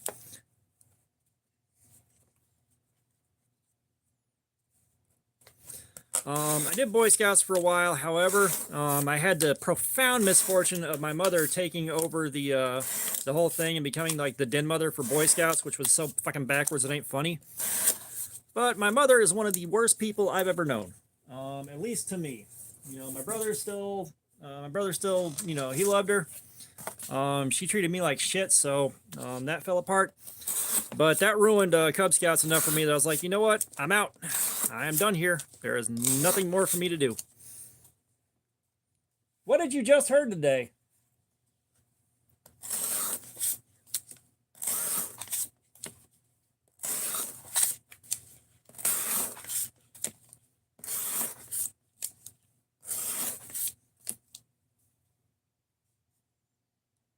You talking about the little bitty key folds open, a little bitty lockback? I've got one of those I need to fix. I used the tip as a screwdriver trying to help a friend out that was in a bind. And I wrecked the tip. I don't know if they've been back. I got mine on clearance off of Blade HQ. Like, it was like $3.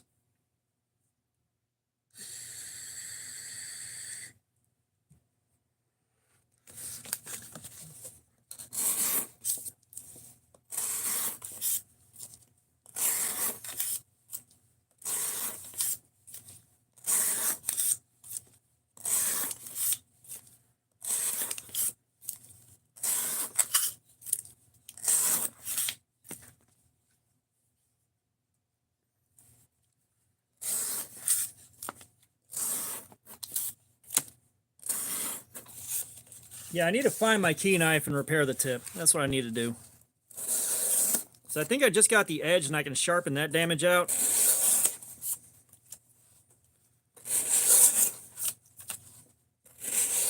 And of course, as tiny as that is, it's going to have to be on the belt grinder.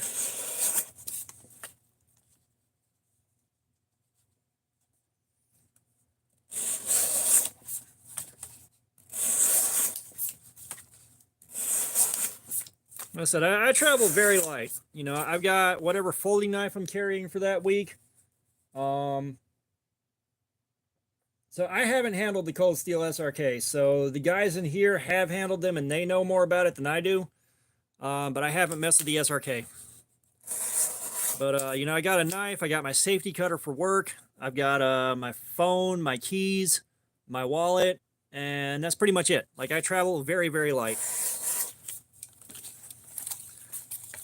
Like, that's my thing. I've been in that phase of my life where I carried as much shit as I possibly could in one go. Multi-tools, knives, fucking all kinds of shit. You know, and honestly, I wound up not using most of it. Like, the knife was the only thing that got much use. So, like, I look at it kind of realistically. I'm not going to use this stuff. I don't need to buy it. I don't need to carry it. Like, I don't need an EDC flashlight. Anything that I do need light for, I've got a phone. It's good enough to get by with. I'm not going to need that very often as it is. You know, where I work right now, a multi-tool doesn't help me a whole lot. And even the knife is not necessary.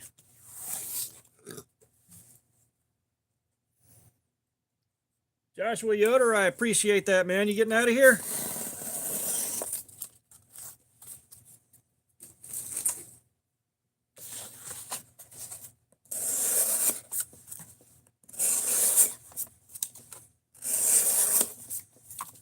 All right, man. Well, thank you for being here. I appreciate your time. I really do.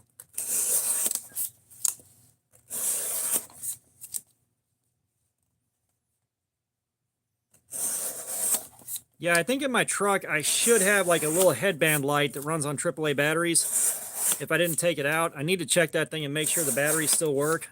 You know, if I gotta fix something, I want a headband mounted light. I don't want something I gotta hold because I need both hands to fix stuff. And oh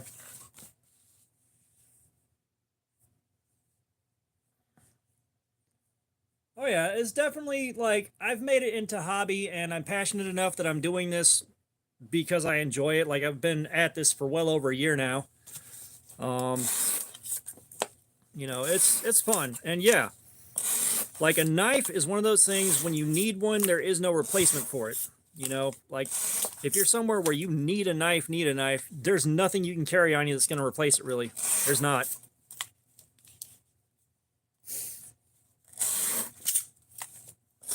Yes, like I don't get to wear a hat at work, so that little flashlight also doesn't help me there. You know, it's just more crap in a pocket with very limited space that I can't use.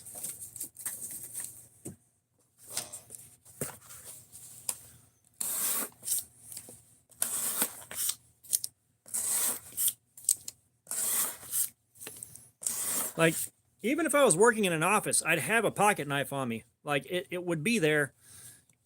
You know, even if I wasn't supposed to have it, it'd probably be tucked in the waistband or something like that. You know, there's going to be one somewhere.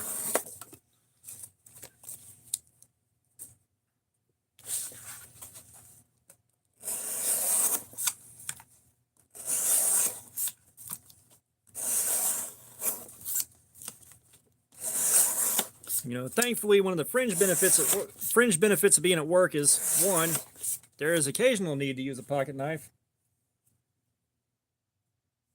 Yeah, I actually have I have a small SOG Kiku clone that I got from Mason Knives. It's in my truck console right now, and I have had to carry it because I forgot my primary. But this guy is going in the truck when I remember to take it out there and put it in the truck. Because this thing is just a fantastic burner knife. Damn it. So you can tell my hand's getting tired from this because I just can't get my timing on this right. Erwin Curtis, what's going on? Well, no, it's just, there are times like, you know, I've been in environments like that where you wouldn't think you need a knife, but every so often something comes up where you gotta cut something, some cloth or cut something out of a chair. Like, I have ended up needing it.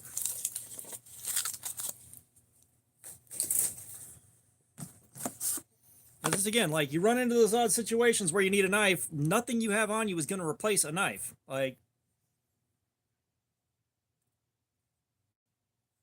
right? Copy machines are the worst.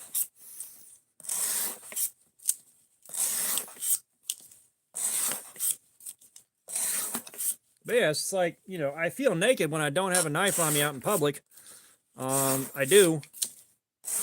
It's not even that I'm scared I'm going to get in a fight and need to pull it on somebody. It's a tool, and it's an incredibly useful one.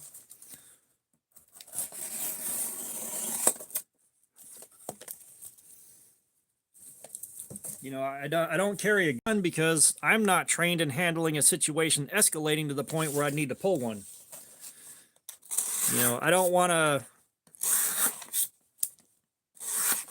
to end somebody just because I panicked and got scared in a situation that could have been de-escalated.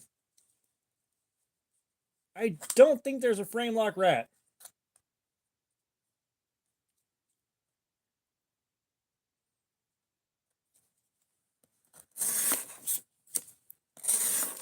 Yeah, but a file down screwdriver does not work as a knife. Now, that being said, I used to carry one of those, and then I realized why I was carrying it. I'm like, I don't want this on me anymore. So I just did throwing knife stuff with it, honestly, which was a lot of fun.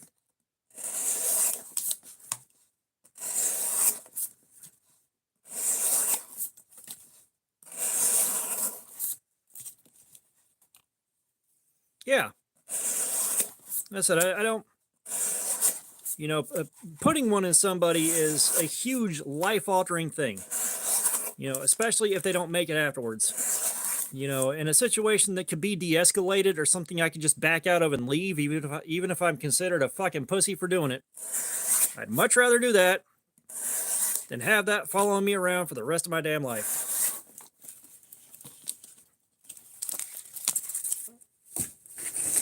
All right, that is yet another box of shredded cardboard to throw on the damn pile.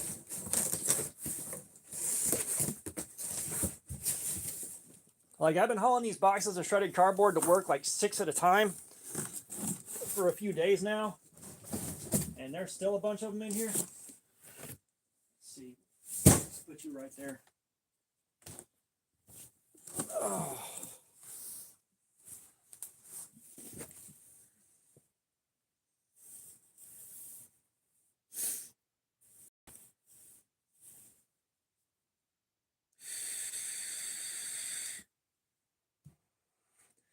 Yeah, the rat's definitely not set up for a wire clip. It's not really set up for a frame lock either. Like, you're not going to get a frame lock in a G10. You're not. The G10 does not work as a frame lock. Let's see, something that's not going to fucking hurt to cut.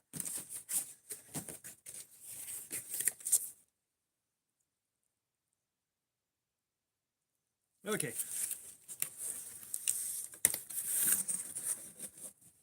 Yeah, I want to spend the rest of my days not knowing what that's like. I'll be honest. You know, that's one thing that's happened as I've grown older and worked on self-improvement, is I've gone from wanting to be that tough guy to just realizing I don't want that on me. I don't want that for myself. You know, there's 1 or 2 people out there, they've done enough damage to me while growing up that if I had the opportunity, they might never walk again.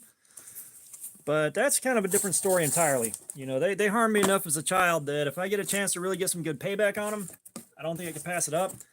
However, given how old and falling apart they are now, to be like beating the shit out of a Girl Scout and there's no honor there, you know, at that point, what are you even doing?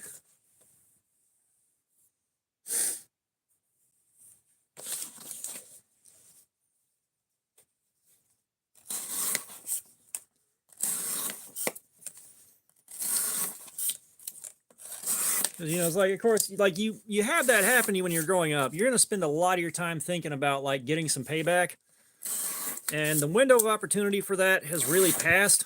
You know, you're talking about someone that's so old and decrepit now that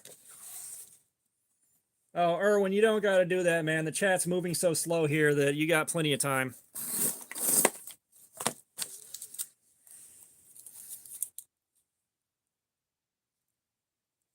You know, you're talking about someone that's so old and decrepit now that there'd be nothing to that. You know, you're talking about a guy that's past retirement age, like 5'2" and like 90 pounds. And it's just like, yeah, there is nothing there.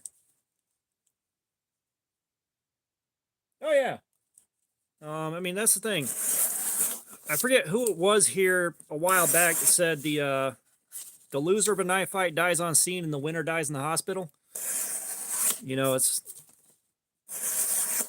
and like you listen to guys that know combat sports and know fighting and all that, and it's like one of the things that makes the most sense. Like, if you don't know how to fight and you haven't spent time training on it, you might start swinging and you got what, like 30-40 seconds of gas in the tank, really going for it before you're just out of steam, and you know you ain't got no more left in you.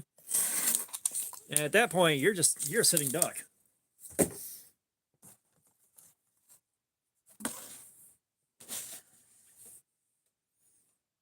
Oh yeah, that's it. Like, I don't care what you think about me. All right, I'm going home. One way or another, I am going home. Like I would prefer for everybody involved to not be harmed, but like one way or another, I'm going home.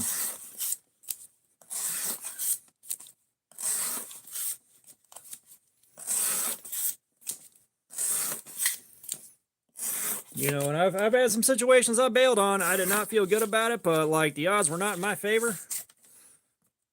2, 3, 4 people trying to start some shit. Just because at that point in my life, I was just a walking abuse sponge. Let me try to pronounce this. Sweden EDC. That took way too long to read. How you doing, man? Welcome. But you know, it's just, if I would have stayed there, I would have wound up in the hospital just getting jumped by like 3 or 4 or 5 people. And it's like, nope, I don't care what you think. I'm going home. One way or another, I am going home.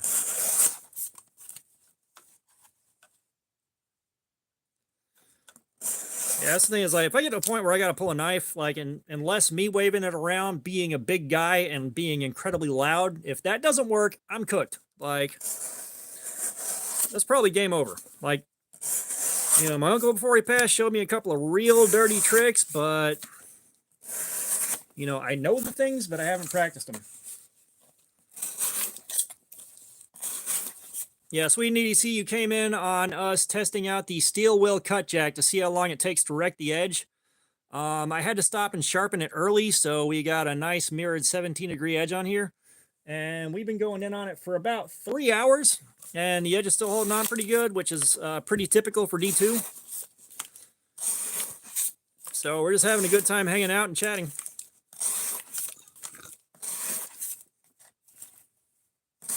Are you actually visiting from Sweden? Because that's a country we haven't had anyone drop by from yet.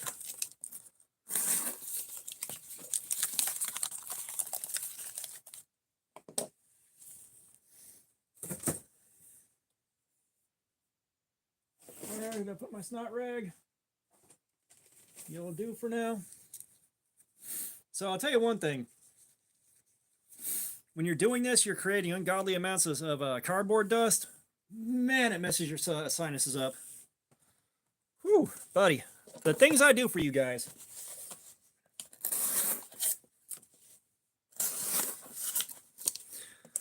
Yeah, thank God for small favors. Dude, hell yeah. So we've had guys from Brazil and Croatia. Where else have we had people from? I know we had another country or two, but Sweden's a new one. You're the first.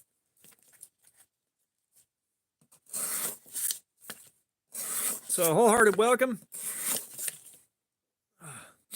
Man, like, the stream's been going for 4 hours now, and I have made so much cardboard dust that ain't funny. God, my sinuses are blown out.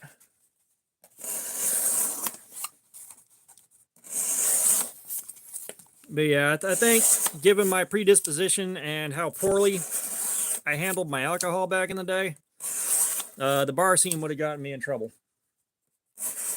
I am sure I would have wound up with a police record or been in the wrong fight.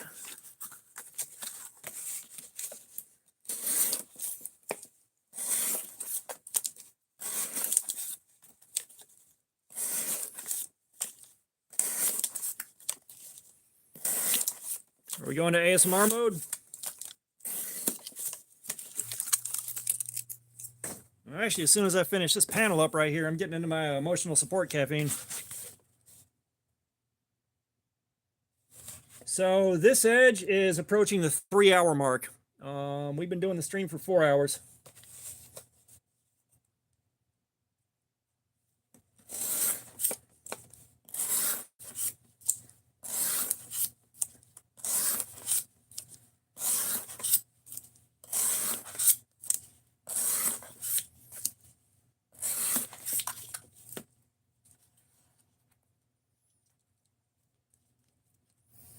Dude, I appreciate the sub, man. Hopefully you get in on the next live stream a bit earlier. Keep an eye out on the community post because I do let you know when the live stream is happening ahead of time because it's not always on the same day.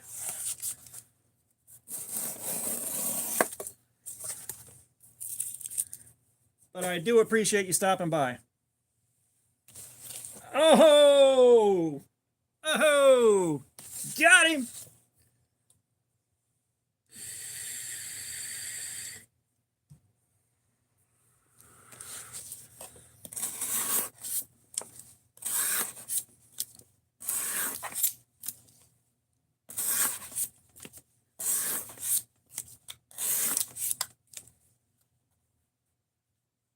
Oof, that's rough, dude. That was rough. Thankfully, I'm not in that place anymore.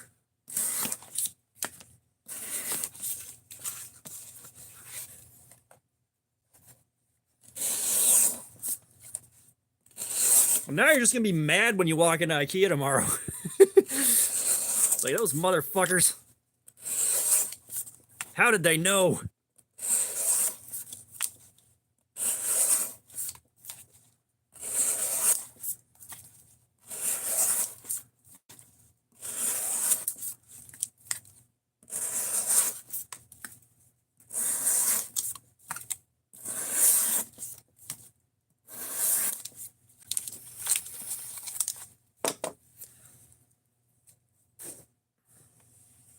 I don't know how clear this is going to show up on camera, but this is what my hand starts looking like after about the 2-hour mark.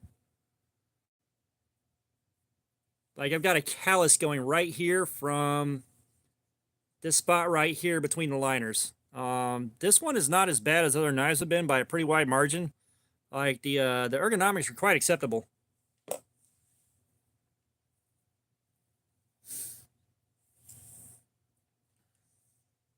Saint Casca, what's going on? Welcome back. How are you doing today?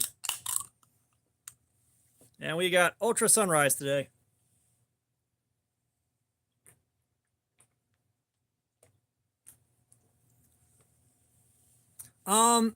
It hurts a little bit, but again, it's nowhere near as bad as a lot of guys or a lot of knives have been doing to me. Like this is probably about a 7 out of 10 for ergos. They're still good. Cali Boy 77, what is going on, man? How are you doing too?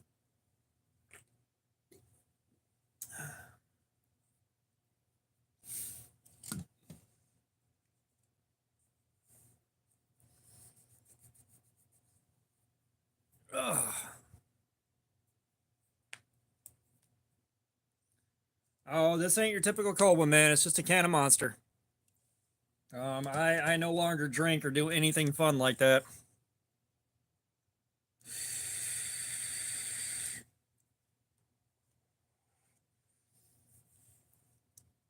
No, I quit drinking in 08, and then I got clean in 2010, so like I am out of that game,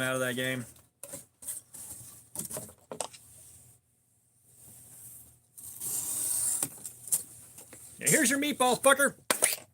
Right in the face.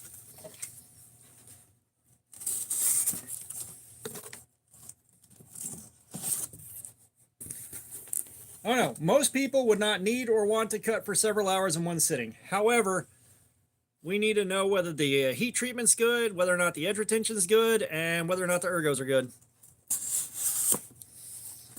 So here's the thing.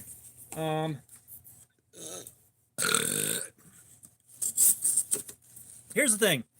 All right, I've seen a lot of knife reviews where all it is the guy takes it out of the box, flips it open and closed while he's talking, and he's just like, this thing is awesome. Like, this thing is really, really awesome.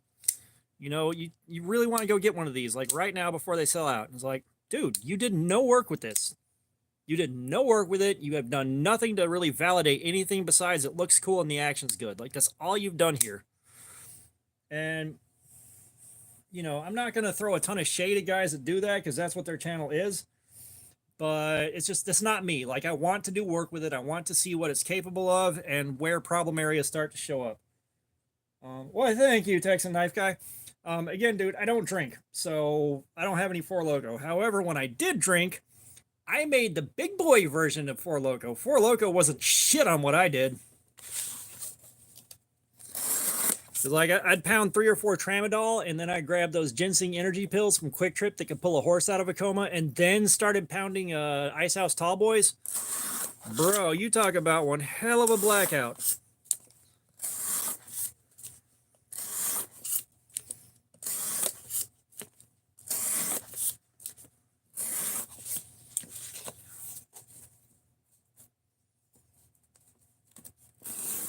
No, that was like 6 Loko, dude. Like, we had one guy, he was begging for the business, and it took 6 people to pull me off his ass because, like, he was really, really, really out of pocket.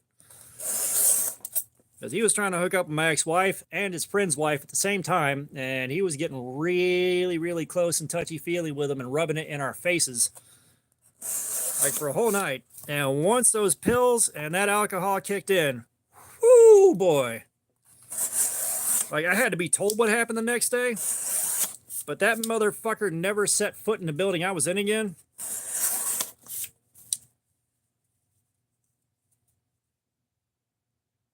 Pew Pew 77, what's going on? Oh yeah, no, like, it's an experience. But you know, that dude pretty much lived at his buddy's house where he was trying to hook up with the dude's wife, and whenever I was over there, he wouldn't even go past the mailbox. Alex's Knives and Such, what's up? Yeah, so I'll carry mine for a week. Like, carrying it for a month doesn't work for me because I cycle through so much stuff, and really a week is enough to tell me, you know, basically carry comfort, quality of life day to day, how good the factory edge is, and I mean, the carry portion is what's your day-to-day quality of life like? Like, is this thing going to be hard to carry? Is it going to cause a lot of discomfort? Is it a pain in the ass to pull out of your pocket and deploy it on the fly? Is it a pain in the ass to close? Like, I'll look at that, and then when I want to do edge retention and stuff like that, we go here for the cardboard slayer. I mean, that being said, I genuinely appreciate the fact that you carry it that long, because you definitely have time to suss a lot of stuff out that I might not see after a week. You know, and as good as knives have gotten in the last few years, it's kind of hard to find a really bad one. Like, it is hard to find, like, a truly, truly profoundly bad knife. I've found them, but it takes some doing. Oh yeah, I definitely like the blue too, especially the shade of blue. Like, it does show up well on camera, but a lot of times when you get blue on a knife, it's a much brighter color. And this blue is a definitely just kind of, it's a different shade of blue than you normally get.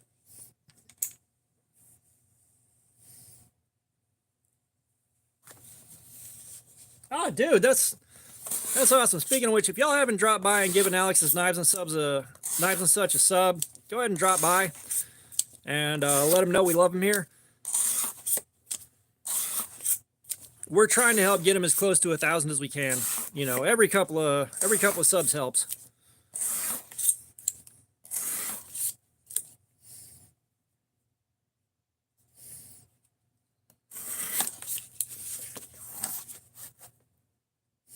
Oh God, yeah, we had one of those. Like, we couldn't slice a tomato with it, so I took it down here and put it on the Work Shark, the little belt grinder, and zipped it real quick. Oh my God, I'm gonna tell you right now. Wow, that is a little ballsy.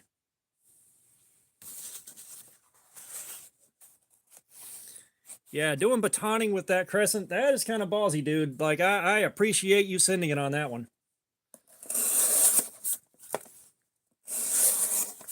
but it's a little expensive. But you know, if you're just trying to put a good sharp working edge on a knife and you're not necessarily worried about keeping it factory pristine, the Kin Onion belt grinder from Work Sharp, God, that thing is good.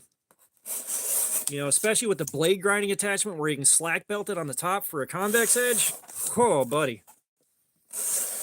Only caveat to that is you got to watch what you're doing. Because if you're not careful, you will...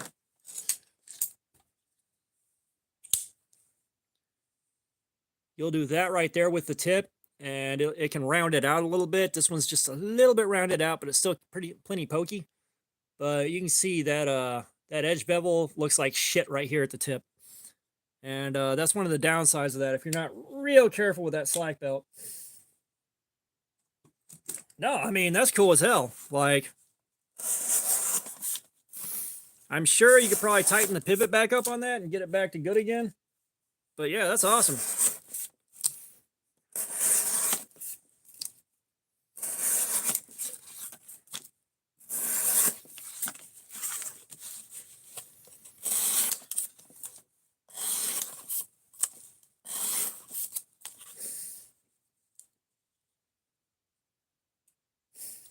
Wow.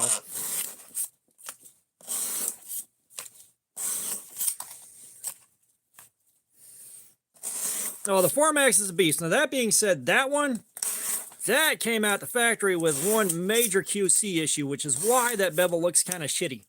One bevel was at around 22, 23 degrees, and the other one was right at 17 degrees. And it was cutting cardboard like shit. It took no time to start cutting like shit, so I ended up having to sharpen it. That little precision adjust would not do it. That blade was a bit too big and bulky for it. So I had to go to my 2x72 and on the flat platen hog off material, and then go to the little Kin Onion belt grinder to really refine the edge on it. But God, man.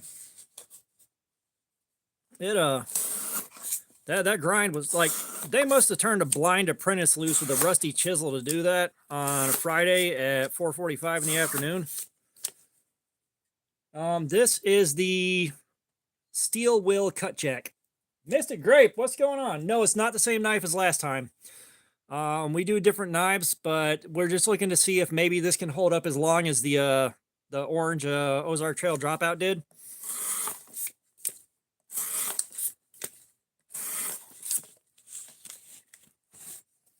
Yeah, like, I thought I had a lot of videos up for a channel this small, but he's got me beat by a couple 300 now.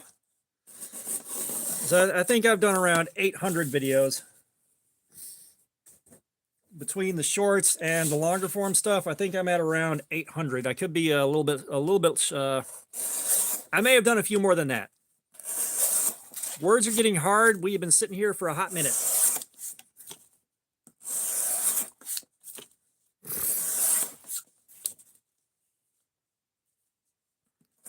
Yeah, it's a D2 duel. Like, most of our D2 has lasted pretty much 4 hours and crapped out like clockwork.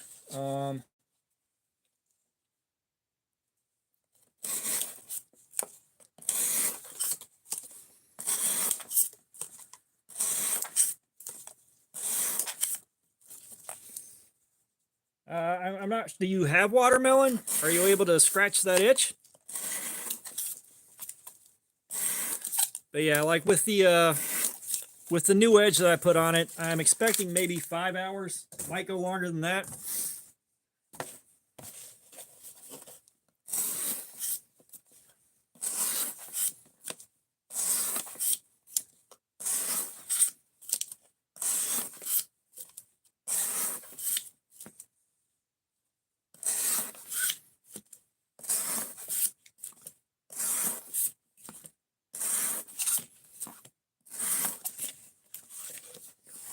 Uh, 17 degrees on each side. That's kind of my standard go-to for most mid-range steels. If I'm on like 8CR13, I'll do an 18-degree edge. If I'm onto something with a little bit better HRC, I'll go down to 15 degrees.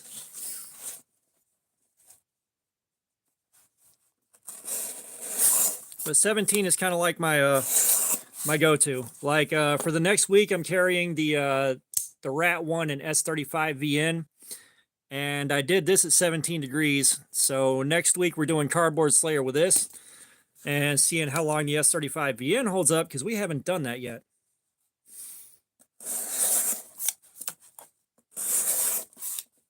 But yeah, the little Work Sharp Precision Adjust that I got, it makes it so easy to get very, very nice, clean, beautiful edges.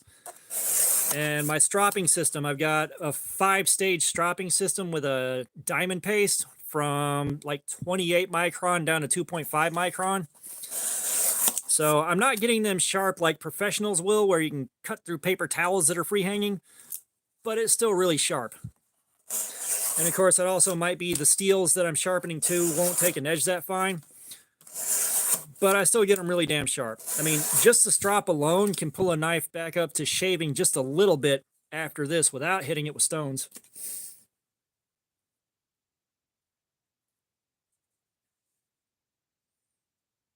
Oh God. If I'm doing N690 on something like this, this is going to be a stream where I am on a drive to... Yeah, so this thing, if your blade is wide enough, you can go down to a bit below 15 degrees on it. But like it's between 15 and 18 on pretty much all my edges. But this thing, it was like $120 American Freedom units. And I mean, worth every penny. Like worth every penny. Because you go from a 240 grit to 800 grit and then onto a ceramic stone, and then I'll go through all of my strops, and dear God, it gets shit sharp. Like, where's the notebook paper?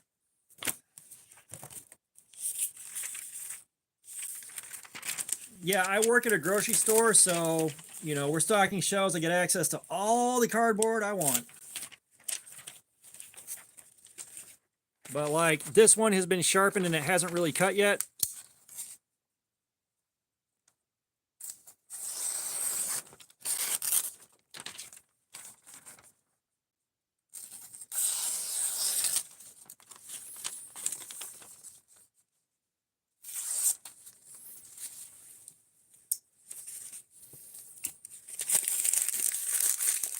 Yeah, well, I mean, so one of the things that I may have mentioned earlier, but any super chats or donations that come in go back into the channel.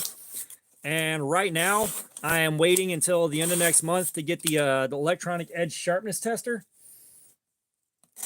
And then after that, we're probably going to be saving up for the professional version of the Precision Adjust, so I can buy aftermarket stones for it and make the sharpening easier and faster, better clamp, better everything.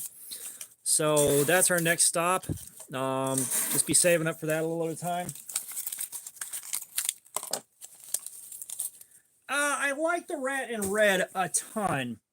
The Rat 2 in Olive Drab, just, it looks kind of boring. It looks kind of boring.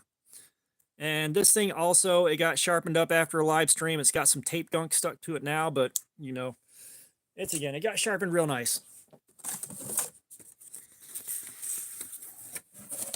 Oh yeah, no, if I'm doing N690, that's going to be, I'm raising money for the channel and myself to be there that damn long doing it. That kind of a marathon, like, I'd have to wait until the channel has enough people watching where super chats actually do come in kind of consistently, and then go in on something that's going to be that much of a painful marathon. You know, as I'm being real, it's like I'm doing these live streams because I love doing these. You know, I have a lot of fun doing it, but if I'm going to put myself through that kind of suffering, better be some money on the line. You know, because I am trying to get this channel to the point where it can support itself. You know, the AdSense revenue coming in can help pay the bills and keep the lights on. I don't know. I don't know about 12C27. I don't know about the I don't know about the N690, but from what I understand, it's supposed to be really good. So we are actually designing my own pocket knife. I don't know if that design will go anywhere and do anything, but liner lock on that to keep the price down and make it a little bit easier to manufacture. Because I mean, honestly, I'd love to build something with a good access lock on it, but you know, that the design may or may not go to a company. that I've worked with before on, like, they send me stuff for review every time they release it. They may or may not be getting that design once the renderings are finished. Oh, so I don't know. Yes, so the clip would be reversible on that. Hopefully, wire pocket clip should be reversible. That's the goal. But you're talking about a 4-inch long drop point. Like, you're talking about a 4-inch long drop point that's about 1.5 inches tall, big ass pocket cleaver sized. So something kind of similar to this, but with thinner blade stock, much more slicey, a full flat grind on it. And probably going to be in D2. Erwin, you out of here? All right, man. I will see you later. Thank you for being here that long. If I was making only one for myself personally, yeah, it's going to be an axis lock. For sure. I enjoy an axis lock so much. But for like mass production, it'll be a liner lock. Let's see. Let's see what we got for the renderings. It's like KO Knives. KO Knives is who I'm working with on this. Because he asked me to draw a knife up for him to design.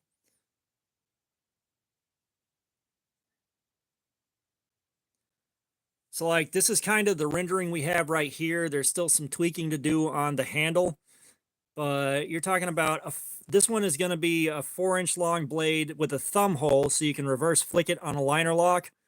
And if the company that basically he's going to send it to Gin Knives, and if they actually take that and do anything with it, it's going to be a knife kit that you build yourself. And the idea is to have that between 35 and 45 bucks for the kit, because Gin makes some really cool shit in kit form. If you haven't seen my videos, there's some Gin playlists to go check out. Like, I love their product, and they have supported this channel so much. Like, they have more stuff in the pipes that they're going to send me as soon as they're ready to go. I know one of them is going to be a button lock. So I am looking forward to that quite a bit. Yeah, that's his rendering. I mean, he's kind of struggling to get the handle shape dialed in perfectly, but, you know, we're kind of tweaking that. Yeah, like I said, I doubt it's ever going to actually get made, but he's going to try to get it through Gin Knives. And if they do make that, oh my God, I am going to be so happy. Because what I want is, so let me see if I can reach it from here, and I can. So one of the things they make is a kit called the Captain. And that's this right here. And they did this in a clear or translucent blue acrylic. Just like they did one of their kits called the Chubby in translucent blue acrylic. So this is hang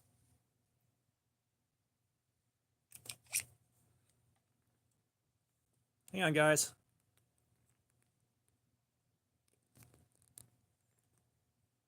Oh shit.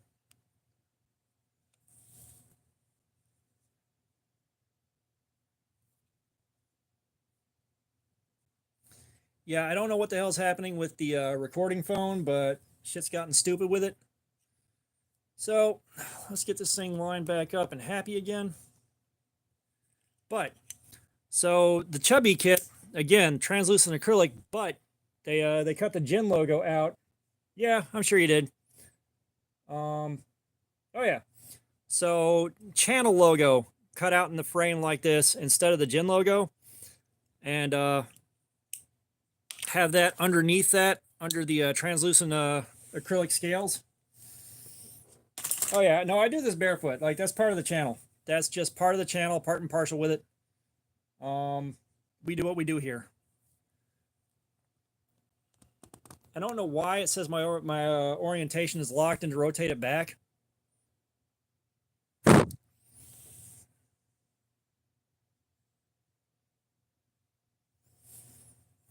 Well, the Chubby is a toy with an edge. All right, it's a cool novelty. Like, we did Cardboard Slayer on it, and the only thing I gotta say about that is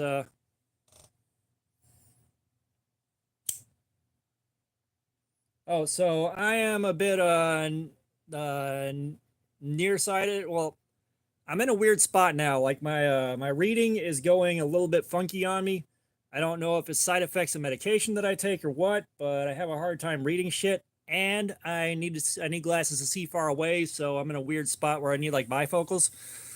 But this thing, the blade steel on it is just a bit too damn thick for something shaped like this. I mean, it carried well, it fidgets well, it's a neat little novelty, but yeah, it is a toy with an edge. Cool toy with an edge, but toy with an edge.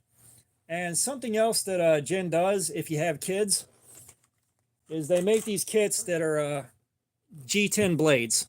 So the blade's G10, so you can put it together with your kid and learn knife safety or teach knife safety and all that and teach them to be responsible with it. And if I understand right, they still pop tape pretty good.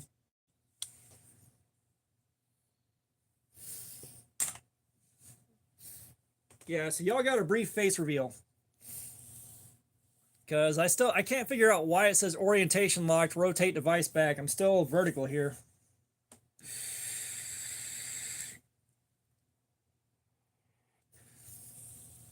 Yeah, I've got a little bitty keychain,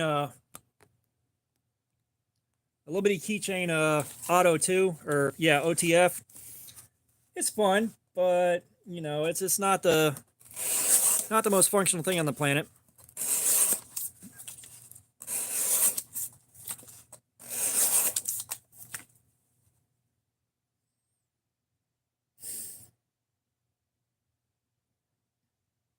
Sweden EDC, I appreciate you hanging out this long, man. I know you needed to crash for a little while now.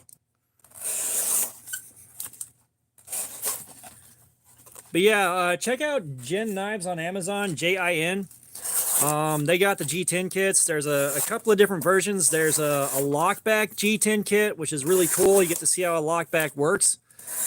There's that space kit that I just showed you, so you can learn how a flipper works. And the Chubby also comes in G10. And the G10 kits, you can get a black blade, and they actually went full in on the bee theme. They got the little bee eyes, little black and yellow stripes. Of course, this is emulating wings. You got a stinger right here. So, like, you got options. But yeah, those for the Boy Scout troop, not a bad idea at all.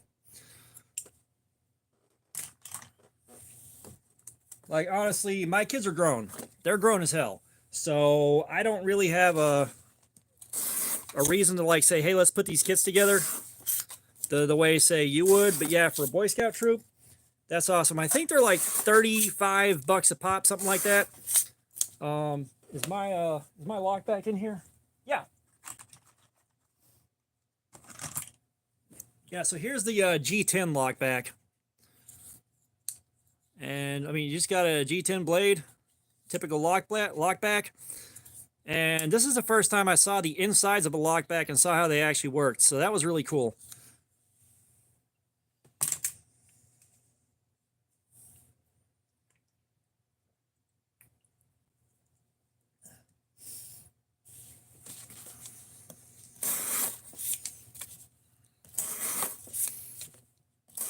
Yeah, like if you go back in my channel and check out the Gen playlist, you can see how they're built and the assembly and all that. But they come with real clear, straightforward assembly instructions, like all that.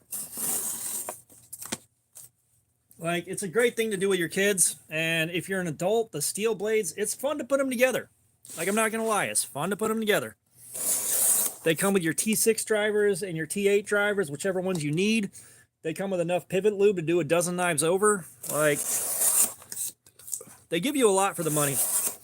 And unfortunately, y'all missed it, I think. But not that long ago, the Captain knife kit. Because the clear translucent one that I showed you is the Captain knife kit. This is the first kit they did with the USA Captain America scales on it.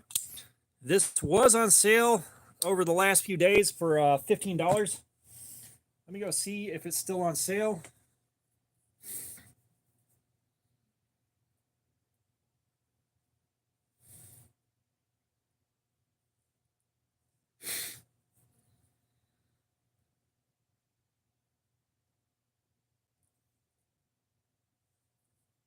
Why?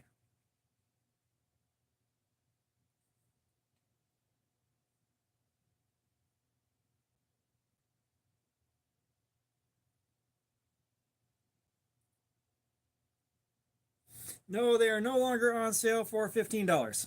Sadly. That was a screaming good deal. Like, I've carried that for a week.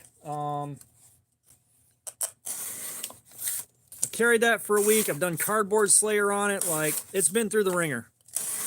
And yeah, like, I don't like carrying lockbacks just because I gotta close them two-handed. But I will make an exception for the triad lock just because I know how much abuse I can stand up to. I'm saving up for a Cold Steel Mayhem, so I'll have my first Atlas lock, which I think the triad lock is supposed to stand up to 600 pounds of pressure coming down on the blade like that. And the Atlas lock is supposed to stand up to 800 pounds of pressure, which is absolutely nuts.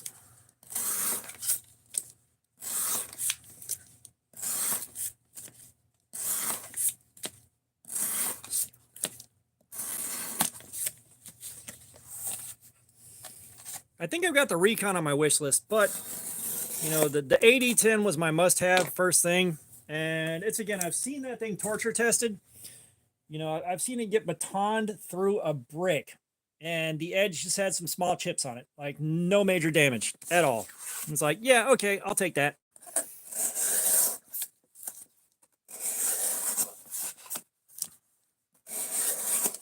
But you guys,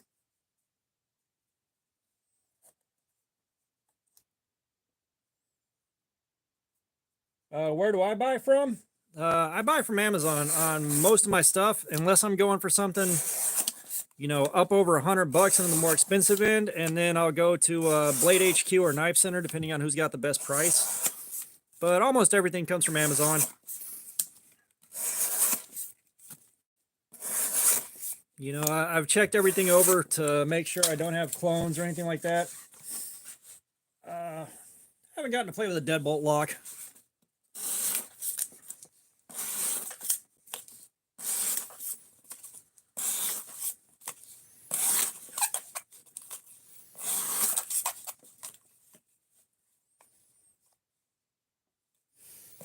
Yeah, Midway USA, when they have stuff on sale, you can get stuff for really good prices there too. I said, I keep scoping for the Mayhem. I saw it on sale for like $140 one time, and it hasn't gone on sale again, except for when that e-cop bullshit went down. For a minute there, e-cop had a glitch in their pricing. Cold Steels, every single one was like $4 to $6, 4 to 6. SOGs were like $4 to $6. Like, there was a ton of shit. So I went ahead and ordered a Mayhem off of that in the hopes that they'd be forced to honor it because you know, they sold it. I got the confirmation email, all that, and nope, it vanished. But you also had guys just buying the place out, looking to flip them, which I don't blame them for that. Of course, I didn't think of that. I just wanted my damn Mayhem.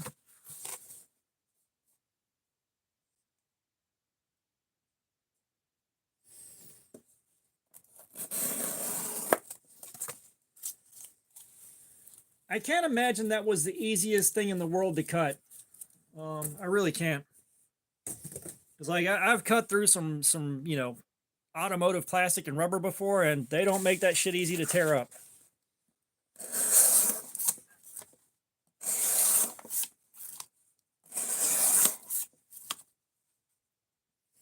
I think that was asked earlier tonight, but I'm kind of lukewarm on Kershaw. Like, I can take it or leave it. And as far as Kershaw's budget stuff, I can leave it.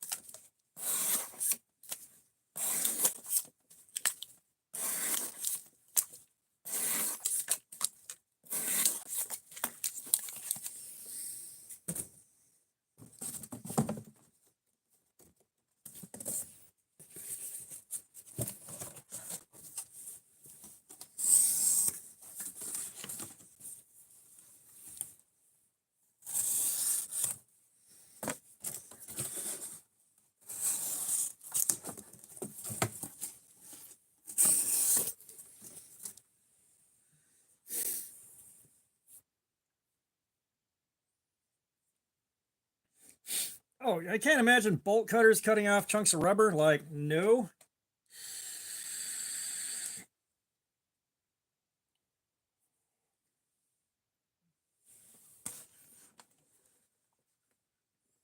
Yeah, like, so you get into stuff like, where is it?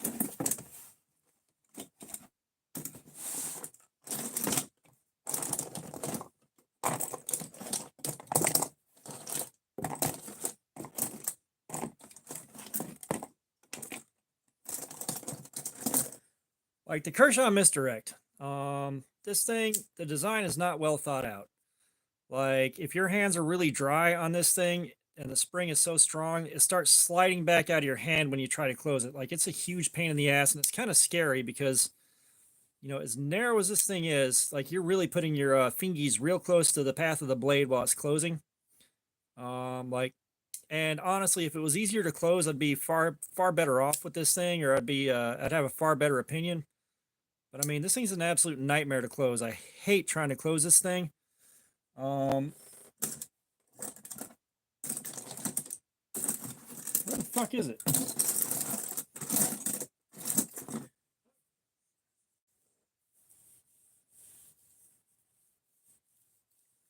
You know, and then you got stuff like the filter right here. Number one, it's tip down carry, and I hate tip down, but we all live in sin. But the steel is unimpressive. The scale, like the materials are unimpressive. Like this is just overall, it's a good burner. Like you can beat the shit out of it and throw it out and not care. But it's just not that impressive.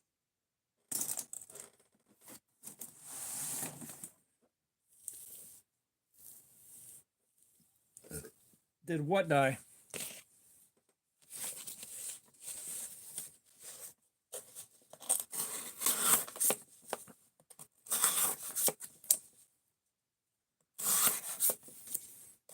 Like I said, the filter, when I bought it, it was like 13 bucks. I think the price has gone up since then to like 20 something. I could be wrong. But I mean, it wasn't worth more than about 15 bucks. And now that we have the $10 monsters that we have, oh, the edge on this hasn't died. No. But you know, now that we got the $10 monsters like the Dropout and that Harbor Freight Gordon GK23. Speaking of which, Alicia, if you're at Harbor Freight, if you are at Harbor Freight, where the fuck is it?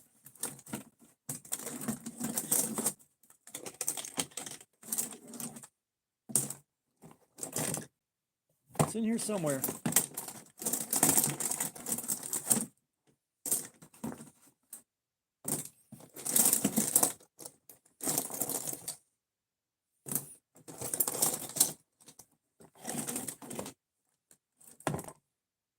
Up here? Ah.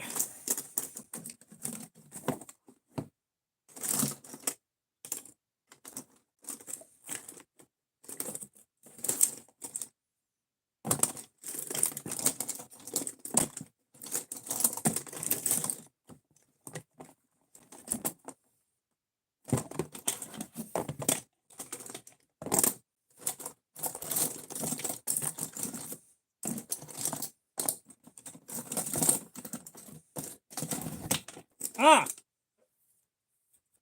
Okay.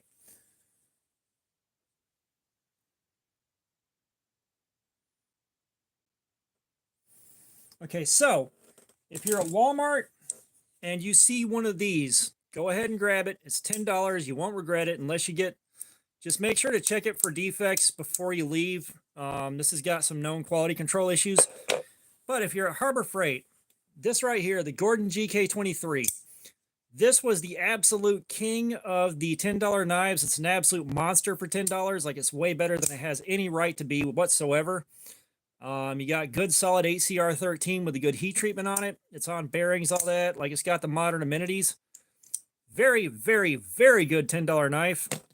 This is the only thing that beats it in the $10 market. And this thing is an absolute anomaly. It's a fucking monster. Like, so either of these, like this, will treat you a lot better than the ones you have. Just because it's just better steel. The heat treatment on it seems to be really good on it. But Yeah, if you're at Harbor Freight and not at Walmart, these are easier to find right now. And it's just the Gordon GK23.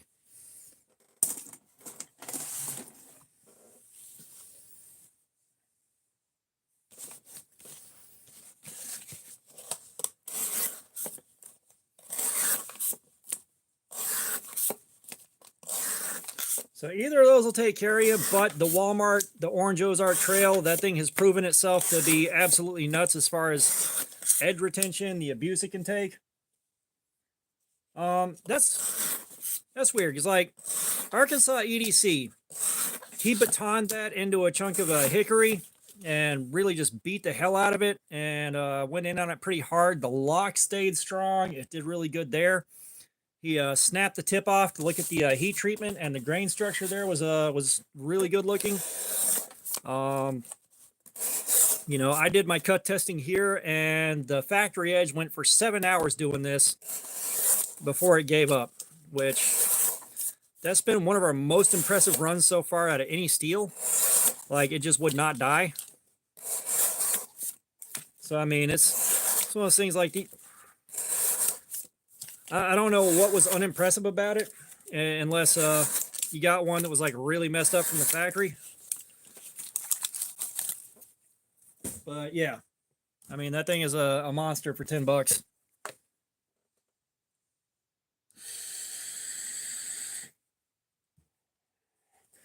Yeah, so this one right here has the bad centering, and the grind on the top makes the blade look warped when it's not. And then the first one I cracked open, this thing is pretty much perfect. Like I've seen these things take an absolute beating, far more of a beating than a $10 knife should, and it held up. The heat treatment on the steel is good. Like, everything about them is really good. It's just a few guys have had lock failures, which that's understandable. Like, Tim School of Fish got an absolute donkey. And that's where you got to be ready to just return it and swap it out for another one until you get one that has the you know, without the QC issues. No, the lock held up. Like, if you go check out Arkansas EDC's channel, all right, you can see him batoning that thing into a chunk of hickory, and the lock was just fine. Like, any axis lock done okay is going to be surprisingly strong. Like, the axis lock is a strong lock. That's part of why Benchmade held the patent and, you know, didn't let it go for so damn long. Like, if you've seen the abuse a bug out can take on its axis lock, it's nuts.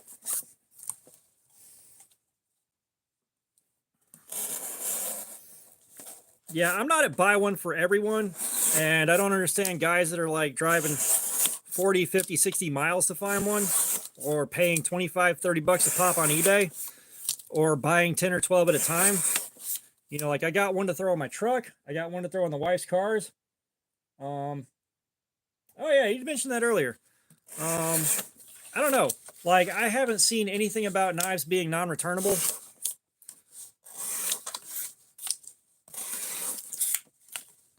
But you may know something I don't. But yeah, like, I got one for my car, one for the wife's car. I've got one that I guess I'm giving to my brother next time I see him. Which,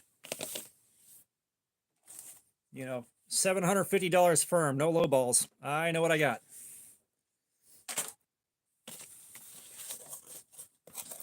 But yeah, I had questions about the lock too, just for $10.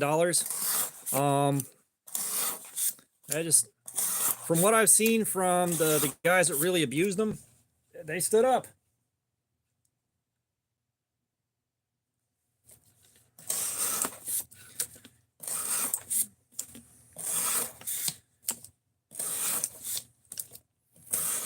Yeah, I know, like, Omega Springs have been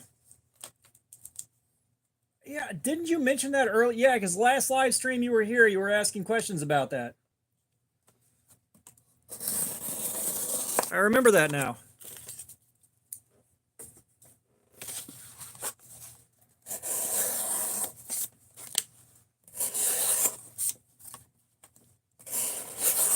Yeah, I mean, for me personally, I'd be pretty fearless with that Ozark Trail. You know, and here's here's the thing. I'm not going to do anything with that I wouldn't do with any other folding knife. Like, I'm not going to go for crazy hard piercing cuts, especially ones that put pressure this way on the blade, just because I've had stuff close on me before and I don't like it. You know, I'm not going to be beating on the back of it or prying, you know, like, I'm not going to do a bunch of unsafe shit with it. And I think that's a lot of people's concerns. It's like, if you start doing unsafe shit with it, will it fail? It's like, bro, you got to know what you're using. You're using a folding knife. Like, there are limits to what that thing's going to take. Like,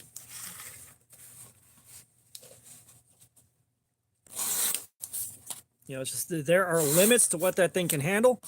There are limits to what you can do with that thing safely. Like, if you're doing a bunch of unsafe shit and something bad happens, like, you made that sandwich, bro.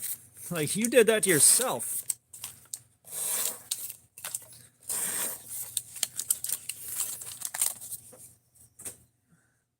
You know, like, I kind of trust myself with slip joints now, but for the longest times, I was like, I don't trust myself with a slip joint to not do something stupid, so, you know, I didn't carry slip joints, and now it's just, you know, it's kind of a pain in the ass to find slip joints on, yeah. You know, slip joints typically don't come with pocket clips. They are out there. They do exist now, but it's still, you know, a two-hand opening doesn't work for me the way I use them and the way I work with them. And, you know, trying to close a slip joint one-handed can put you in some sketchy territory. But there are folders you can baton with. No, you're good, Fook. Like the AD10, you can baton with that because that lock is designed to take a ton of bullshit. You know, I've seen bug outs get batoned and that lock was strong enough to hold up. You know, wasn't anything too crazy, but you could do some work with it. But yeah, like, you don't baton with folders. You don't use them as pry bars. You don't fucking put a ton of pressure downwards on the tip. Yeah, no, I've had knives close on me like that too, and that's why I'm like exceedingly careful with them, and I'm, you know, I'm kind of paranoid about doing stuff that could cause a lock to fail. It's unsafe stuff you're not supposed to do anyways.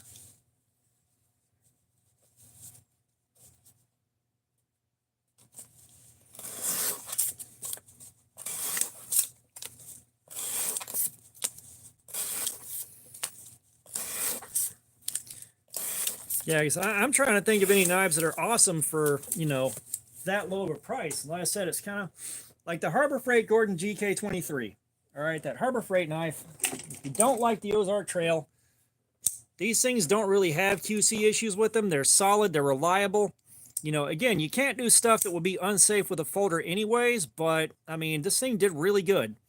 Cardboard Slayer with a sharpened edge on it that I put on myself. It held up for a long time. Like the HCR13 on it's well heat treated. I can't find any fault in this thing, and it's $10.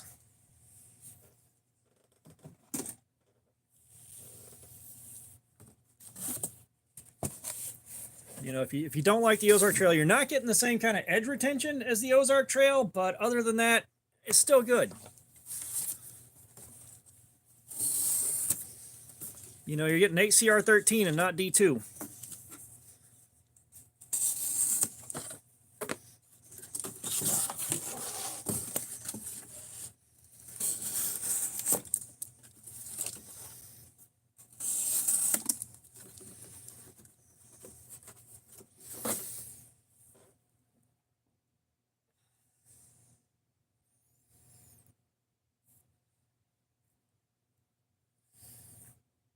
Yeah, the Proponent has a pin on it, so it could be. Well, I mean, if you get your hands on the Harbor Freight knife too, like, this thing looks pretty cheap. It feels kind of cheap in the hand, but it works really well, and it's a solid beater. Like, you know, again, you're not going to baton with it. It's not going to be like a full-on survival knife, but as a companion to a fixed blade or something like that, or just a daily carry knife, it's just fine.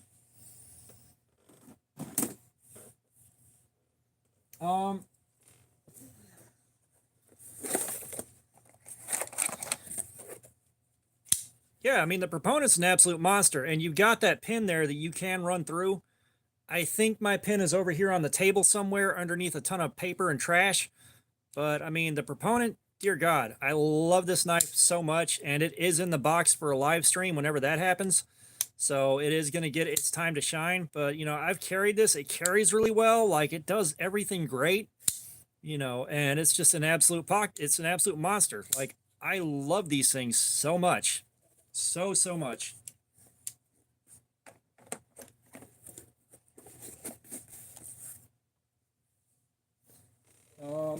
And then again, you've also got the Extrema Ratio RAO2, which I would love to have one of those, because that thing, you put that pin in there, it is basically a fixed blade. That thing is an absolute monster. It's got some gravity to it. Let's see how heavy the thing actually is. Now you've got me curious.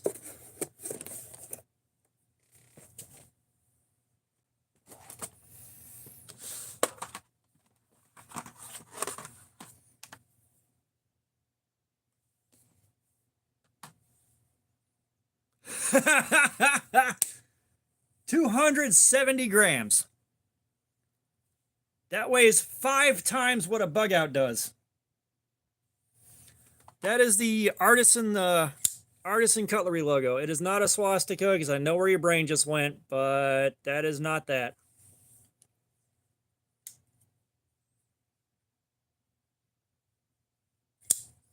Also, welcome Moto Alchemy. Hi.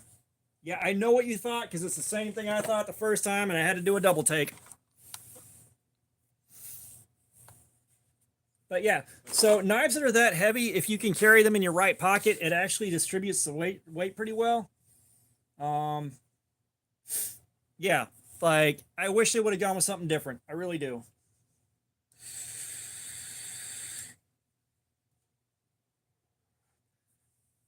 Yeah, just hit Amazon, artisan cutlery proponent.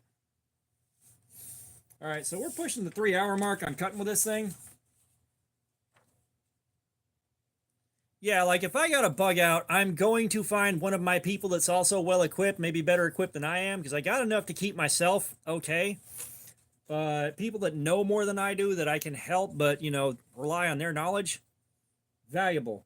And there's value in numbers and movement. That's how you stay alive, as far as I understand. But 3-hour mark.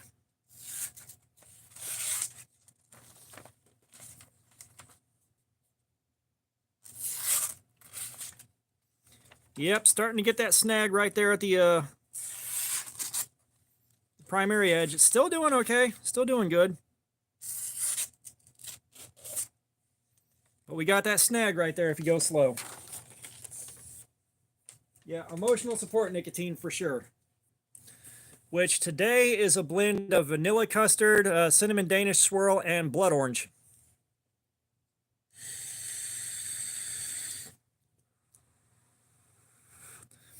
And I'm going to take about 5 minutes, because we are at like a little over 3 hours of cutting on the new edge. It is very, very tasty. It is one of my favorite blends I've ever made. You replace that blood orange with banana. It is also fantastic. So I've done this with a lemon, blood orange, banana, pear. What was the other one? There was another one, and I can't remember what the hell it was. But yeah, like, I make my own e-liquid, so I have freedom to make whatever the fuck I want for myself, and I make good shit. Ah, yes, emotional support chocolate. That's upstairs.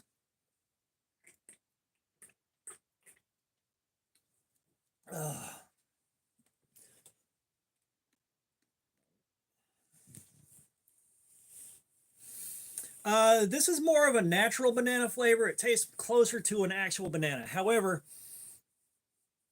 artificial banana is based on a banana that we had before the one we have now, that got wiped out by disease because it was a monoculture and they were all clones. So when they got hit by disease, they all got wiped out. Personally, I fucking love artificial banana flavoring. But most of the stuff with artificial banana flavoring is very crunchy, and since I have 9 teeth left to my name, crunchy don't work.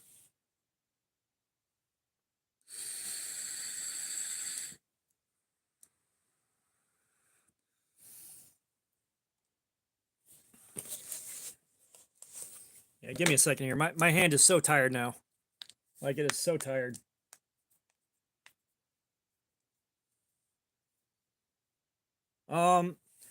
Yeah, so I've got a few options for strawberry, but I will say strawberry is kind of hard to get right because the ones I have are very, very strong, very, very tart, and it kind of overpowers banana. So we were talking about that. Blinded Starlight, welcome back. We were discussing that earlier, and I'm, like as far as I know, the name is Cavendish. That's what I've seen everywhere I've looked. But I think it was either Fook or Punisher that came in and said no, Cavendish is the current banana, and the old banana had a different name. But that's the only place I've heard that. I was gonna look it up and forgot about it.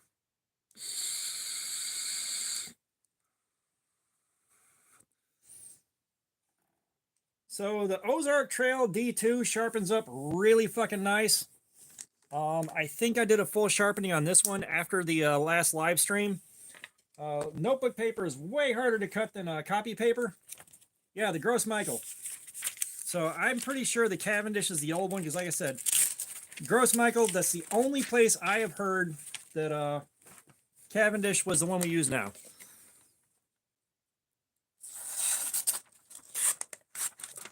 Maybe I didn't sharpen this. Maybe I think I just stropped this after the last trip through. But yeah, like it sharpens up really fucking sharp.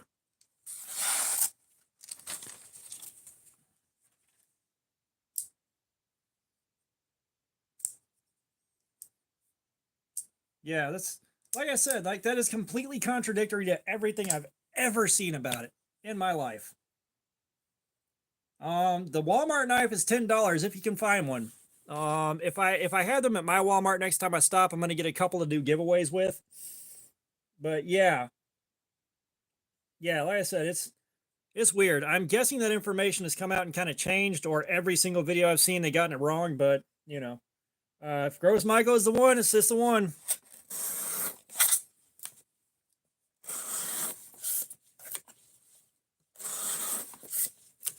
Yeah, because like my Walmart, I got to it before the hype got it. So I grabbed my first one and checked it out. And I was like, wait a second. The results on this live stream are a bit weird. So we're going to go get another one and try that. And so we went in there. I got two more.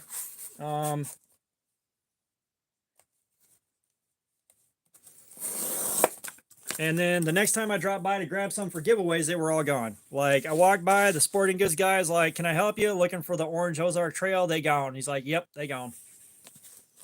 So I'm sure like two people came in and just bought all of it in two goes. Because like there was still like 10 or 12 of them on the rack after I bought my second and third one. And I thought the third one I'd do some more testing with, but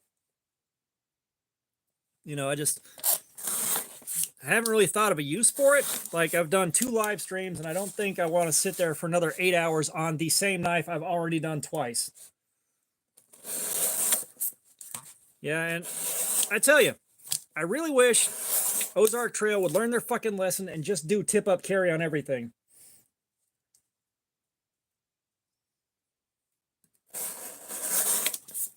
Like, that's the one thing that stops me from testing more Ozark Trails. I fucking hate tip down carry so damn much. I'm not going to spend money on it because, I hate it when I have to carry a tip down knife for a week. Oh, gotcha. Yeah, so if you're at Walmart, Swiss Tech knives are also really good. They got the Werdig and something else. And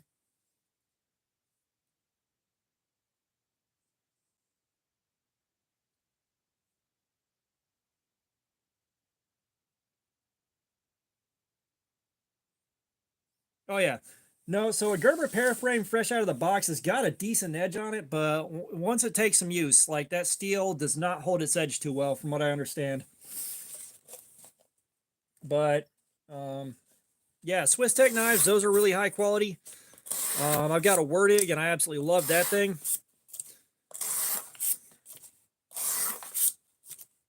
But yeah, like tip down is frustrating, and today I ordered the cheapest knife I could find on Amazon that I could get actually shipped here in a reasonable amount of time, which was like $4.87. So we're going to check that thing out. That may be a dual carry with whatever I'm carrying for the week. Look, I got nothing against the Paraframe. It catches a lot of hate. Um, oh yeah, that is rough. But, you know, like we even did some cardboard slayer with paraframe and the ergonomics were surprisingly good. All right. And I have had knives like, if you watched my Hall of Shame video, I'd rather have a paraframe on me than any of those knives. I have carried plenty of knives where I'd rather have a paraframe. All right. The paraframe gets more hate than it deserves. It's not a great knife anymore, but it's still okay.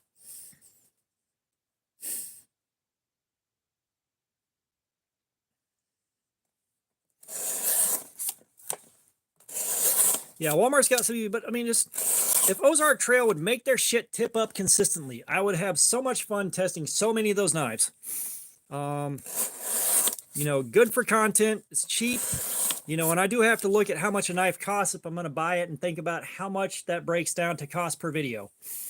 You know, like the Ozark Trails, those things wound up being spectacular value. Blinded Starlight, what the shit? Buy him a Smith & Wesson? What the fuck are you trying to do? That is some uncultured swine ass bullshit right there.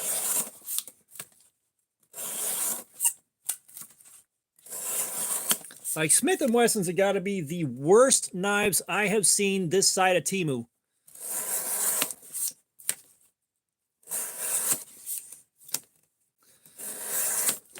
So yeah, that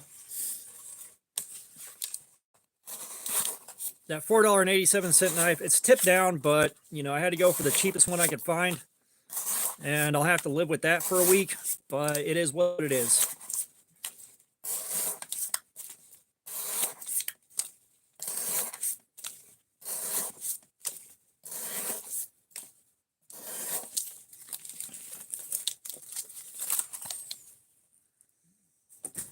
Nah, I mean, the Smith & Wesson's better than the Dollar Co. I actually have the Dollar Tree knife somewhere, and that thing is so dull that I had to push down and really grind to cut myself with it. It sucks.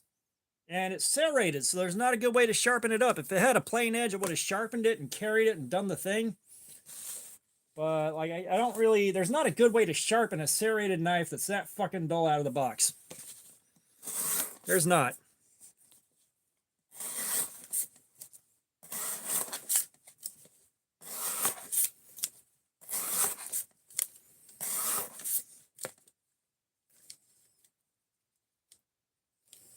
Well, I mean, I've never encountered a serrated knife that was that damn dull either. Like I said, like, I had to press down and really push to cut myself on it.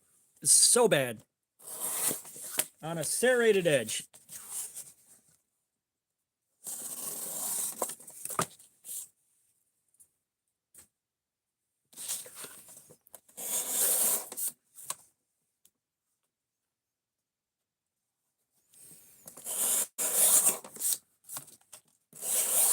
Like, I paid $1 for it, and I was hoping I'd get a plain edge that I could actually do something with, and no.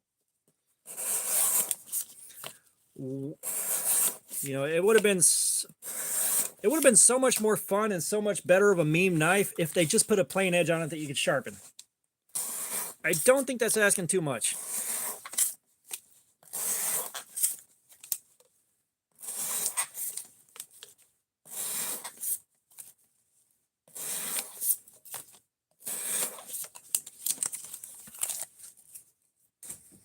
Yeah, every time someone finds out I'm a knife guy and they pull something out to show me and it's a Smith & Wesson, it's just like when a 3-year-old brings you a picture and you got to put it up on the fridge anyways, and you're just like, that's great, buddy. That's great. No, see, Rough Riders are actually better than you think. Rough Riders, like, we did a Rough Rider Wasp series on here, and that actually held up really well. All right, like, I don't carry traditionals, but I bought them because they were $10 at a blade show. I figured we're gonna have a good time with it. And yeah, I had a great time with that. It was a great live stream. That was this guy right here. And I actually practiced some hand sharpening on it, and I got a good edge. It's not a pretty edge, but it cuts. It cuts, and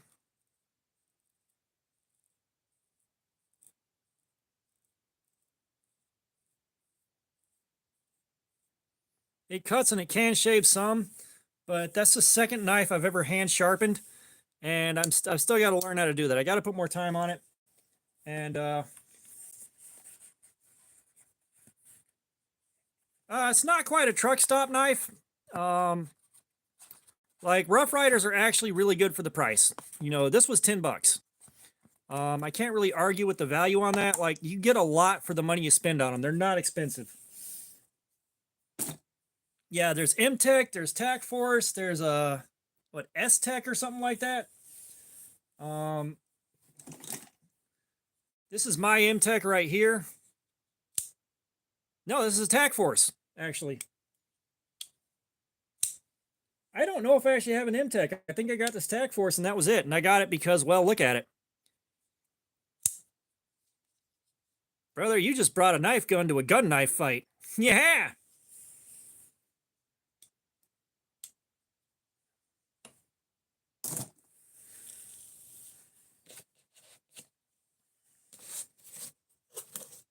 Yeah, like, you know, Jack Wolf knives, they look cool, they're packaged well, the presentation's there, but it's like $300 for a slip joint that I'm never going to carry or use. Gotta pass. Gotta take a hard pass on that. And a flaccid pass, too.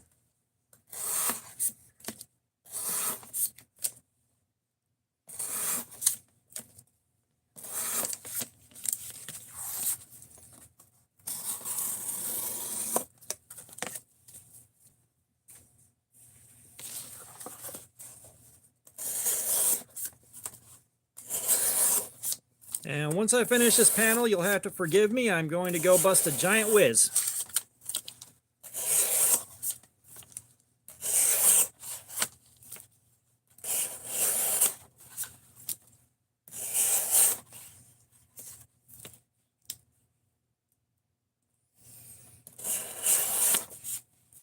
Oh yeah, like it's again, if I could carry a fixed blade wherever I went, the Mora would definitely see some carry time. For sure. But I said I can't really carry a fixed blade and do any work with it, so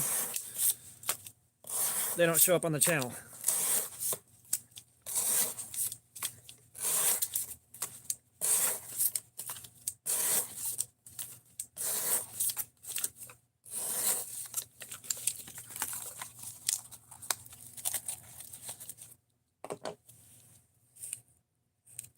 Okay, give me a second here.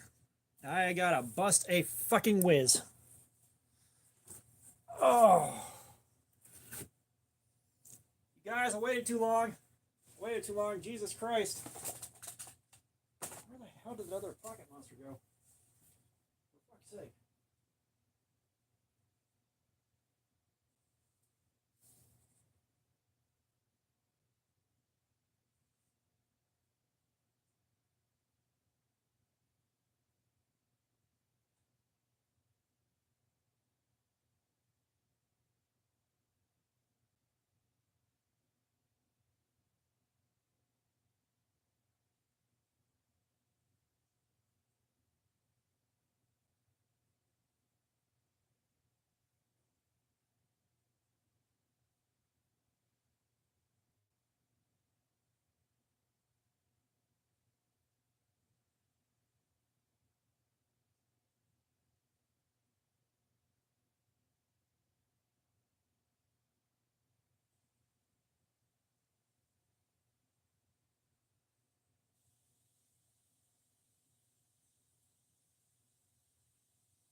Okay, I'm coming back, guys. Oh boy. Ugh.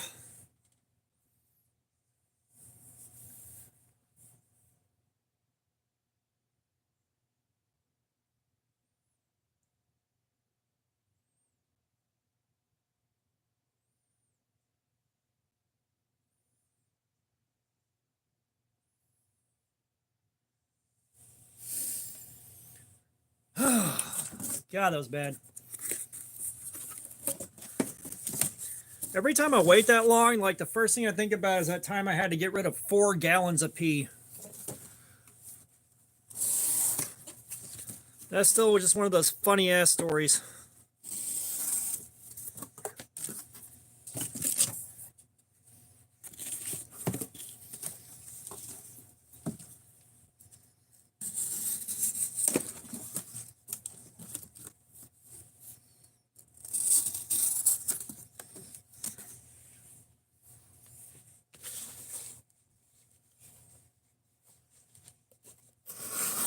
I don't know, you might look good with some sideburns. We don't know.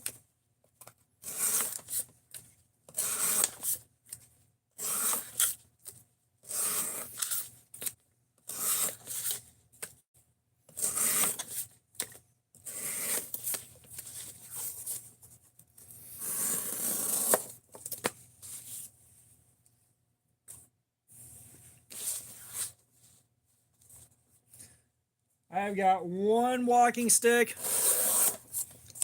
and that is something my uncle made. You've got a piece of steel conduit for a shaft on it, and then the handle is like a decent sized billet of brass.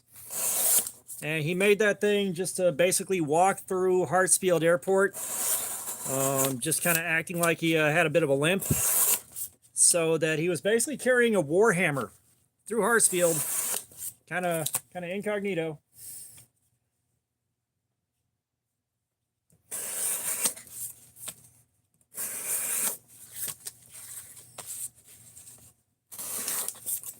Oh, if you're gonna do that, if your head's shaved, instead of sideburns, do mutton chops.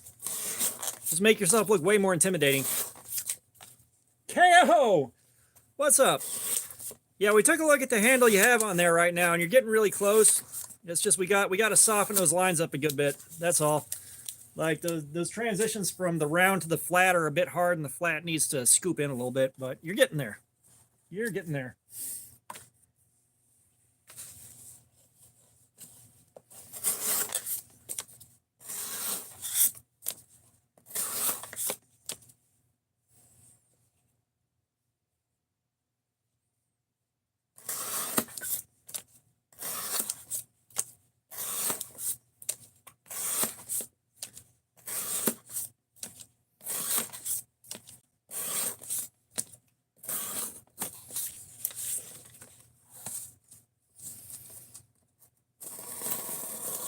I said we're getting there. Like, I'm starting to really like what I'm seeing out of that. That is very cool.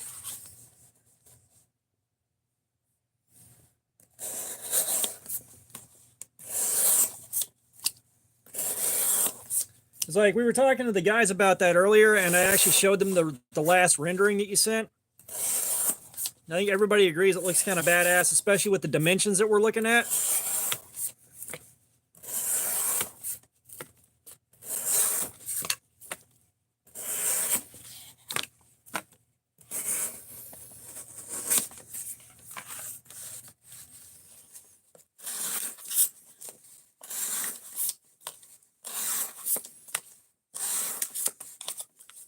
Because believe me, if we get a complete rendering and that thing gets made, I'm probably getting that rendering tattooed.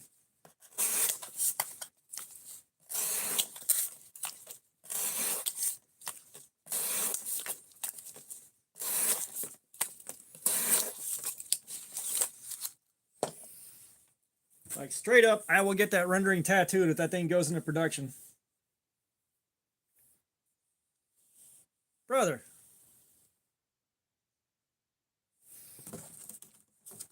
Brother, I would not worry about that blade shattering unless you were doing something catastrophically unsafe with it. I mean, Let's take a look at this thing real quick.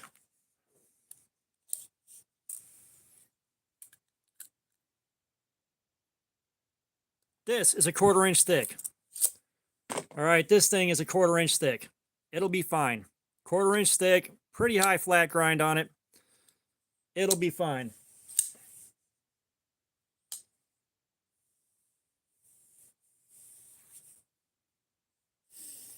Yeah, I've got a walking stick that I made at a camp out with a friend of mine. It's sitting over here. I forgot about that one, but that is quarterstaff sized.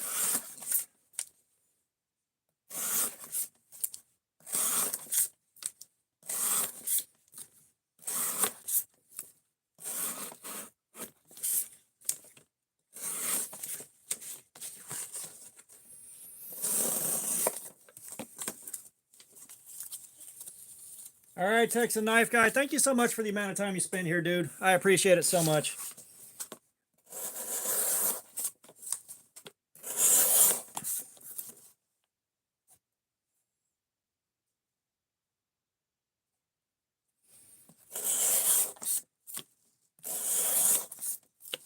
That's pretty cool, man.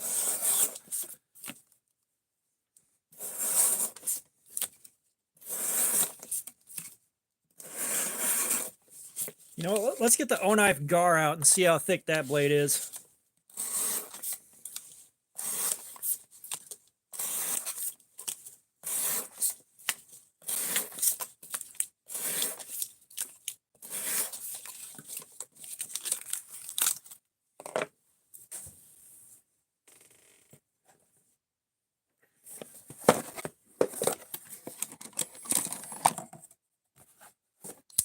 Okay, because you can see this thing, like this is the kind of dimensions we're looking at for mine.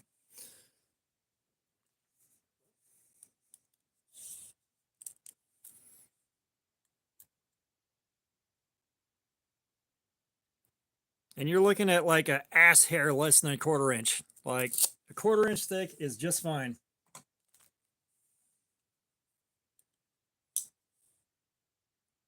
No, sir, it's not a blue CJRB. We are dealing with a steel wheel cut jack. However, we are discussing a knife that I am designing and kind of checking out dimensions on that, trying to get stuff dialed in. I would say a knife that I am co-designing. KO Knives is working with me on that. He just asked me to send him something that I would want made for me. And we're kind of going from there. All right, Alicia, I appreciate you being here for this long. Thank you. J. Alexander, I don't have a single favorite. I've got a few. I will say probably the one that I am the most sentimental about. Let me get the box back out. I just put it up. But the one I got the most attachment to, is the best way to put it, is this guy right here. I have had this since like 1998 or 1999, and it has been through so much shit with me. It has survived so many emergency moves. It has survived the divorce. This thing has been with me for a long damn time. But I've got that. I've got my Devo prototypes, my 2 bug outs. I've got my Olatans. I know nothing about Outdoor Edge. I know nothing about Outdoor Edge at all. That's one thing you'll learn, dude. I don't know a lot about everything. My budget is limited, so I can't buy everything that comes out.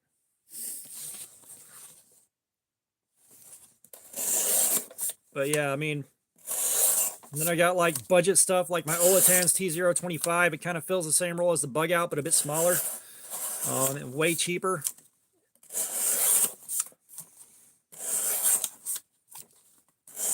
You know, I got stuff that belonged to my uncle before he passed away. Eurozix, I think I got that right. Welcome. How you doing, man?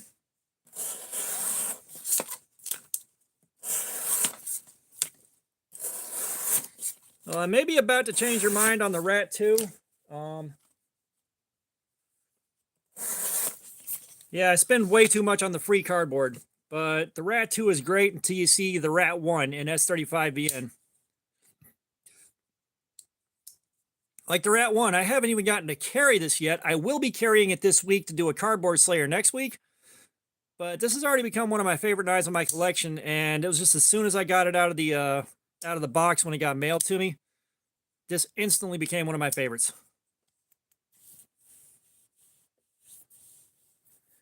Yeah, no, I got a good trade on that. I make lanyard beads, and I traded like 6 of them for that guy. Um, I'm selling these things for like 25 bucks a pop, so I figured that was a pretty good trade. I mean, depends on your opinion of the value of the beads, but I'm happy with the trade. I feel comfortable, trading those for it, because even if you don't think about the monetary value, that's still about 3 or 4 hours of physical labor making those things. So do with that information what you will.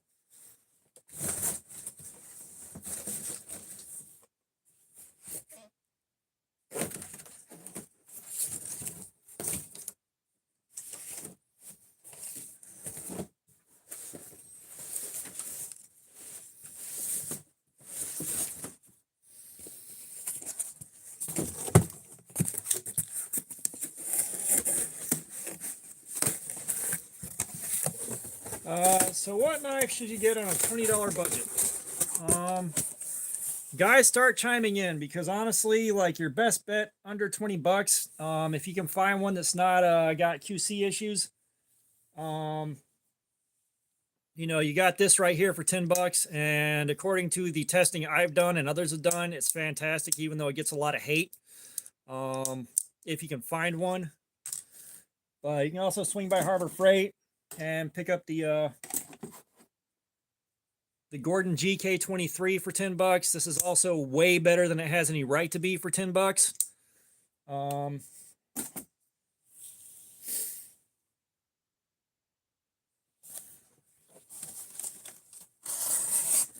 Like, there's so much stuff out there. Don't worry, Josh, you didn't miss too much.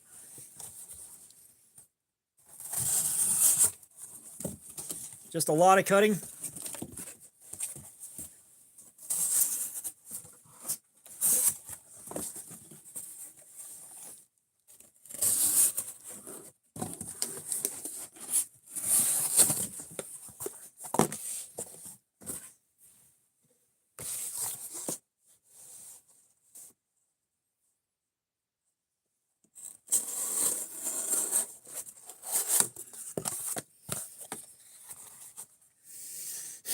Yeah, more is a good go-to.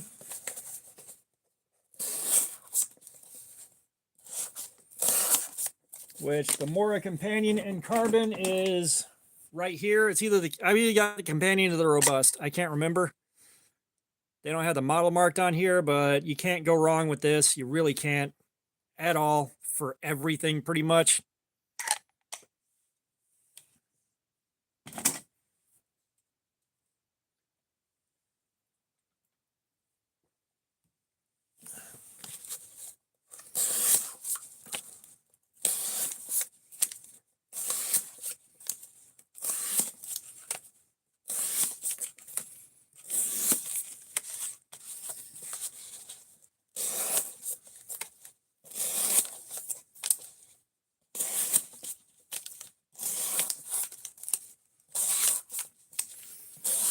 Actually, you know what? I can tell you exactly what it is. Hang on a sec.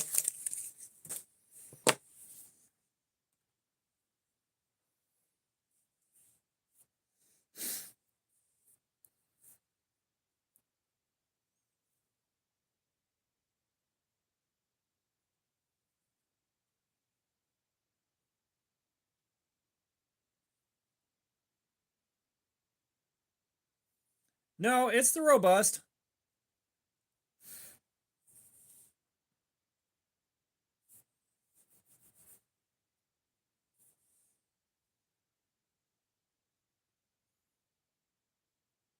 Yeah, because I got a 4-pack of Moro Robust carbons to do Christmas gifts for me and the wife's family a few years ago, back when I was still talking to them.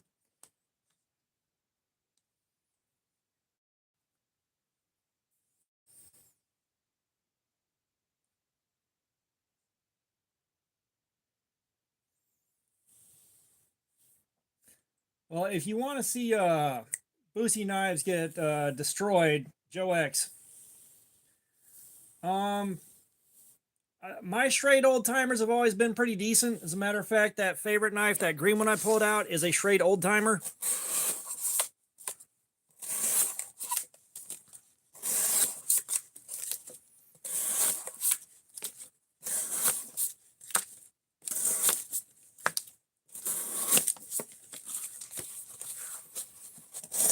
That being said, I haven't handled one in a long time, a new one in a long time, so my opinion is not terribly useful.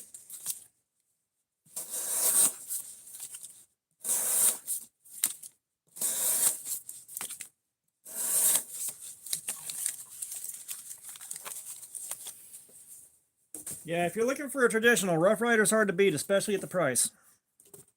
Really hard to beat.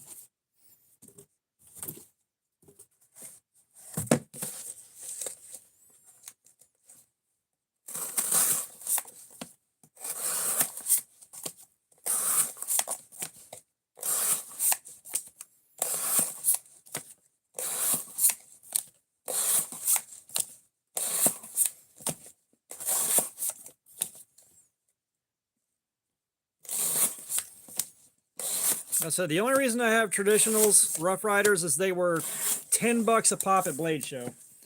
Not a bad deal at all.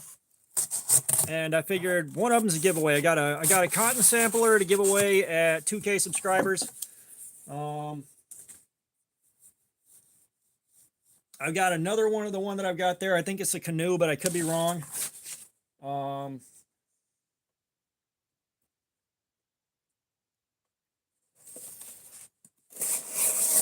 What, the buck 110? The older ones in 440 are pretty good, at least mine is. But like in 420A or whatever, for $75 or so, it's got to be a pass. It's too expensive for that.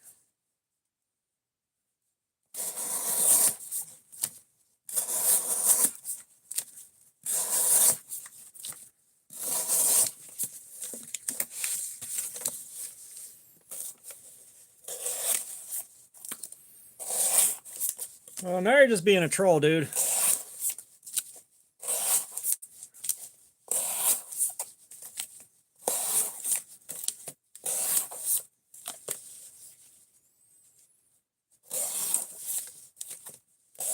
Well, no, I think for the materials and build quality, like you could ask for 45, maybe $50 on it because the build quality is there.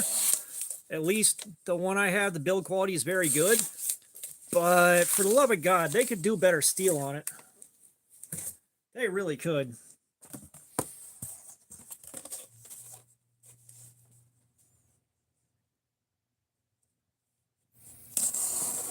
Yeah, like my buck 110 was made in 1980. So we got the old 440 and the old heat treatment and all that. Yeah, like S35VN seems like a steel Buck would use for stuff like that, just because it kind of picks up where the legendary toughness of the old 110s left off and still fits the bill.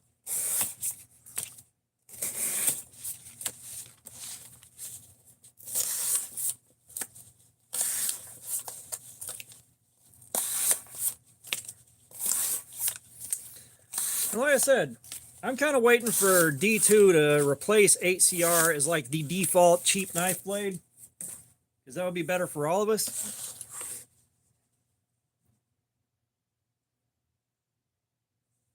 Oh yeah, no, I use a lock because I feel safer with it. Like I could use a slip joint now because I know what I can and can't do with it. But two-hand opening doesn't work for me day to day. Two-hand close doesn't work for me day to day. And you can close a slip joint one-handed, but I don't feel as safe doing it as I do a liner lock or an axis lock or a frame lock. Button locks I'm not a huge fan of.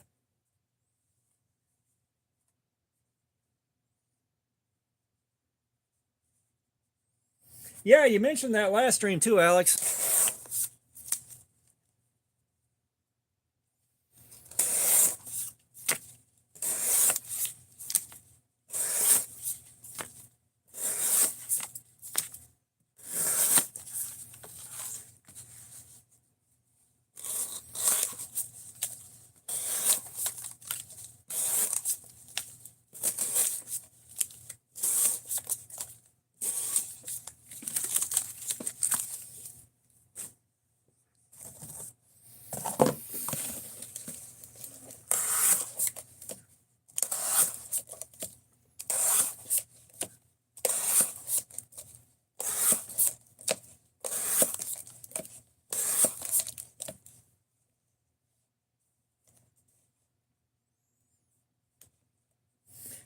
You can close a back lock one-handed. That being said, I really, really don't like doing it.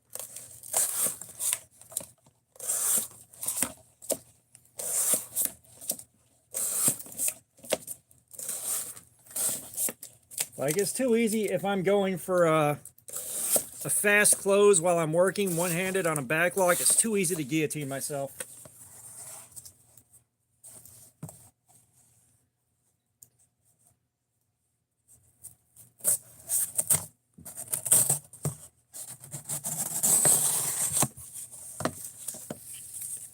Alright, so we have burned up a lot of easy to cut cardboard, and as much as I don't want to put my hand through it, we got to get some harder stuff out because we haven't really pushed the steel that hard.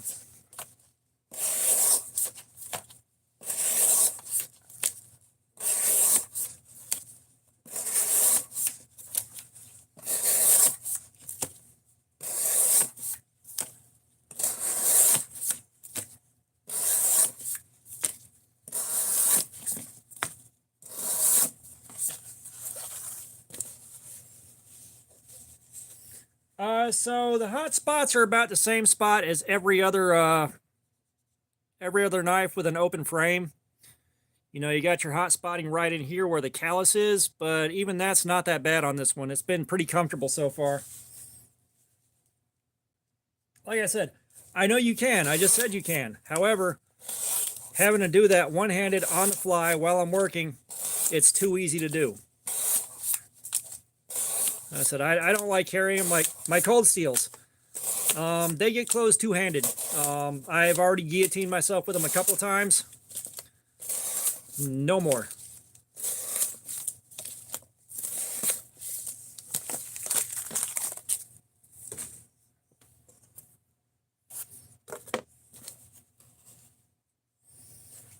Alex, my knife at work, my EDC changes every week.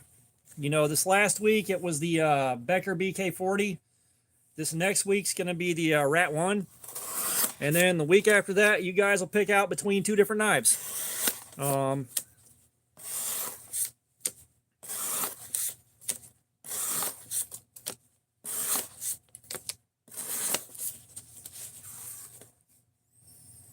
Blinded you out of here, man. Have a great night. Oh, no, we're not going to be here tomorrow. I got work tomorrow. I'd love to be able to do this full time, but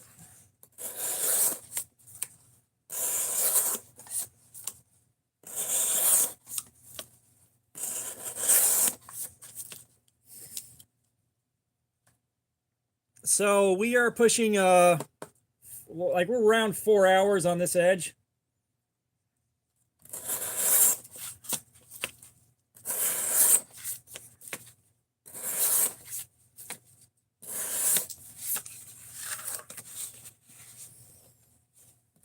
Oh yeah, like I said, we go till the edge fails, or physically I can't possibly go anymore, and I need to stay up until, I need to be awake until about 1:30 or 2 in the morning so that I can take meds and crash, or if I feel like I'm going to be okay, crash without meds. So we still got a little while.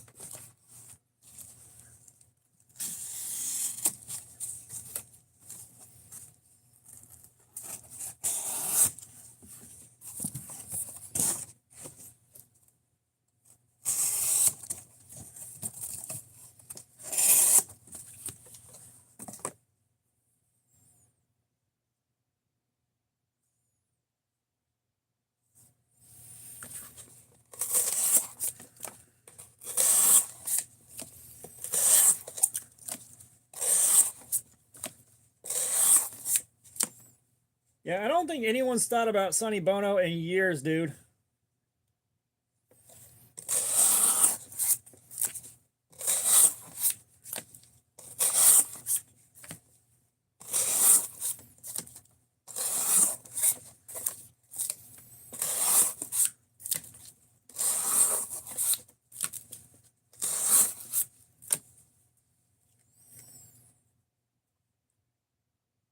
Dude, you're just trolling. We've already done enough of that tonight.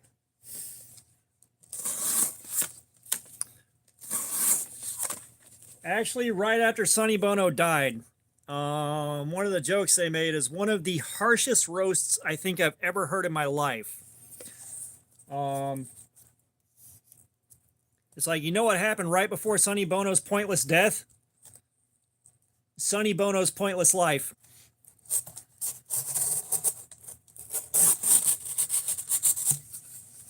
I actually use that one once in a while when guys start talking shit a little bit too much. So it is just, you know, I know what's going to happen right before your pointless ass death, dude. Your pointless ass life.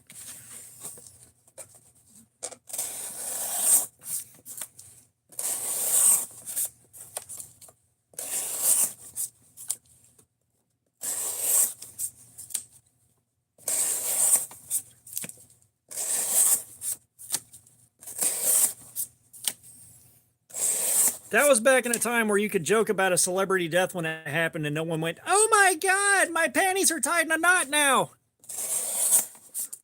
Sorry, I do think some things call for sensitivity and some things needed to change, but that's not one of them.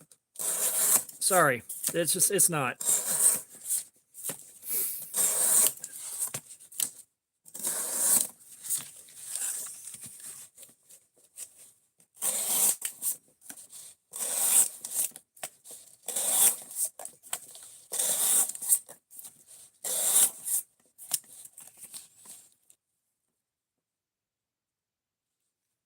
Ben Roberts, what's up, man? Welcome. Oh no. So if I die, I'm now including something in my expectations. All right. There better be like a fucking tripod with a giant Tragic the Gathering card on it. And I expect my ashes to be fired out of a cannon.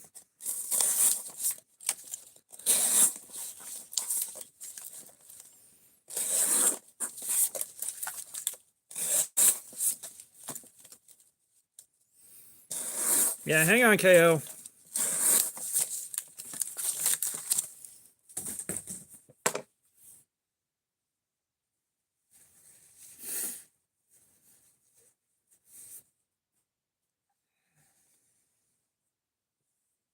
Look, I hope my last words are, "You're it."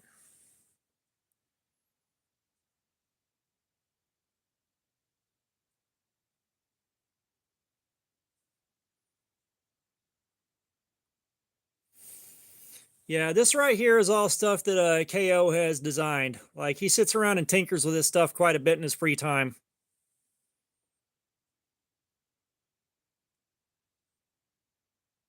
Mike Angelo, what's up?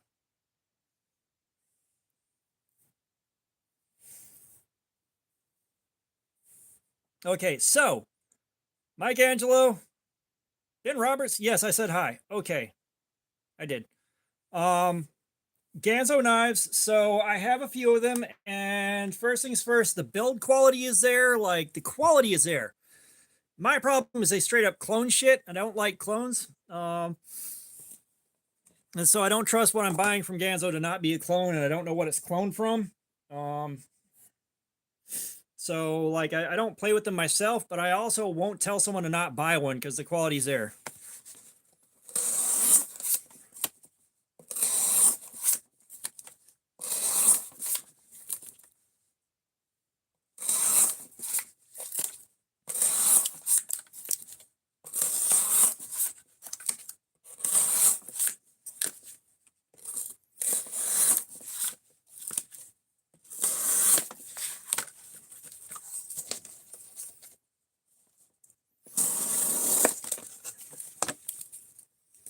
Yeah, we gotta start pushing this thing a little bit harder.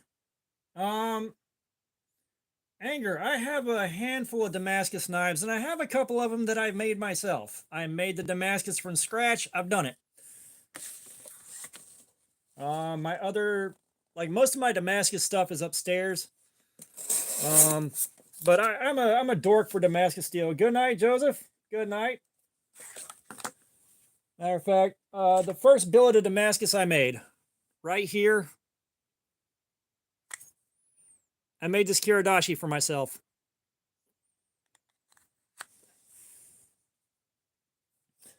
So Damascus, it really depends on what the base steels are in there. Like VG10 Damascus, I haven't been impressed by so far.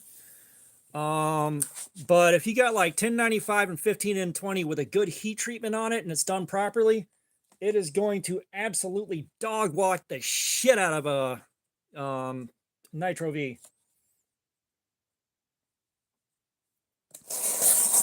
But like up in the bedroom, I've got Damascus Elementum. I got some Damascus fixed blades.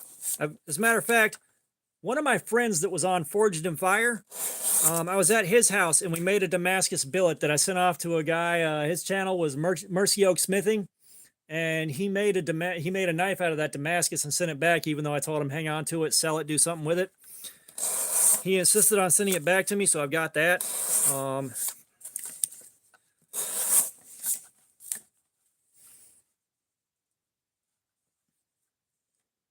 So Os 8, it's a good budget steel. The edge retention is not the greatest in the world, but it works just fine.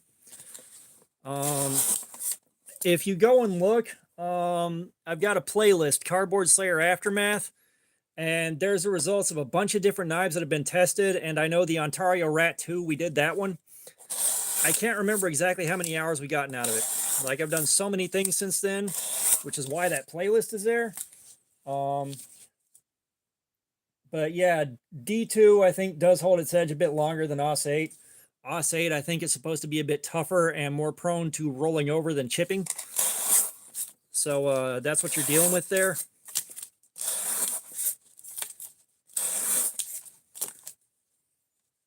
Oh yeah, no, cold steel, dude. Gerber fucking sucks. Gerber fucking sucks.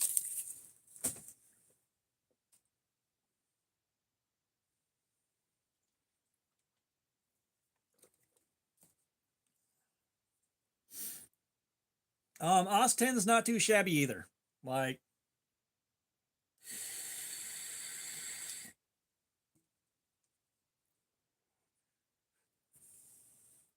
SOG, I've got a couple of SOGs. I absolutely love this right here, the Terminus XR with this pocket clip. The old Terminus XR with the SOG stamped pocket clip, I absolutely hate. And then I've got the Flash AT upstairs, which is a cool knife, but they combined an assisted open with an axis lock. So you go to close it and it takes a lot of effort and it wants to slide down out of your hand while you're trying to close it. And it gets a little scary without a lot of practice. So there's that. Those are the only SOG knives that I have. So I think SOG's all right. XR, they made a great thing there when they fixed the pocket clip. So CRKT has some knives that I am absolutely fucking enamored with. Some of my favorites. You got the Dactyl, you've got the Snap Lock, and the Snap Fire.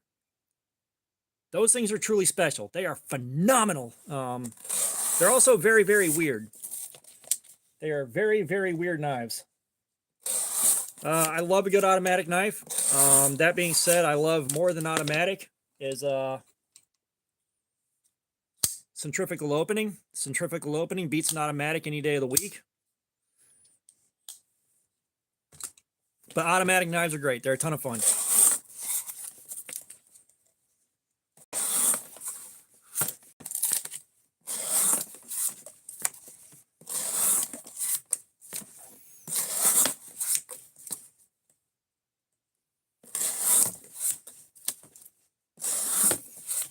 And we got to start pushing this blade. Like, most of the cardboard we've been cutting has been really easy to preserve my hand, but we got to start pushing it. Favorite knife brand, that's kind of a hard call to make, but generally speaking, I prefer cold steel. But, you know, I'm getting my hands on more and more different knives, so, like, my taste is getting broader and broader and broader, you know? Like, I think I've been through about 200 some odd knives just doing videos here. So, like, one favorite becomes really fucking hard to nail down, man. That's like a single favorite knife out of the 200 some odd I got in the collection here. Like, there's not just one favorite. You know, Devo knives, they make some fantastic shit. A little bit on the pricey side for me, but, you know, I'm hoping that I can get a Fireball when those come out. which my, you know, unless you guys start kicking in a bunch of stuff, you know, through super chat and all that, I may end up having to dip into my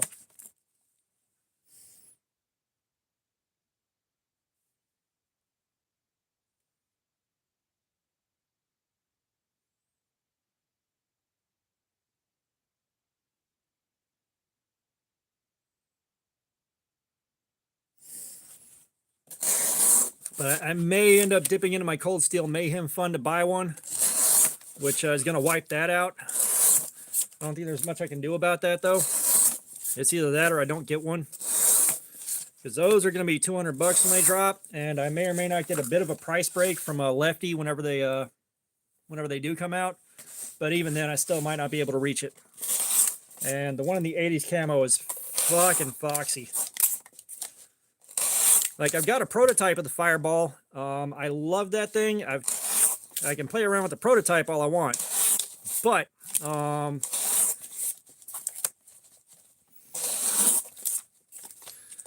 I haven't actually owned a Leatherman. Or if I did, it was for such a brief period so many years ago that I've forgotten about it. Like, I have no use for multi-tools right now, so I haven't really thrown money at them. Like, I'm not going to carry them, I'm not going to use them, so why spend the money?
So here's where we start tearing my hand up. We got to start pushing this thing. We've been going real easy on it all night.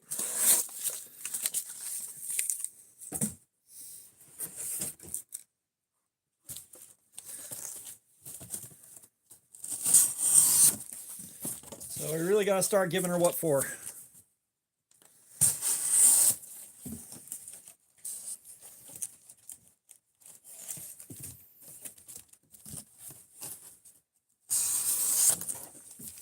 I will say one thing, thank God I get the cardboard for free, and thank God I get to just take it back to work and throw it in the baler to get recycled. Otherwise, this would be an absolute nightmare to deal with.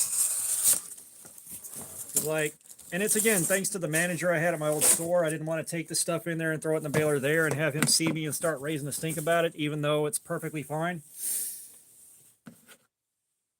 You know, I just didn't want to deal with that. But at my current store, I am confident that I can do that with no issues. And I even said hey to my department manager while I was wheeling in a big ass stack of these boxes full of shredded cardboard to throw in the baler.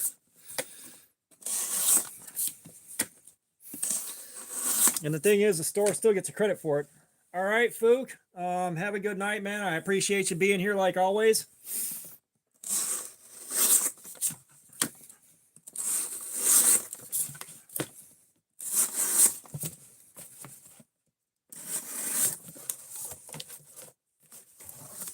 Oh no, they have not. They are they are pretty much lost to the ether. I have replaced those bits. I got new ones, so I also really haven't looked for them.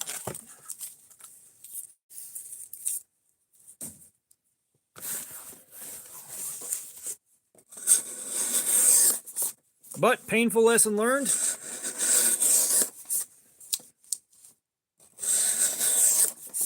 But for what I spent buying new bits and paying shipping, I probably should have just bought a new driver.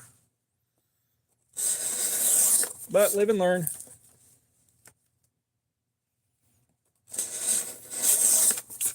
Yeah, I was born in 1980, so you're not really...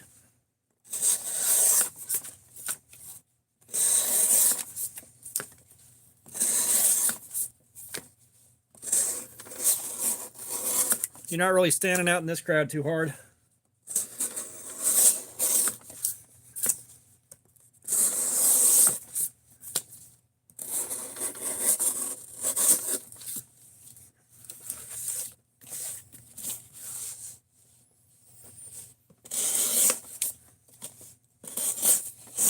I said there's so damn many scraps on the floor and stuff like that that it would take hours to get everything cleaned up enough to find those Torx bits, so I'm just not that worried about it.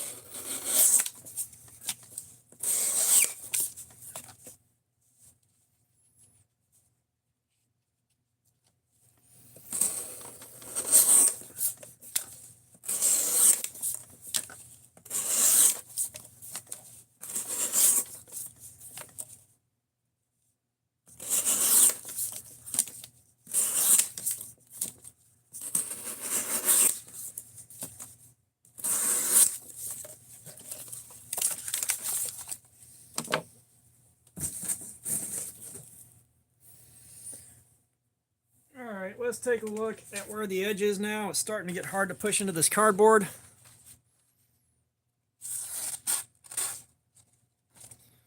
Oh, we're still going.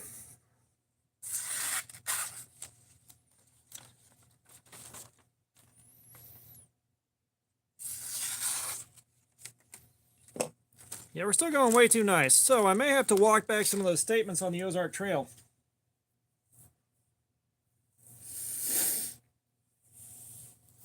Because this is still going way too strong. We're going to push this really hard, but this is also tearing my hand up a good one. So my EDC changes every week. I got to carry a new one to do videos, so it changes every single week.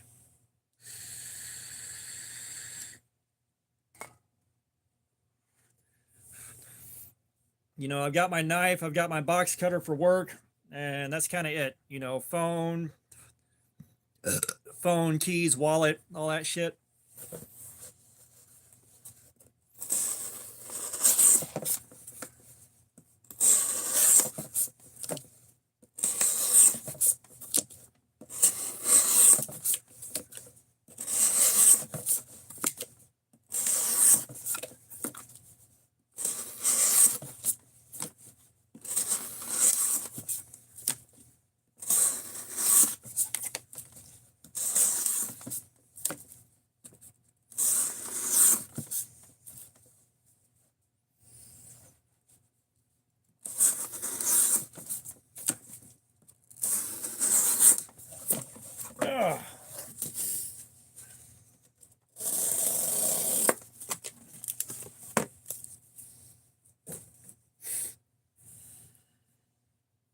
Gravy Seal, what's up?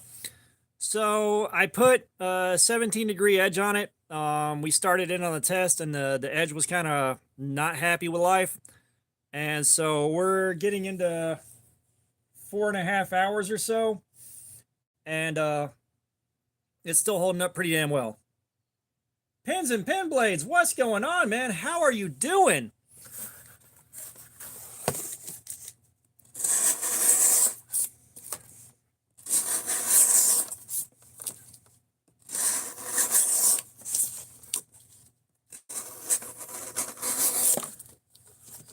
That was scary. It's the first time that's happened tonight.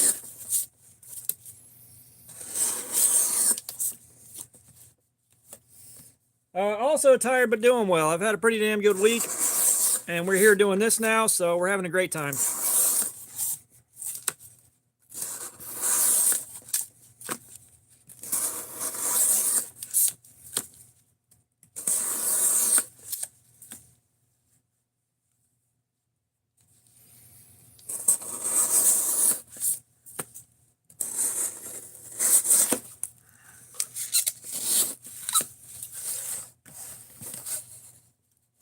Oh yeah, brother, I live in Georgia. I got guns.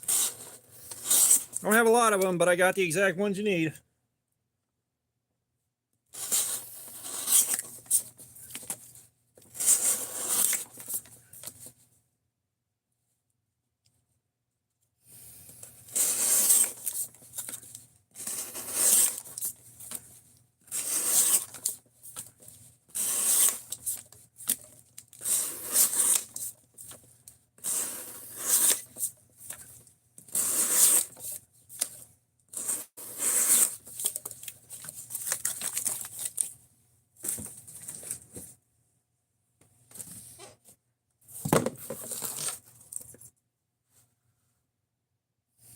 Yeah, the good Spydercos are out of my reach too. I've got a Tenacious and 8CR, not the stupid one. And you know, that's about it. Like, again, I'm on a very tight budget. Like, you guys that are new here, I am fucking broke.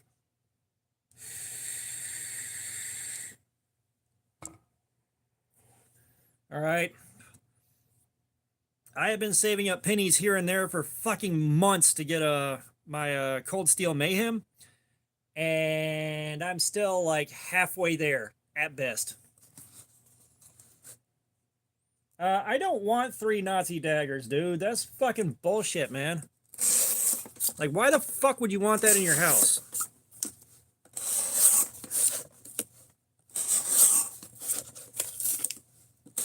Like, there's nothing cool about those things outside of being a museum piece to show everybody where the world fucked up. There's nothing cool about them.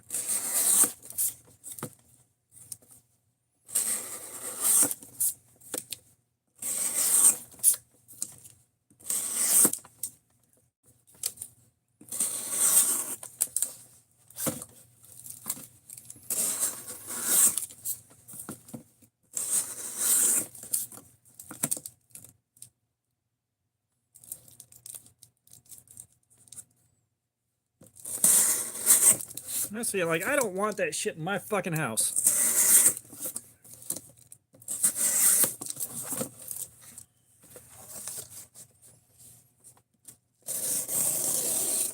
Like, as long as some museums have got a few examples of them, so again, everybody can see where, like, one of the worst periods in recent recording history happened. Only good thing to do with them is destroy them. Like, fucking destroy them.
Yeah, it's just like, still, like,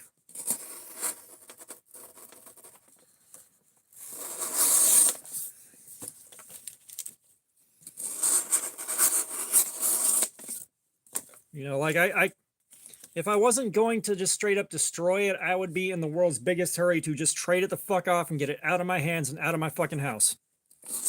That's just me, though.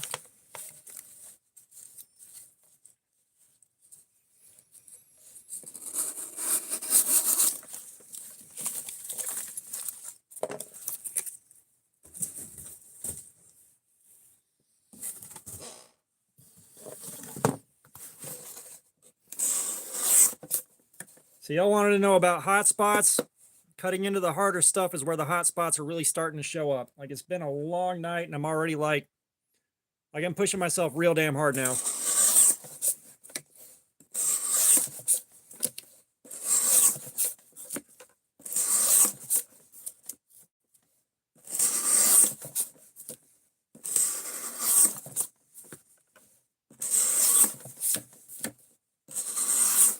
Now, again, on the other side of that, I do really want an American issued World War II 1911. That I would love.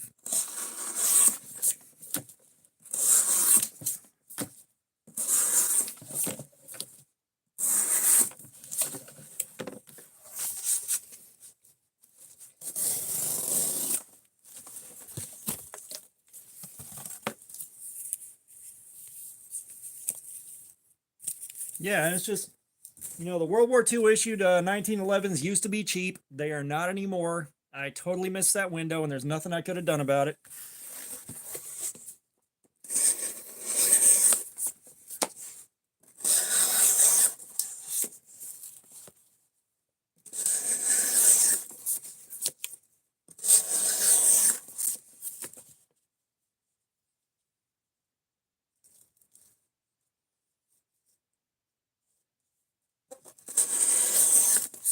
I love my 1911. It is so good. It shoots so nice.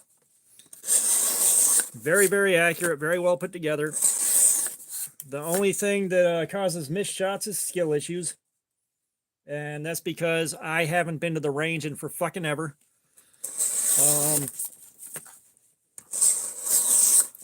I need to go back to the range. I got my 1911 chambered in 22 specifically for range days.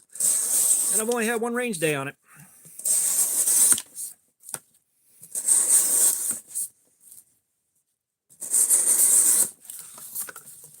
Oh yeah. No, 22 long rifle is fucking fantastic for learning some accuracy, for plinking, for going to the range. Like, going to the range especially. Like, you can buy so much fucking 22 for the cost of a box of 45 ammo, and the size of the hole in the paper does not fucking matter. Only the location.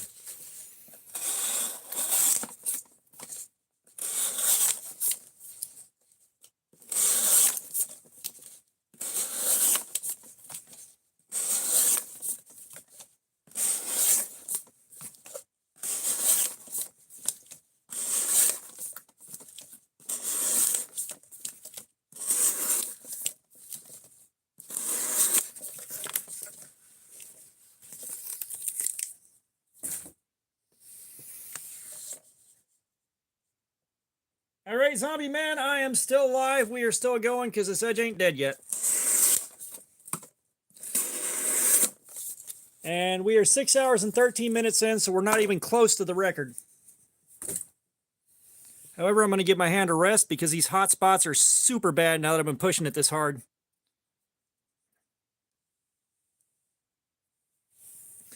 So we got D2 right here, and it is held up through...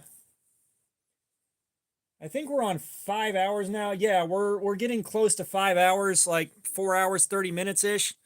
It's holding up great, but I also put a 17-degree edge on this myself when we started, so the factory edge now no longer factors in.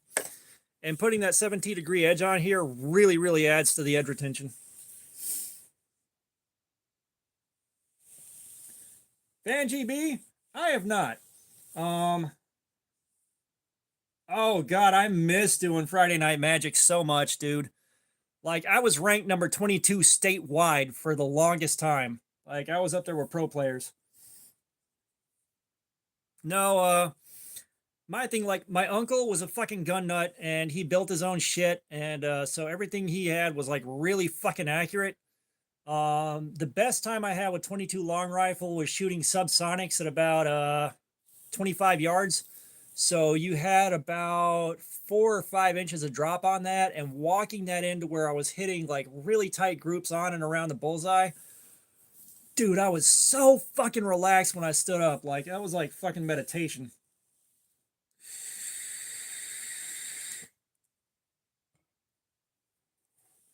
Like, just having to get in the zone to do that. Oh my God. I felt so fucking good when I got up and walked away from that.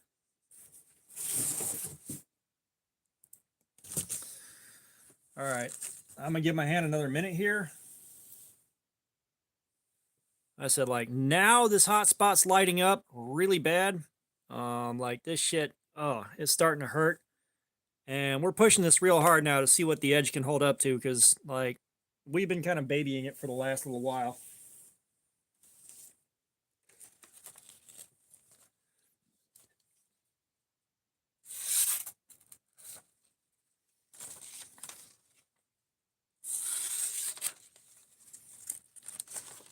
So the copy paper is not giving us too much valuable information here. We got a pretty decent hang up there that if I catch it just right, it shows up, but this is kind of like the other knives where the results are kind of murky.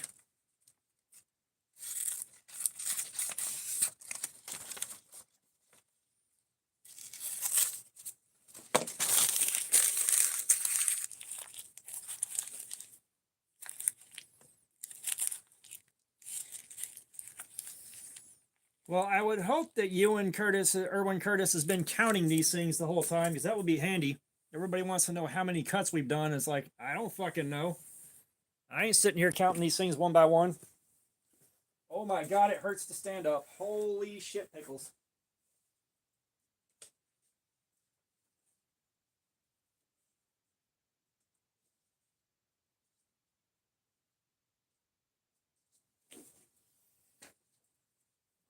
Sorry, I had to grab some more copy paper because that was the last piece I had over there, and I damn near fell over. Brother, I don't EDC guns. I am not trained to handle a situation where I'd have to draw a gun in most cases. And I don't want to accidentally pop somebody in a situation that could be de-escalated because I got scared and panicked. And I promise you, I will get scared and probably panic. If I got to pull a gun, I'm terrified. I would rather just leave.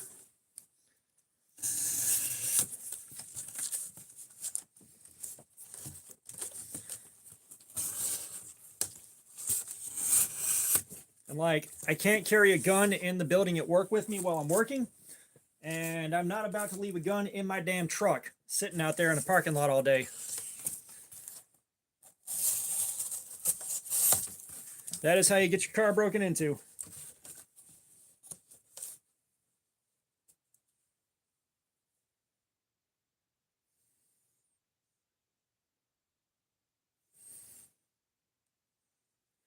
Yeah, I mean, you know, if I had the training to really handle a situation like that, I'd feel a lot more confident with it. But I'd much rather de-escalate or just fucking leave. Like, just, I don't give a shit. You might think I'm a pussy, but bye forever, motherfucker. I'm going home tonight.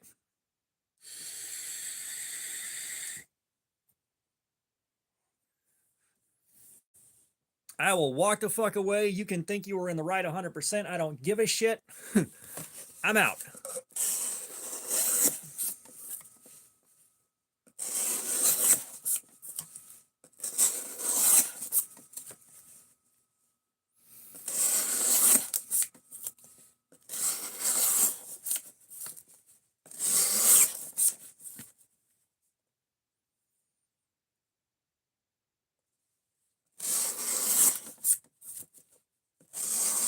You know, and honestly, if shit gets wilder than it is right now, and shit gets, you know, unstable, it's like we are at a point now where, you know, stuff could go sideways.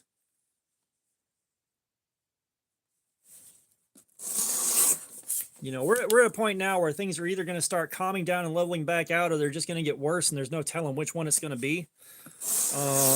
So there may be a point where it's like I feel like I have to EDC, and I will buy something small that I can EDC. But right now, I've got a full-size 45 ACP 1911, a 22 long rifle 1911, and that's it for my pistols. And those are big. Like, those are too big to EDC.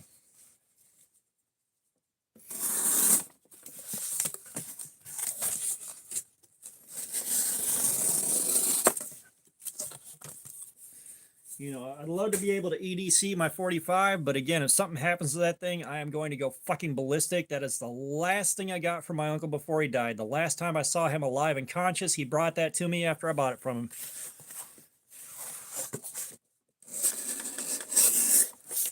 So that EDC, that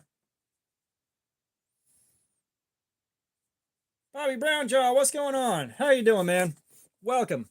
Like, sorry, that 45 might be one of the single most highly valued objects that I own. Like, I will lose my truck before I lose that gun.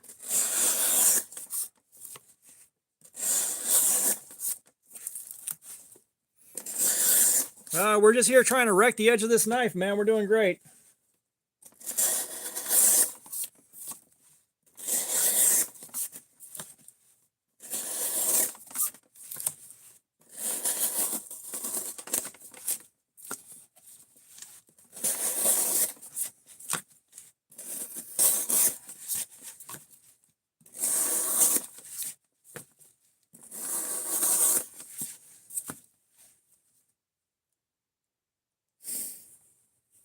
Oh yeah, no.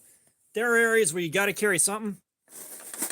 And I go out of my way to not spend time in those areas because, like, I used to look like I belonged in those areas because I lived in a really shitty part of town, but I don't look like that anymore. I do not look like I belong there.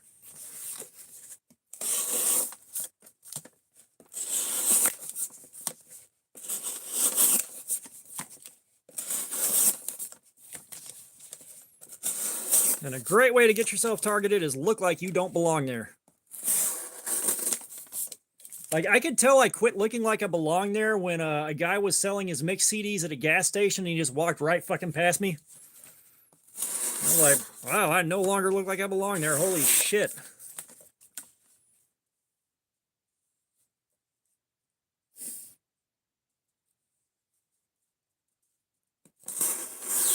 Zing.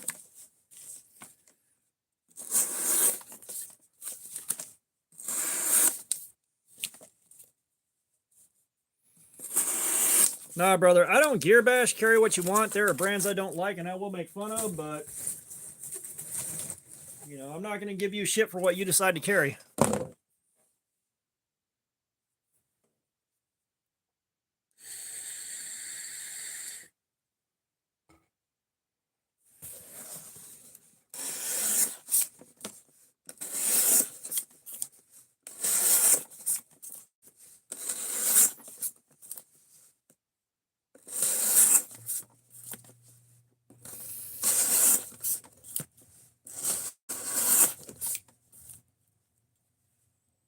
Neebs, what's going on, man? Welcome. Wow. Welcome for sure. So we've been going at it for a while trying to wreck the edge on this thing. And I think we're getting close to 5 hours on this edge. But this is also a hand sharpened 17-degree edge.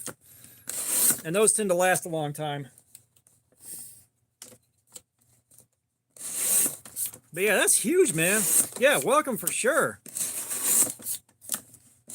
What in the world brings you around these parts? Oh, dude, my record is 8 hours and 48 minutes, and that was on this thing right here. This thing soaked up 8 hours of cutting before the edge finally went. Like, this thing is getting a lot of hate and a lot of misplaced anger, but God Almighty, that D2 holds up.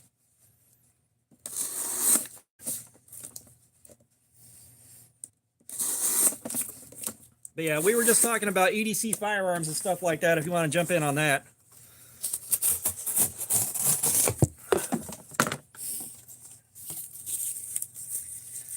Yeah, well, I mean, like, the reason I do this too is, like, I see a lot of reviews where guys just open and close the knife a few times and they're like, this is amazing, you know, like, bro, you didn't do any work with it. You didn't check ergonomics. You didn't check to see if there were problems that just show up through use. Like, I don't know how much I trust that. Like, first impressions are one thing, you know, those are totally fine, or here, check this new product out, but, you know,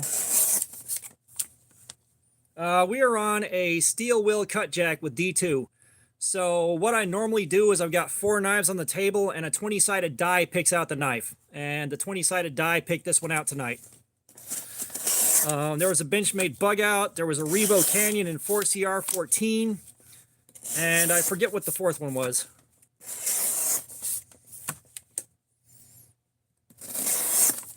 So I got a feeling we might have another zombie edge that just won't finish dying, but the cuts are starting to get a little raggedy finally. That just scared the hell out of me.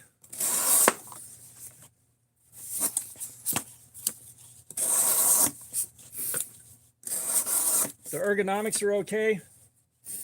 Right, well, I mean, the thing is right now the live streams are driving an audience, but, you know, they're not really starting to, you know, pay dividends as far as like super chats or anything else. But if I go with something like Rex 21 or something crazy like that, first off, I don't have the money to buy that, but if I do go in on something like that, that's going to be a marathon, raising money for something, either for me or for charity.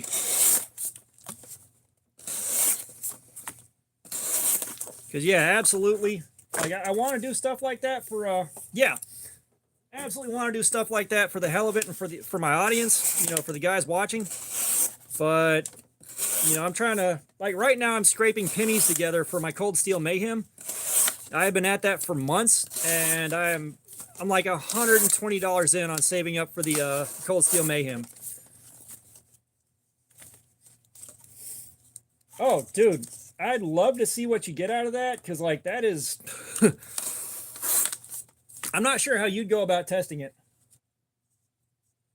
Oh, really? Like, I'm curious to see how that works. Now, that being said, for me personally, that's not going to replace these live streams because, God almighty, these things are fun. I love the crowd that I pull in on these. But that will be cool to see. I'd love to see how they execute that.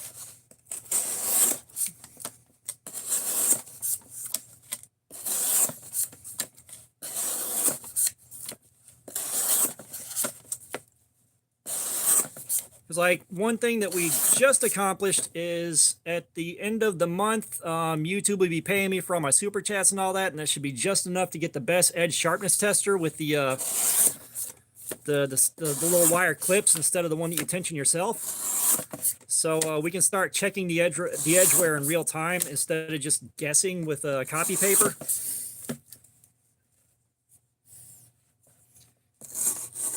Yeah, and like right now we're still getting fairly clean cuts on copy paper. I normally go until the cuts on cardboard start rolling and tearing consistently through this pattern. And that'll be like the edge is dead. You know, like I said, we're about 5 hours on this edge. And let me get my paper here.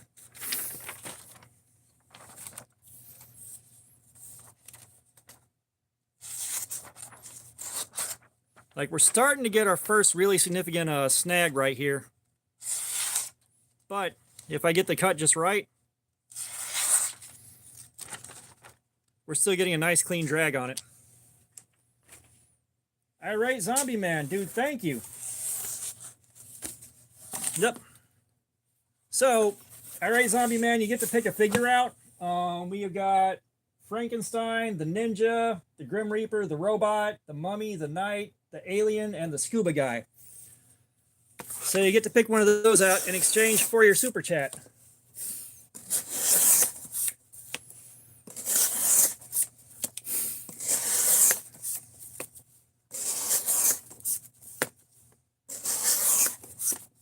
But I will have to exchange the beer for 2 cans of Monster.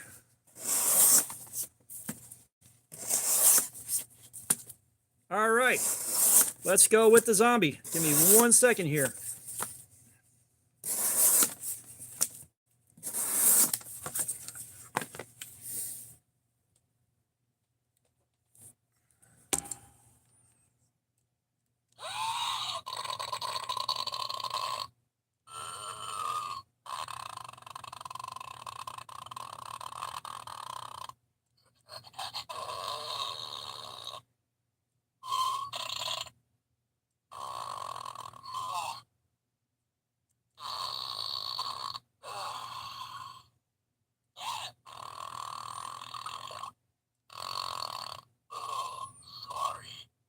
And now that we've lowered the property value, now Damascus is more than just for show.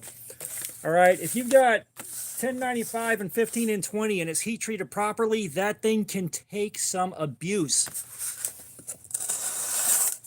You know, they're both chemically very similar. The 15 and 20,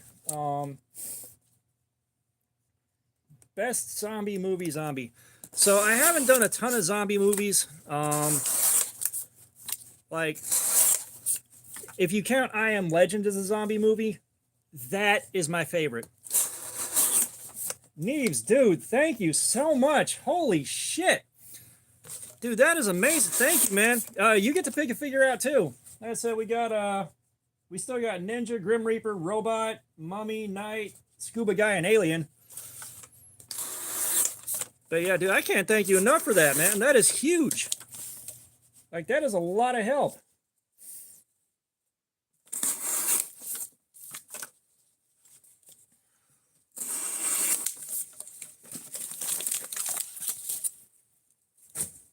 Like, I can't believe we got Neves knives in here to begin with, but dude, that is huge. Thank you so much.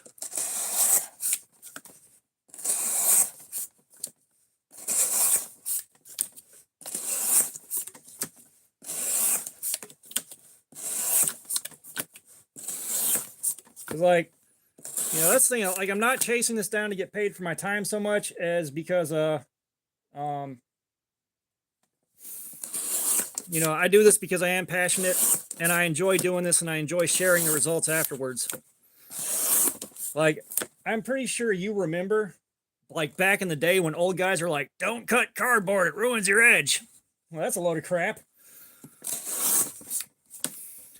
But that was also on the old 440 and the old, you know, surgical stainless and stainless Japan steels and stainless Pakistan.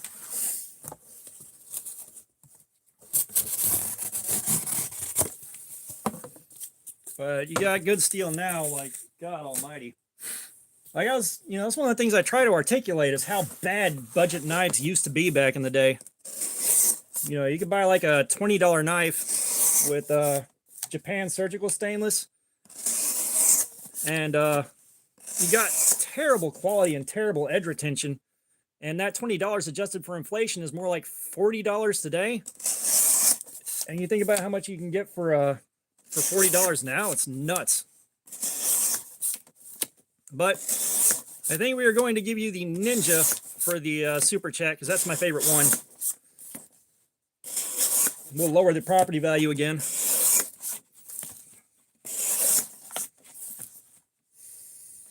Yeah, like for me, the 420 I got was the I think the 420 or 440 I got was the Schrade old timer traditionals and the lockbacks that I had. But all the rest was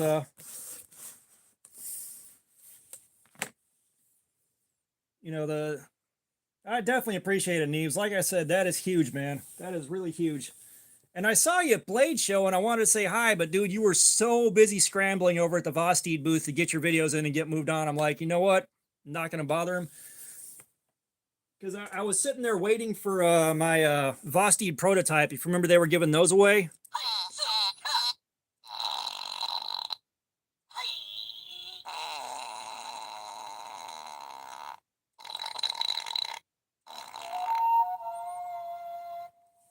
There we go. Now that that's out of the way. But yeah, like I was sitting at the Vosteed booth waiting for the prototype giveaway. And I actually shared with the guy the thermochromic resin I made. The thermochromic resin that I make. So I'm hoping he was experimenting with doing polyester resin or Alumilite or something for scales and milling that. And I want to see a knife with thermochromic resin for the scales so bad. You know, it's one color at room temperature. You put it in your pocket for 20 minutes. Totally different color when it comes out. But no. So I'll count I Am Legend as a zombie movie. And I already liked it the first time I saw it. But no, I just count the time. Like, you know, like we're going to knock off about 40 minutes or so for taking breaks, using the bathroom, all that. But realistically, it's 11:30 p.m. my time now, and we started on this particular edge at just after 6 p.m. So we're just kind of counting cut time. It's like I cannot begin to count the number of cuts I've done in the course of about 5.5 hours, something like that. And this is just giving us a real rough idea. Like, I'd love to be able to count the sheer number of linear feet I've gone through, because that'd have to be kind of ridiculous. because just in the few minutes I've done this piece, that is, you know, about, well, we can actually look. You know, you got a foot of cardboard. So you got 1, 2, 3, 4, 5, 6, 7, 8, 9, 10, 11, 12, 13, 14, about 15 feet of cardboard cut just off of this. I tried doing that, actually. So one thing I did a video series, Timugeddon. All right, I bought 10 Timu knives and carried them for a week each and lived with them day in, day out. And then I did a session where I did like 500 cuts on each one, and I kept track of that. And it was miserable, and I had such a hard time remembering to do that. It's just sitting here by myself, not even talking to anybody. There is no way I could remember to do that here.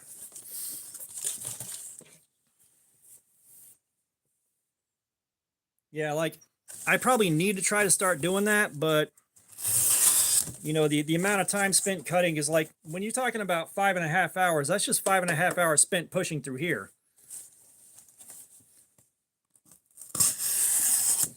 You know, I would love to do that, but like, that's what I was about to say about I Am Legend, which kind of ties into this. But when I got clean in 2010, I was able to sleep for about 20 minutes a night for 62 straight days. So every night when the ex-wife and kids were in bed, I'd watch I Am Legend, 300 in Hancock, and then I'd pick a random movie out, and half the time it was Watchmen, and then I'd shower and get dressed to go to work for 62 straight days. So I got a real soft spot for I Am Legend. But yeah, that burned some holes in my memory and ability to really concentrate on stuff. So there's no way I could remember to really mark down every 15 or 20 cuts.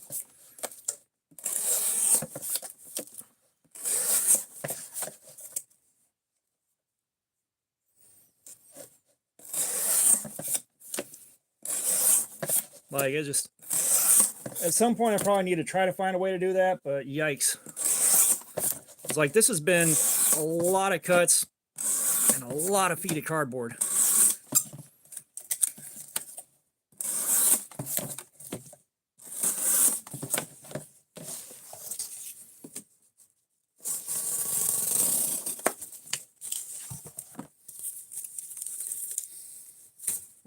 I did enjoy World War Z. I know it didn't follow the book, but I enjoyed that one.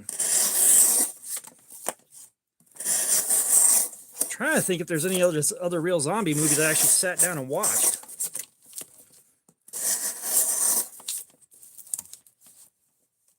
Oh God, yeah.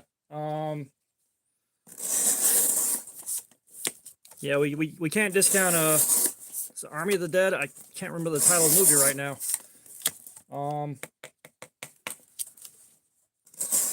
I know at one point I watched Redneck Zombies, Trauma. However, it's been so long I don't remember any of it. I do remember that was like terrible grade B movie. Fun, but god awful. I think that's one of those ones where it's amazing the first time you watch it, but then it's not really that funny again until you watch it with a friend to watch their reaction to it.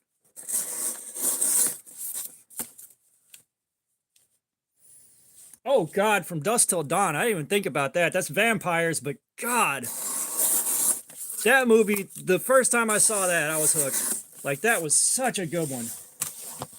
Oh, Zombieland. Jesus Christ. Why did I not think about Zombieland? It's fantastic. I didn't see Double Tap, but the first Zombieland, that's one of my favorite movies. So yeah, we're going with I Am Legend and Zombieland. But speaking of Woody Harrelson, this is kind of really a bit obscure, but y'all ever watch Defendor?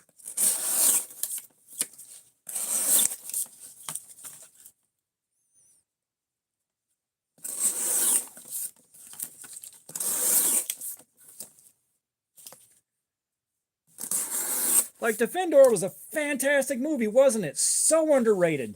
Like, I don't know how more people don't know that exists. All right, these cuts are, so this right here, this tear and roll, what I'm looking for is for those to become more consistent, like 2 out of 3 cuts. Like, we're starting to see it get kind of worn out and fuzzy. Yeah, Defender was so good. Like, I don't get choked up by a movie very often, but the end of that one really gets me every single time.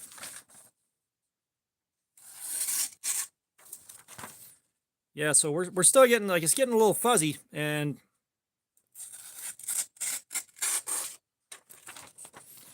yeah, it's that edge. Yeah, and then we'll get that snag once in a while.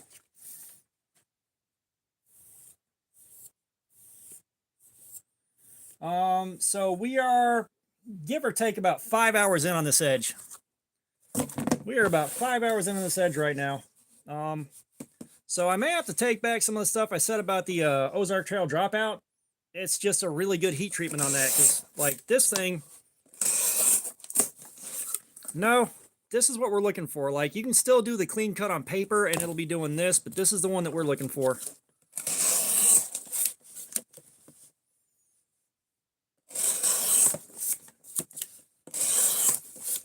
Oh god, what was the Woody Harrelson and Kevin Costner movie, Hunting Down Bonnie and Clyde?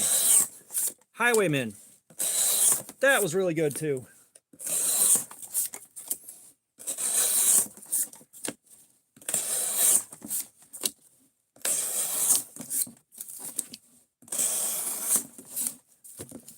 It's like, I think a lot of Woody Harrelson stuff, especially now, is just on a scale of 1 out of 10, how homeless do I need to look and act? Oh, 5, you got it.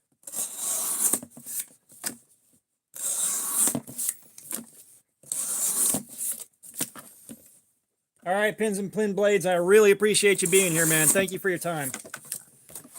Thank you so much, man.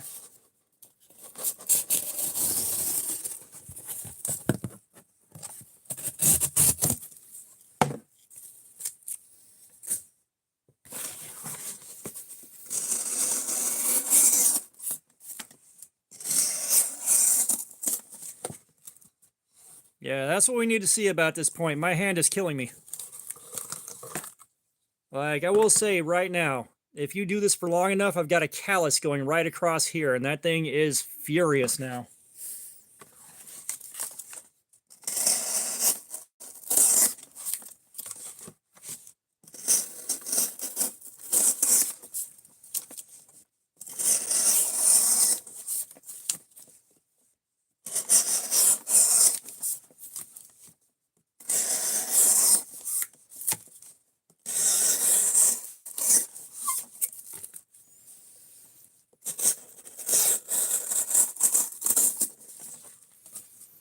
Yeah, this edge is actively dying now.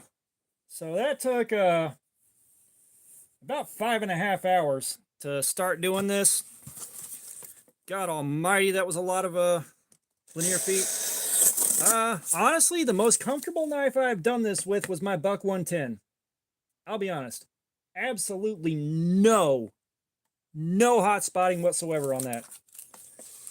But I think part of that is there was no gap right here between liners. It's just smooth all the way across, and it's a nice chunky handle.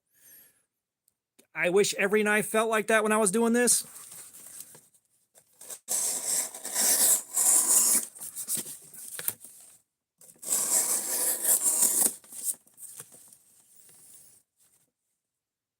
Oh, believe me, I'm still into big ridiculous blades.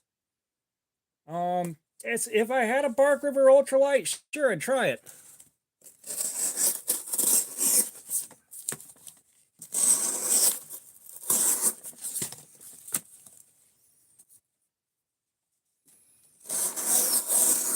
I will say somewhere around here I've got a fixed blade that I made out of, I believe, 5160. The edge didn't perform that great because my heat treatment wasn't the best, but that was also very comfortable the whole time. Oh god, Book of Eli was so good.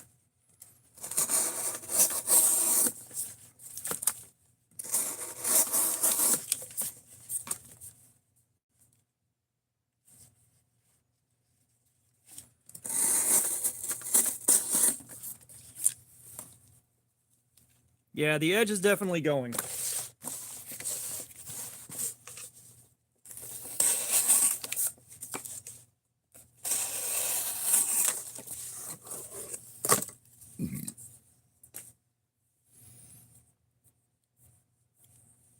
And the blade is now quite warm to the touch.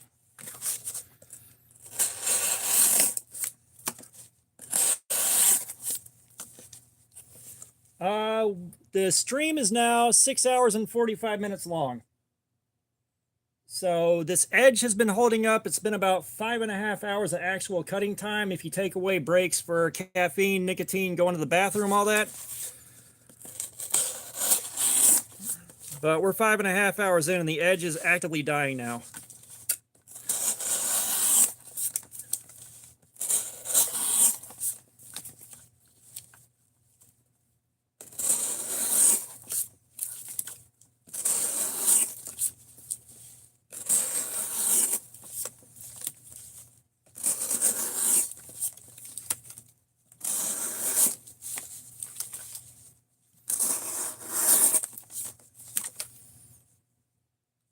Forearms are fine. However, this callus right here that's riding in between the scales is absolutely killing me.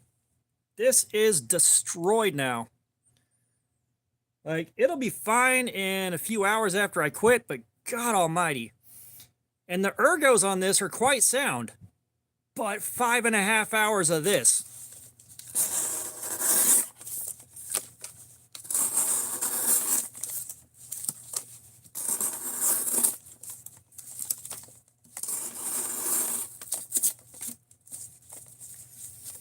So I don't wear gloves when I'm doing this because I'm looking at the ergos. Like, I am looking to see how badly this tears my hand up over an extended period. You know, no one's really going to go through this in real life, but if this thing holds up for the first like 4 hours or so and it's still comfortable, your ergos are going to be good for just about anything you need to do. If you're at a point in your real life where you have to do this for 5 hours, something went horribly wrong. Oh yeah, the hander pants were so much more painful.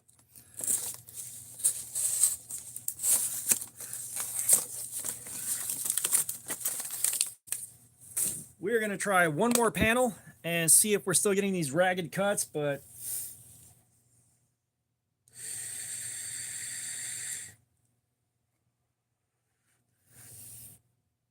let me tell you right now, if I wake up cutting imaginary cardboard, something has gone wrong. Now, that being said, when I close my eyes for the first hour or so, I'm probably going to see cardboard like I always do. Like when I was Smoking Guns Customs. Not wearing shoes is part of the stream. Dylan Meehan, what's up? We got a steel wheel cut jack and D2 steel. Now, we have a sock game that no one's played yet today, but for $2, socks get put on, and for another $2, they get taken back off. Last bid wins. So this one is about $32 on Amazon. It is the smaller steel wheel cut jack. The larger one is about $42.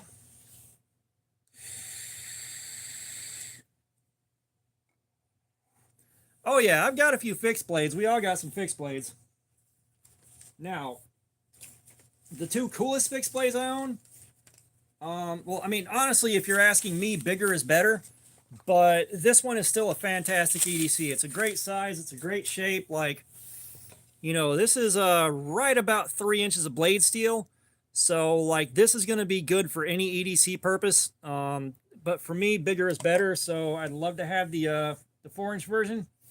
The 4-ish inch, 4-ish inch. I think it's like 4 or 4.5 inches, but this was a gift from Adam for America. Like, I traded him some lanyard beads that I make for some knives when I was on my way to Blade Show, and he sent me way more than he should have sent. This was one of them. But where is it? Where is it? One of the coolest fixed blades I've got is this Pacific Cutlery Bushmaster. And I think you can see, like, this is pre-Benchmade. And, like, these things are not common. I wish I had the sheath for it, but no one's selling just the sheath, so I got the one that my uncle left it in before he passed away.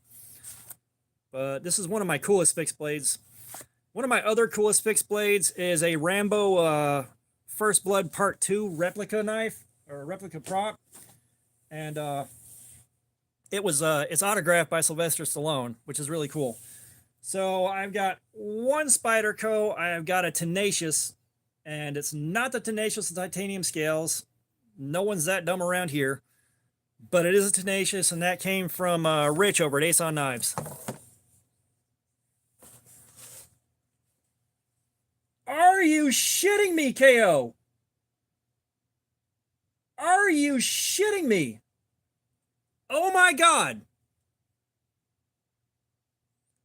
How do you like the Ozark Trail? Because I am blown away by that thing. Oh my god. Oh, Jesus Christ. Zombie Tools, you have no idea how badly... Like, I walked past the Zombie Tools booth at Blade Show, and I really had to tuck my dick between my legs and just walk away without looking at it. It's like, I don't have the fucking money, and I don't want to hurt my own feelings. So this Ozark Trail right here, the axis lock, which I am partly responsible for turning this into a nightmare to find. On a 17-degree edge that I put on here with my Work Sharp Precision Adjust, this thing went for 8 hours solid cutting cardboard before the edge really went. And even then, we called it on a technicality. It was still cutting okay, but it was starting to struggle. No, you didn't help with that either. It's just, Texan Knife Guy, what's up? It's just, I got the very first long form videos out on YouTube that I could find on that thing. I don't know if I just landed a production gig, but that would be amazing. Bro, having a knife that I want to design, put into production is kind of one of those dreams. And like, I am going to OKO so many huge fucking favors if this happens. Like, if there are royalties on that, we're going to have to split them 50-50.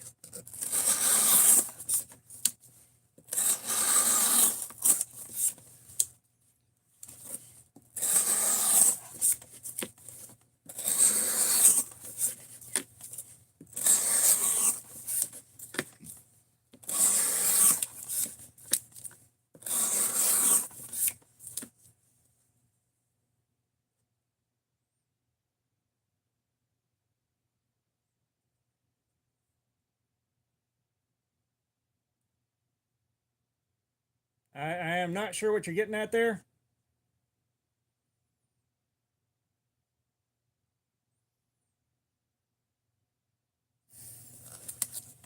No.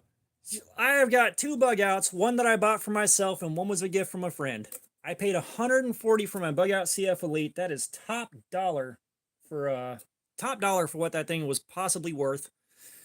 It should be under $100 by now. Like, Benchmade's overcharging. Like, it's good stuff, but they're still overcharging the hell out of it, you know?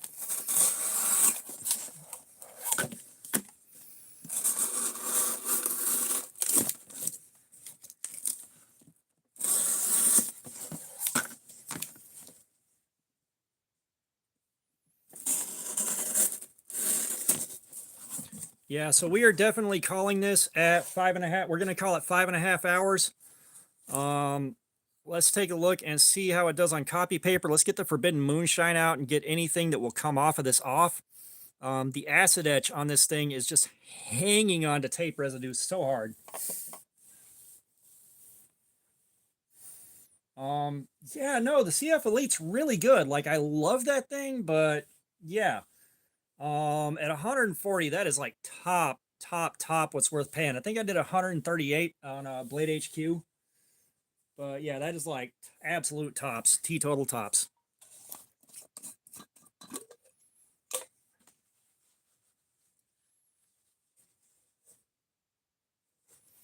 All right, Forbidden Moonshine. Let's see what we do.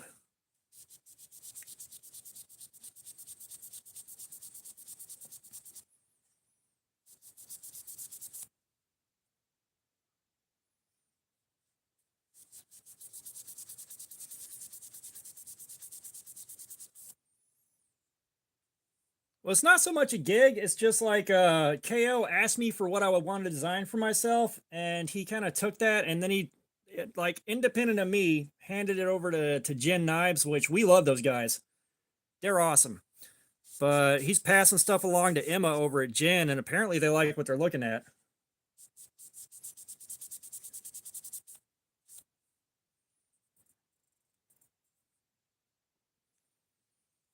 So we are getting rid of some of the tape residue finally.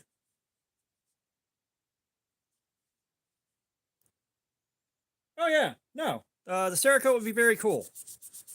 Cerakote would be very, very cool.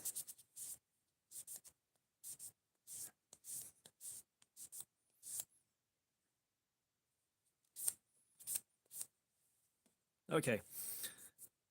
That's all the tape residue that's going to come off, which more of it came off than the last time we tried, but like I said, this acid etch just won't let go of it.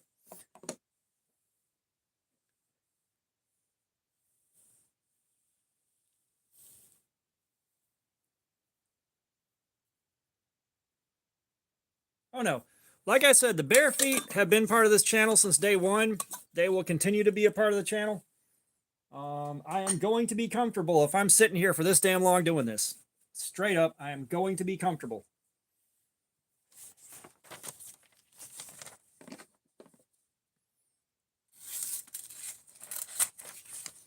Yeah, we got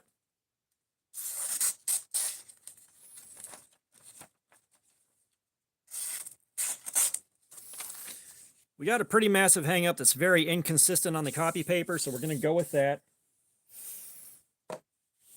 Now, give me a second here. We're going to strop this thing back to life. All right, my strops are capable of doing a lot. We might be able to get it back to shaving again.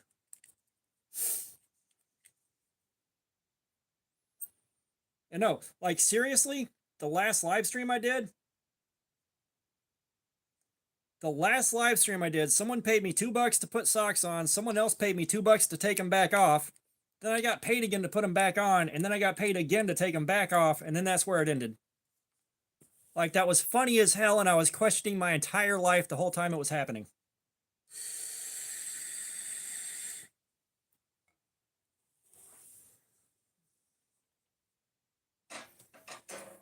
Okay, so we are just dropping this thing. That's all we're doing. I am not digging out a sharpener right now and going through all that effort. Because, like, I'm not going to use this thing again for anything unless I have a great idea somewhere. Oh, yeah. No, I'm sure I got several WikiFeed entries by now.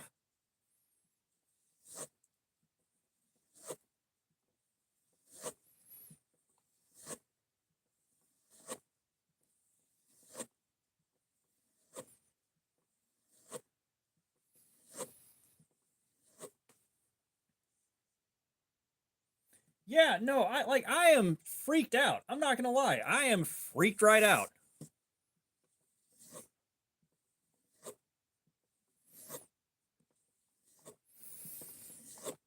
I mean, the thing is like, you know, the guys at Gen, they make knives. Like, they know how to work with whatever they got. Like, I'm sure with the rendering, they can take that and finish turning it into something pretty easily.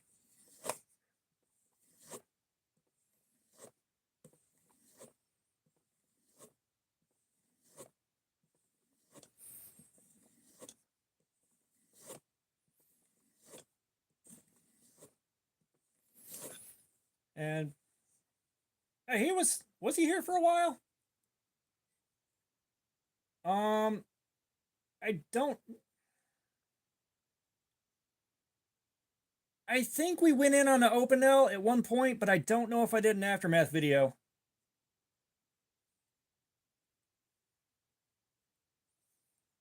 That's still really cool.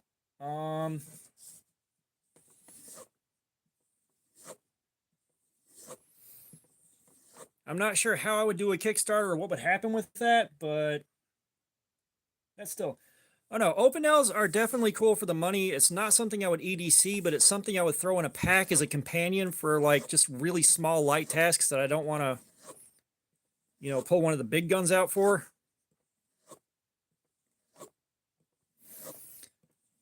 And of course, if you're in a country where one-handed openers with locks on them are not legal, the open L's not a bad way to go.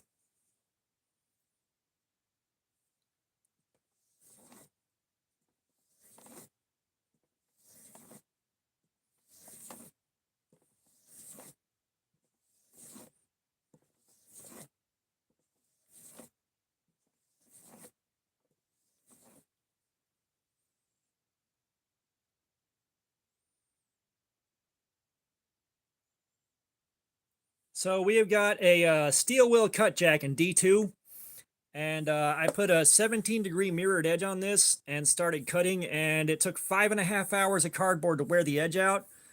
So now we're just stropping it to see how much sharper I can get it.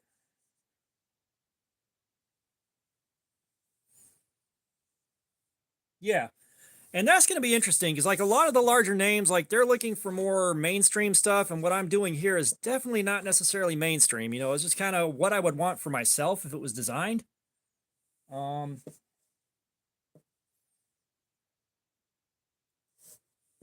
yeah, we had Neves knives in here for a minute. Like, what the hell?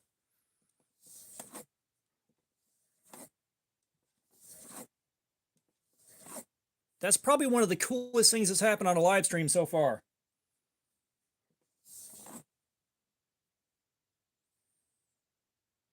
You did indeed miss Jared.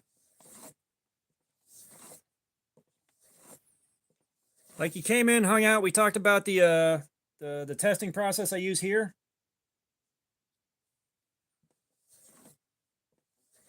Well, no, I'm entirely sure that was the real Neves because, you know, again, he was talking about his cardboard testing, and I think I've seen him talking about the results of his cut tests.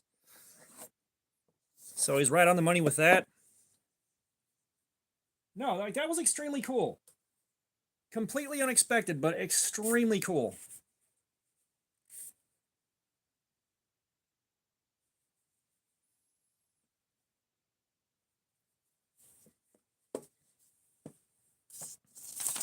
And the wife's not going to understand when I tell her, yeah, I know. Like, he even dropped a pretty big super, like the biggest super chat we've seen so far. Which the super chats are now going to be getting saved for the Work Sharp Precision Adjust Professional. Just try to get us some better sharpening faster so I don't have to take up so much time on the live stream sharpening. Unless you guys decide there's something else that has to happen. But that's what we're saving up for right now.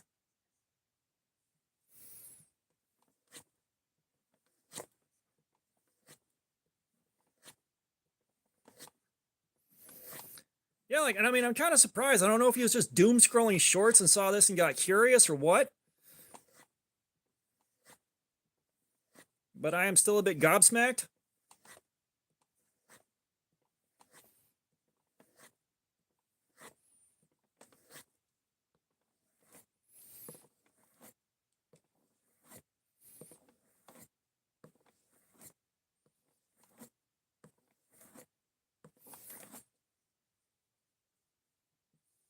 Oh shit, we hit 1950 already?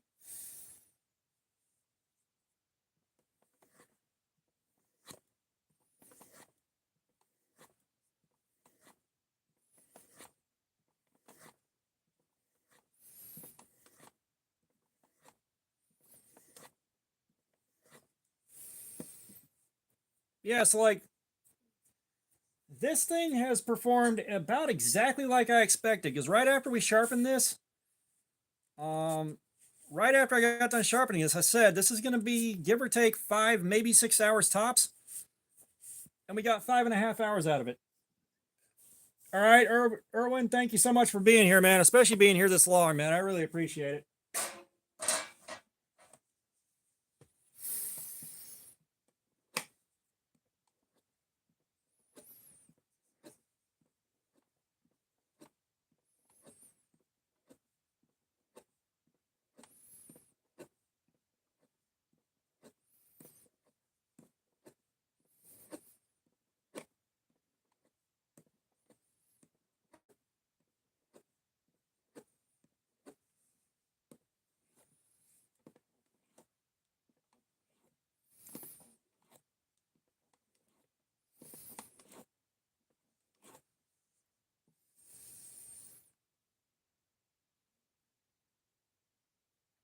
So my favorite blade steel. My favorite that I've tested so far, that I've tested was the 154 CM from Kaiser. That's had the best performance. Well, now it's tied with the D2 from the dropout. Um, and again, this is still the are you talking about the Sheepdog XL? I don't have that down here with me, but it is a fuck off huge pocket cleaver.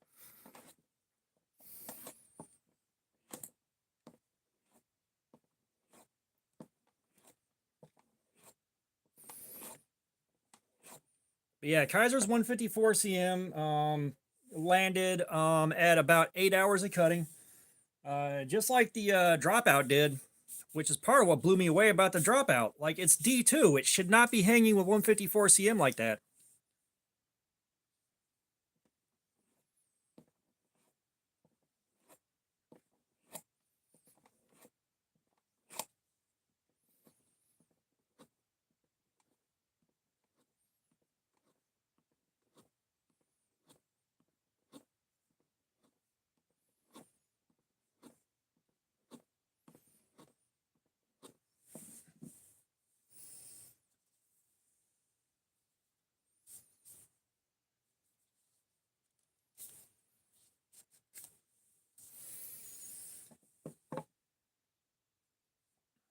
Get you a small fixed angle sharpener. Get you a Work Sharp Precision Adjust. Let it take care of it for you. Otherwise, you're going to have to practice hand sharpening for a while.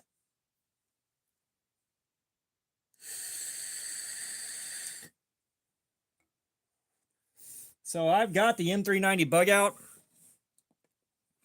That was a gift from a friend. That's up there on my list of favorites. I haven't, like, I've carried it off and on, you know, those days where I don't feel so good and I need something to make me feel a little better. I'll grab that thing, kind of an emotional support knife. That thing means a lot to me. But I also haven't done this kind of testing with it because, again, like, if I am going to be doing that, I am getting paid one way or another. Like, that's going to be a super chat heavy stream or something, because that's going to be an absolute marathon, and I'm going to have to do some prep work for it and like get myself in good shape. Full day off of work, a lot of rest, just a lot, because that's going to be an absolute torture session.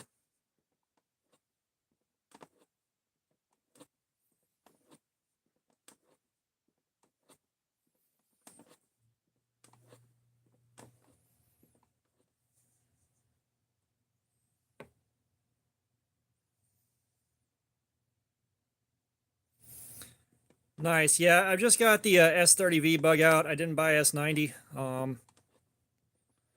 said I had to save up for a little while, and that's when my cash flow was a little bit better, so it didn't take nearly as long. But that mayhem, God, it's taken so long. And I'd love to be putting an extra $10 back a week for it or something like that, but I also just don't have the money for it right now.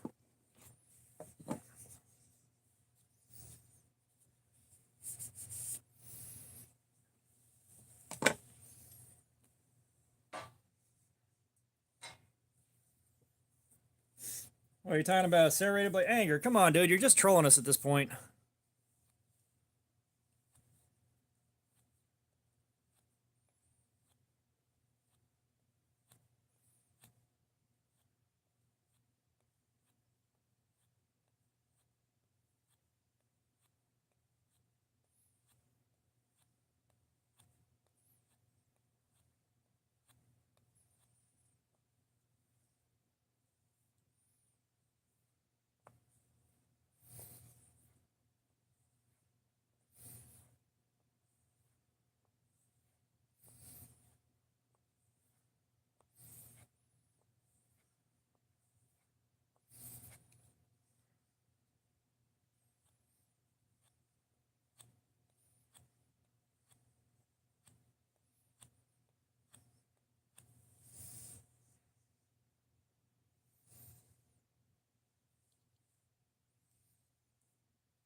So this is D2. Brother, we'd have to look at that to see what you're talking about, because I am confused now. But this is D2, and the heat treatment on this D2 is good. The edge retention is good. It performed exactly like D2 should after I put an edge on it. You know, right now I'm just seeing how much of that edge I can strop back. Affordable alternative to the bug out. So I really like the Kaiser Drop Bear. It's heavier than the bug out, but it's like $70 and it's really good. You can get it with clear acrylic scales, or it's clear polycarb, I'm not sure. And they're about to drop one in polycarb in purple. So you can see through the scales like Ultim, but it's not ugly. Like it's not dehydrated piss colored. Um, the Vosteed Raccoon, that's also a good one. I need to buy a production version. Mine is a prototype, but I do have the Vosteed Raccoon prototype, and I carried that. I still need to do a full review on it, but I carried it and played with it. All right.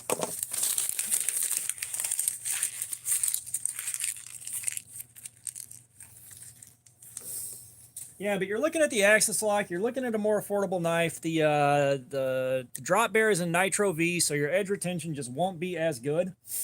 But no, Lexan works for the see-through scales. Lexan does work. As a matter of fact, the Civivi Elementum with the clear scales is in Lexan.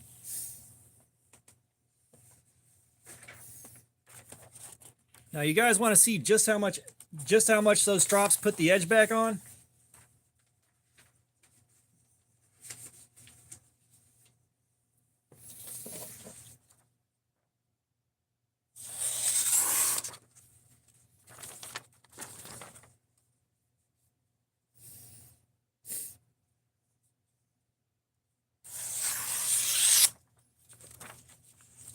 You guys see that?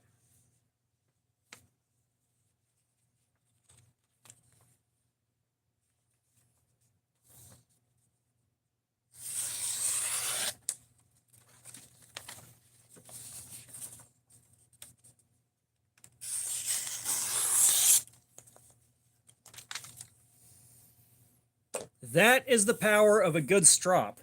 All right. And my strops aren't the best you can get. That is just Temu diamond paste going through 5 different microns.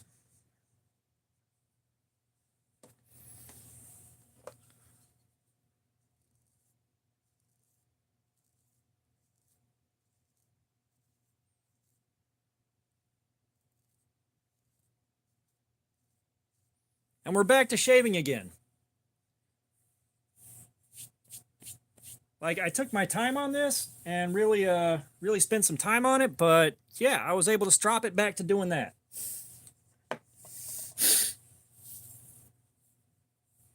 Yeah, I mean, if you're at Walmart and you spot one of these, just grab it. I mean, it's got the Axis Lock on it. The actions on it's real good.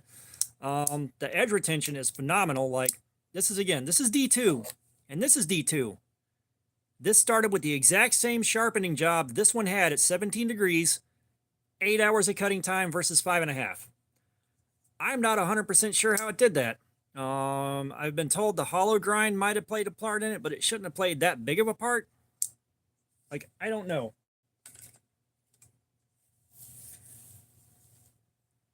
Oh, yeah. So, yeah, the basic green compound will do the job. I've done that too. But the diamond paste and going through that grip progression, I didn't resharpen this. You saw how much damage it took over the course of that 5.5 hours. 5.5 hours of cutting back to shaving off of just dropping. Like, a really good set of strops will do that for you.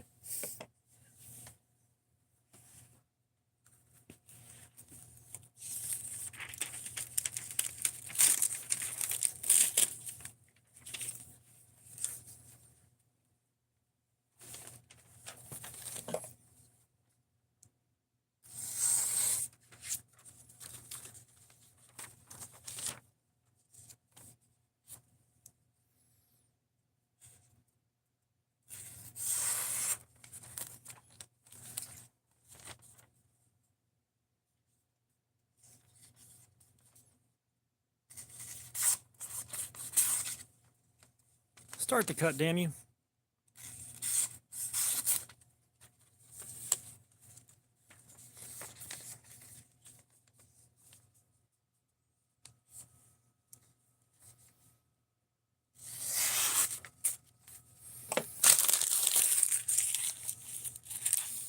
Yeah, we're still streaming. We're 7 hours and 15 minutes in, but we finally killed the edge at 5.5 hours. I just stropped it. I didn't even put it back on the work sharp. I just stropped it.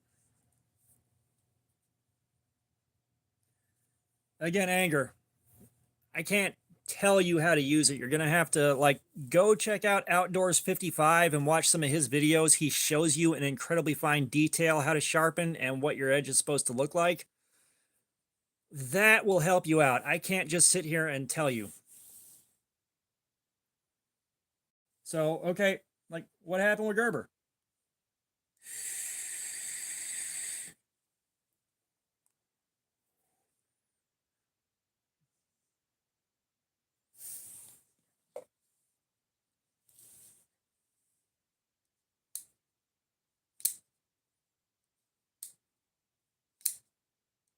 EWS Radio, man, thank you for being here and spending your time with us. I appreciate it so much. I really do.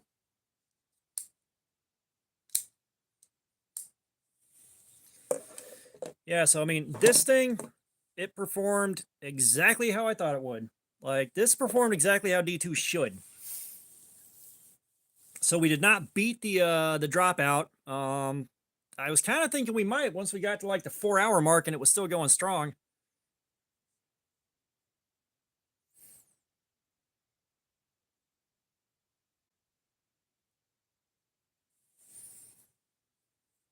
Yeah.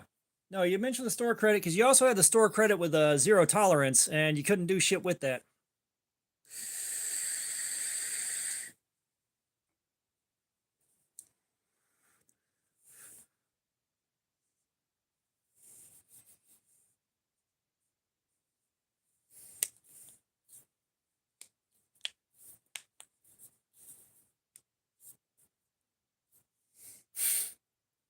Yeah. Okay, go on. Like, cut to the chase.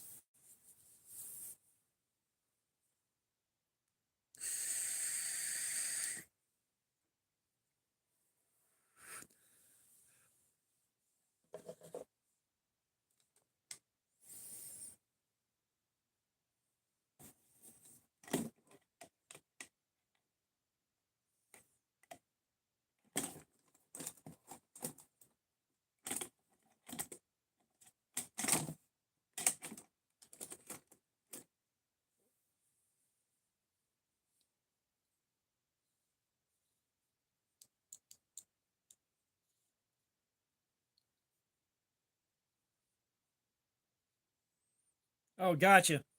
Well, I'm sure the website will be fixed. I can't afford to have that stay down like that.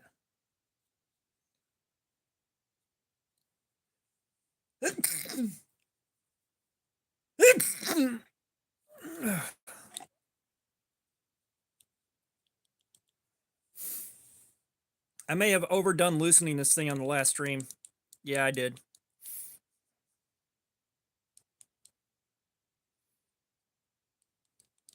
Thankfully, this is a beater.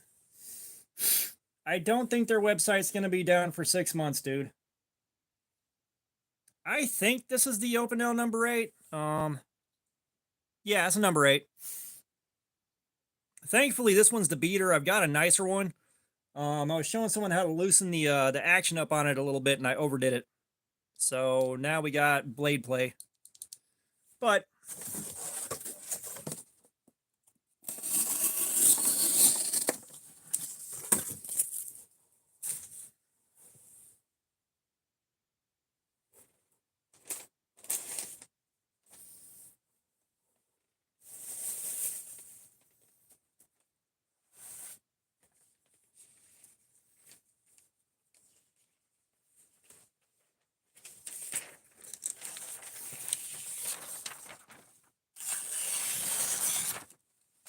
so we got a nice keen edge on this, so we can sit here and play around for a bit longer.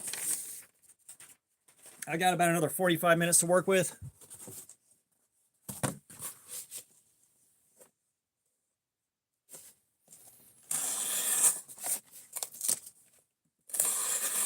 On second thought, I can't cut anymore. We may just be wrapping the stream up soon because let me tell you, those hot spots, they are painful now.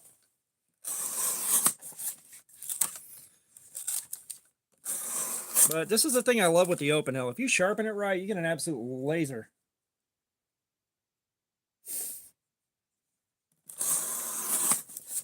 Yeah, I mean, thanks to Outdoors 55, I've started working on learning how to hand sharpen. However, all I got's a shitty four-sided block from Harbor Freight that costs like 10 bucks. And I got my strops. And that's kind of it.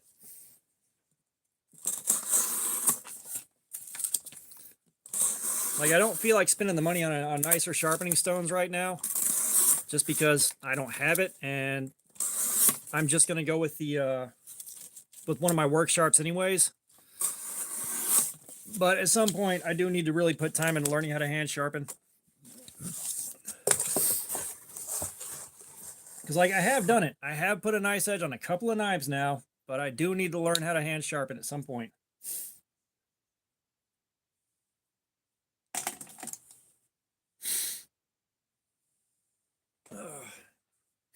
Yeah, I think we'll cut this at 12:30. That's about 15 more minutes here, because I am absolutely spent.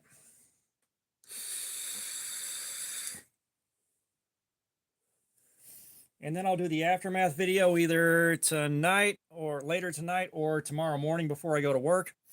Maybe after I get home, I'm not sure.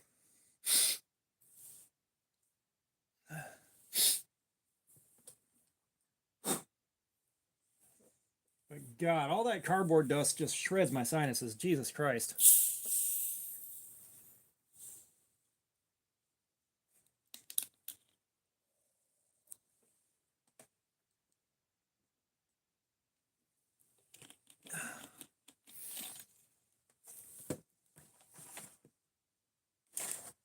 Oh, here we are.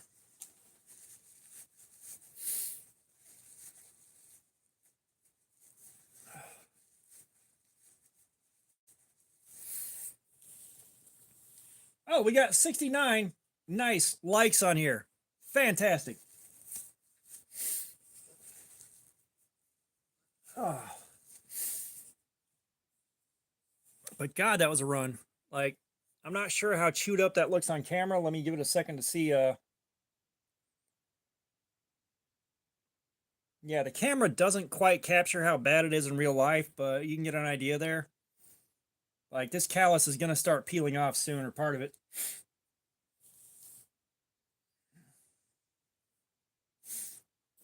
I don't know, $150 from Gerber.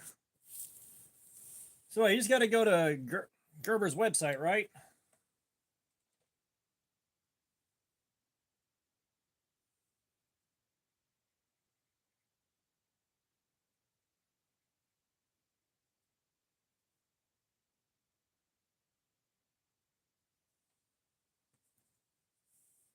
Because, yeah, you know, I'm at gerbergear.com and it's working now.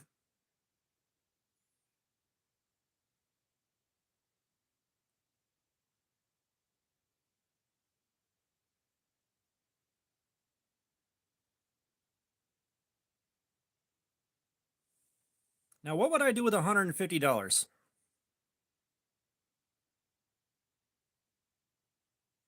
The Sedulo already looks good.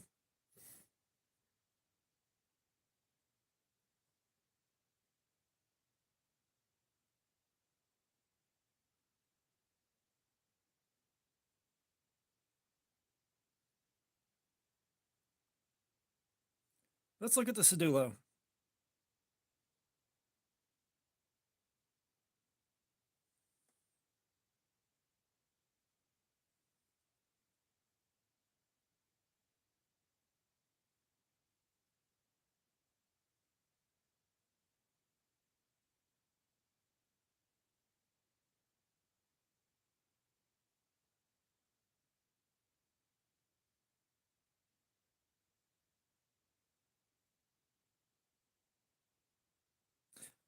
Okay, so what the hell is the blade steel on this?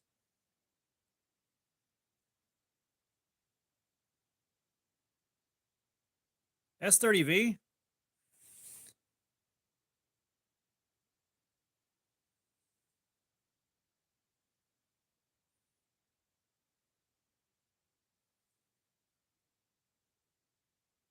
Okay, so what am I looking for in the 3 lines in the corner? Because it works.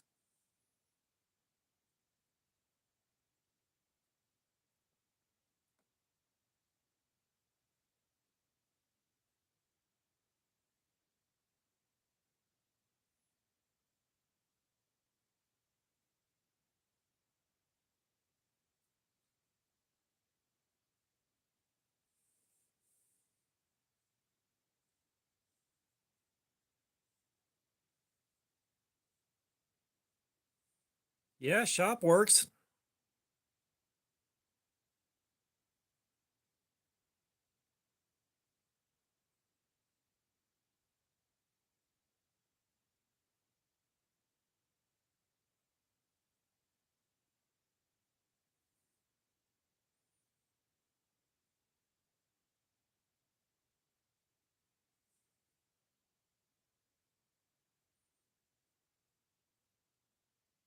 Yeah. Maybe try restarting your phone and seeing if there's something going on there. I'm not sure, but I'll be honest. Like, if I had the credit for it, the Sedula would probably be the thing I'd go for. Just right there. That actually looks good. That looks like that'd be a Gerber I'd actually like. You know, that might turn my opinion around on Gerber if everything is actually the build quality's there. That would turn me around on Gerber.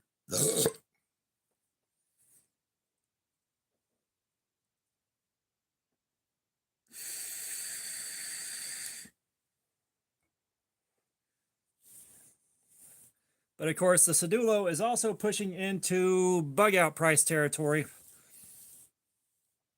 Like, it's not quite where it needs to be, but at least it's cheaper. Like, I think that's like what, a good $50 cheaper than a bug out right now. So I mean, that's definitely going in the right direction at least.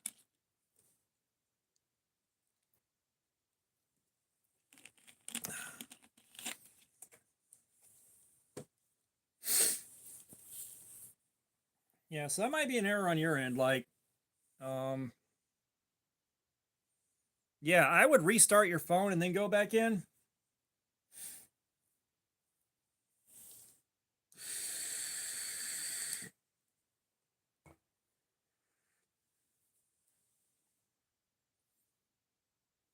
Oh, Jesus Christ. Guys, I am tired now. Yeah, so we are wrapping this up in like 7 minutes here. And all you guys that have been lurking and listening, thank you guys too for being here.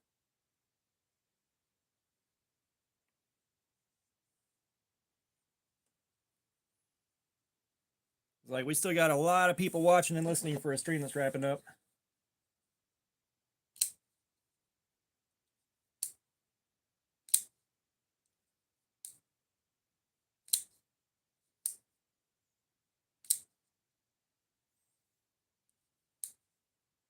So I gotta say, the all things being said, chips on the table, the steel wheel cut jack met expectations.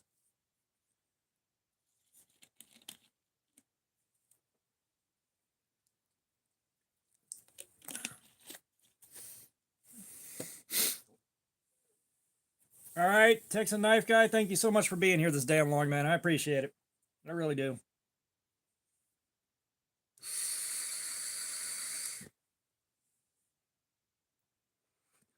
All right, like I said, we're wrapping this thing up anyway, so you're not going to miss much in the next 5 minutes unless like Beyonce comes in and asks what I'm doing.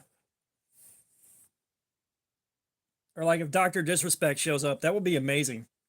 Like, that would be, if Dr. Disrespect actually showed up, that would be amazing after the meme.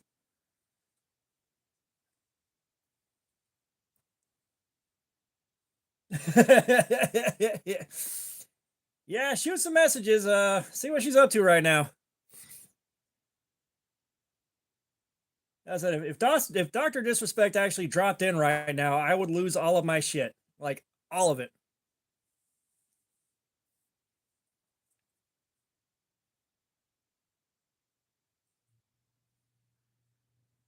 All right, Punisher, man, have a great night. Thank you for being here, man. As always, I appreciate you. So we have got the steel wheel cut jack here. It comes in D2. This is a small cut jack. It's a damn good knife. 32 bucks on Amazon, and yeah, I'd say it's worth it. It's a very, very good little knife.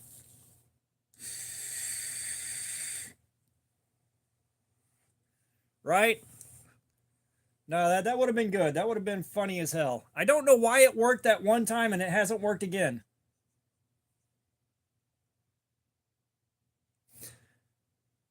I'm also interested in seeing the stats on this thing. I am very curious to see if we actually broke 100 concurrents.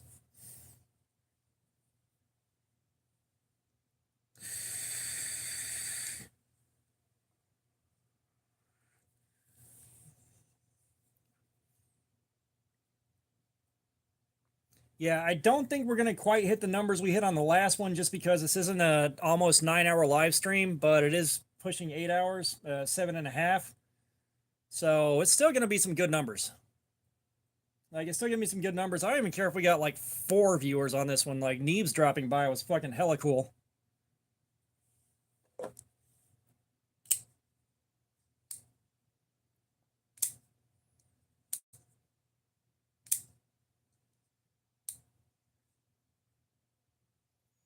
It's like that's been one of the things that we're trying to break is we're trying to break 100 concurrents and see if we ever get past that point. I think our best was like 86. So at some point we're gonna break 100.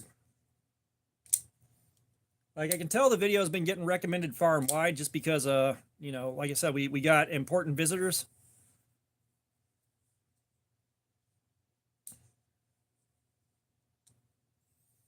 I am going to be working tomorrow. I am a dedicated closer now, so I will be at work from 2 p.m. Eastern to 11 p.m. Eastern. So that's going to be my night. That's one thing I'm going to miss a lot of live streams because I'm closing now.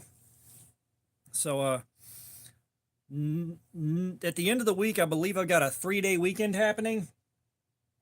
So that's probably going to be a heavy live stream right there. No, closing lets me do this. All right, closing lets me do this, and closing lets me hit like a meeting a week. So that's two things that, you know, like, I need to keep doing these live streams because I'm trying to build this channel up enough where the ad revenue actually helps cover the bills.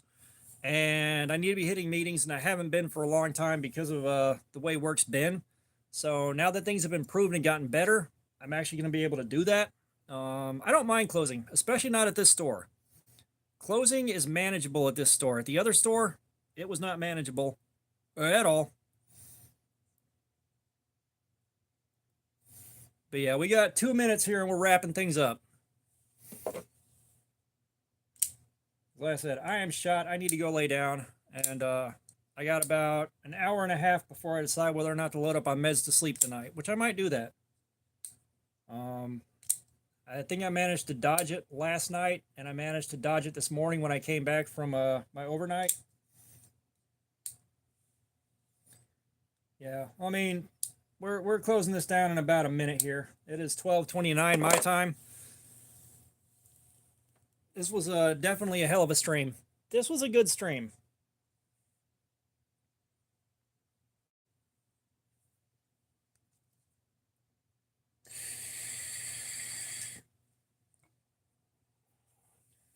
And yeah, KO, I'll send you a screenshot of the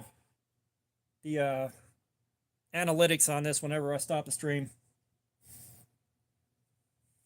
All right, Zombie Man, I appreciate you, man. Thanks for being here. You were here for a while, too.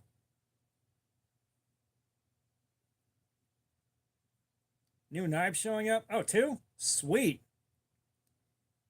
I hope you got a couple of cool ones coming in. Like, I got the cheapest knife I could find on Amazon coming in. So we're going to play with that thing.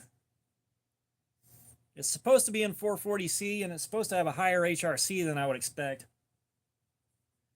All right, it is 12:30, guys. I am wrapping this up. Everybody, thank you. Thank you so much for being here for this long. Hell of a good live stream. And I'll let you know when the next one's coming up. It'll probably be on a Saturday, which means probably a lower viewer count, but I got to go do my thing on Friday night. So, yeah, everybody have a great night. Thank you so much for being here. I'm going to go lay down. See y'all later. Closing down now.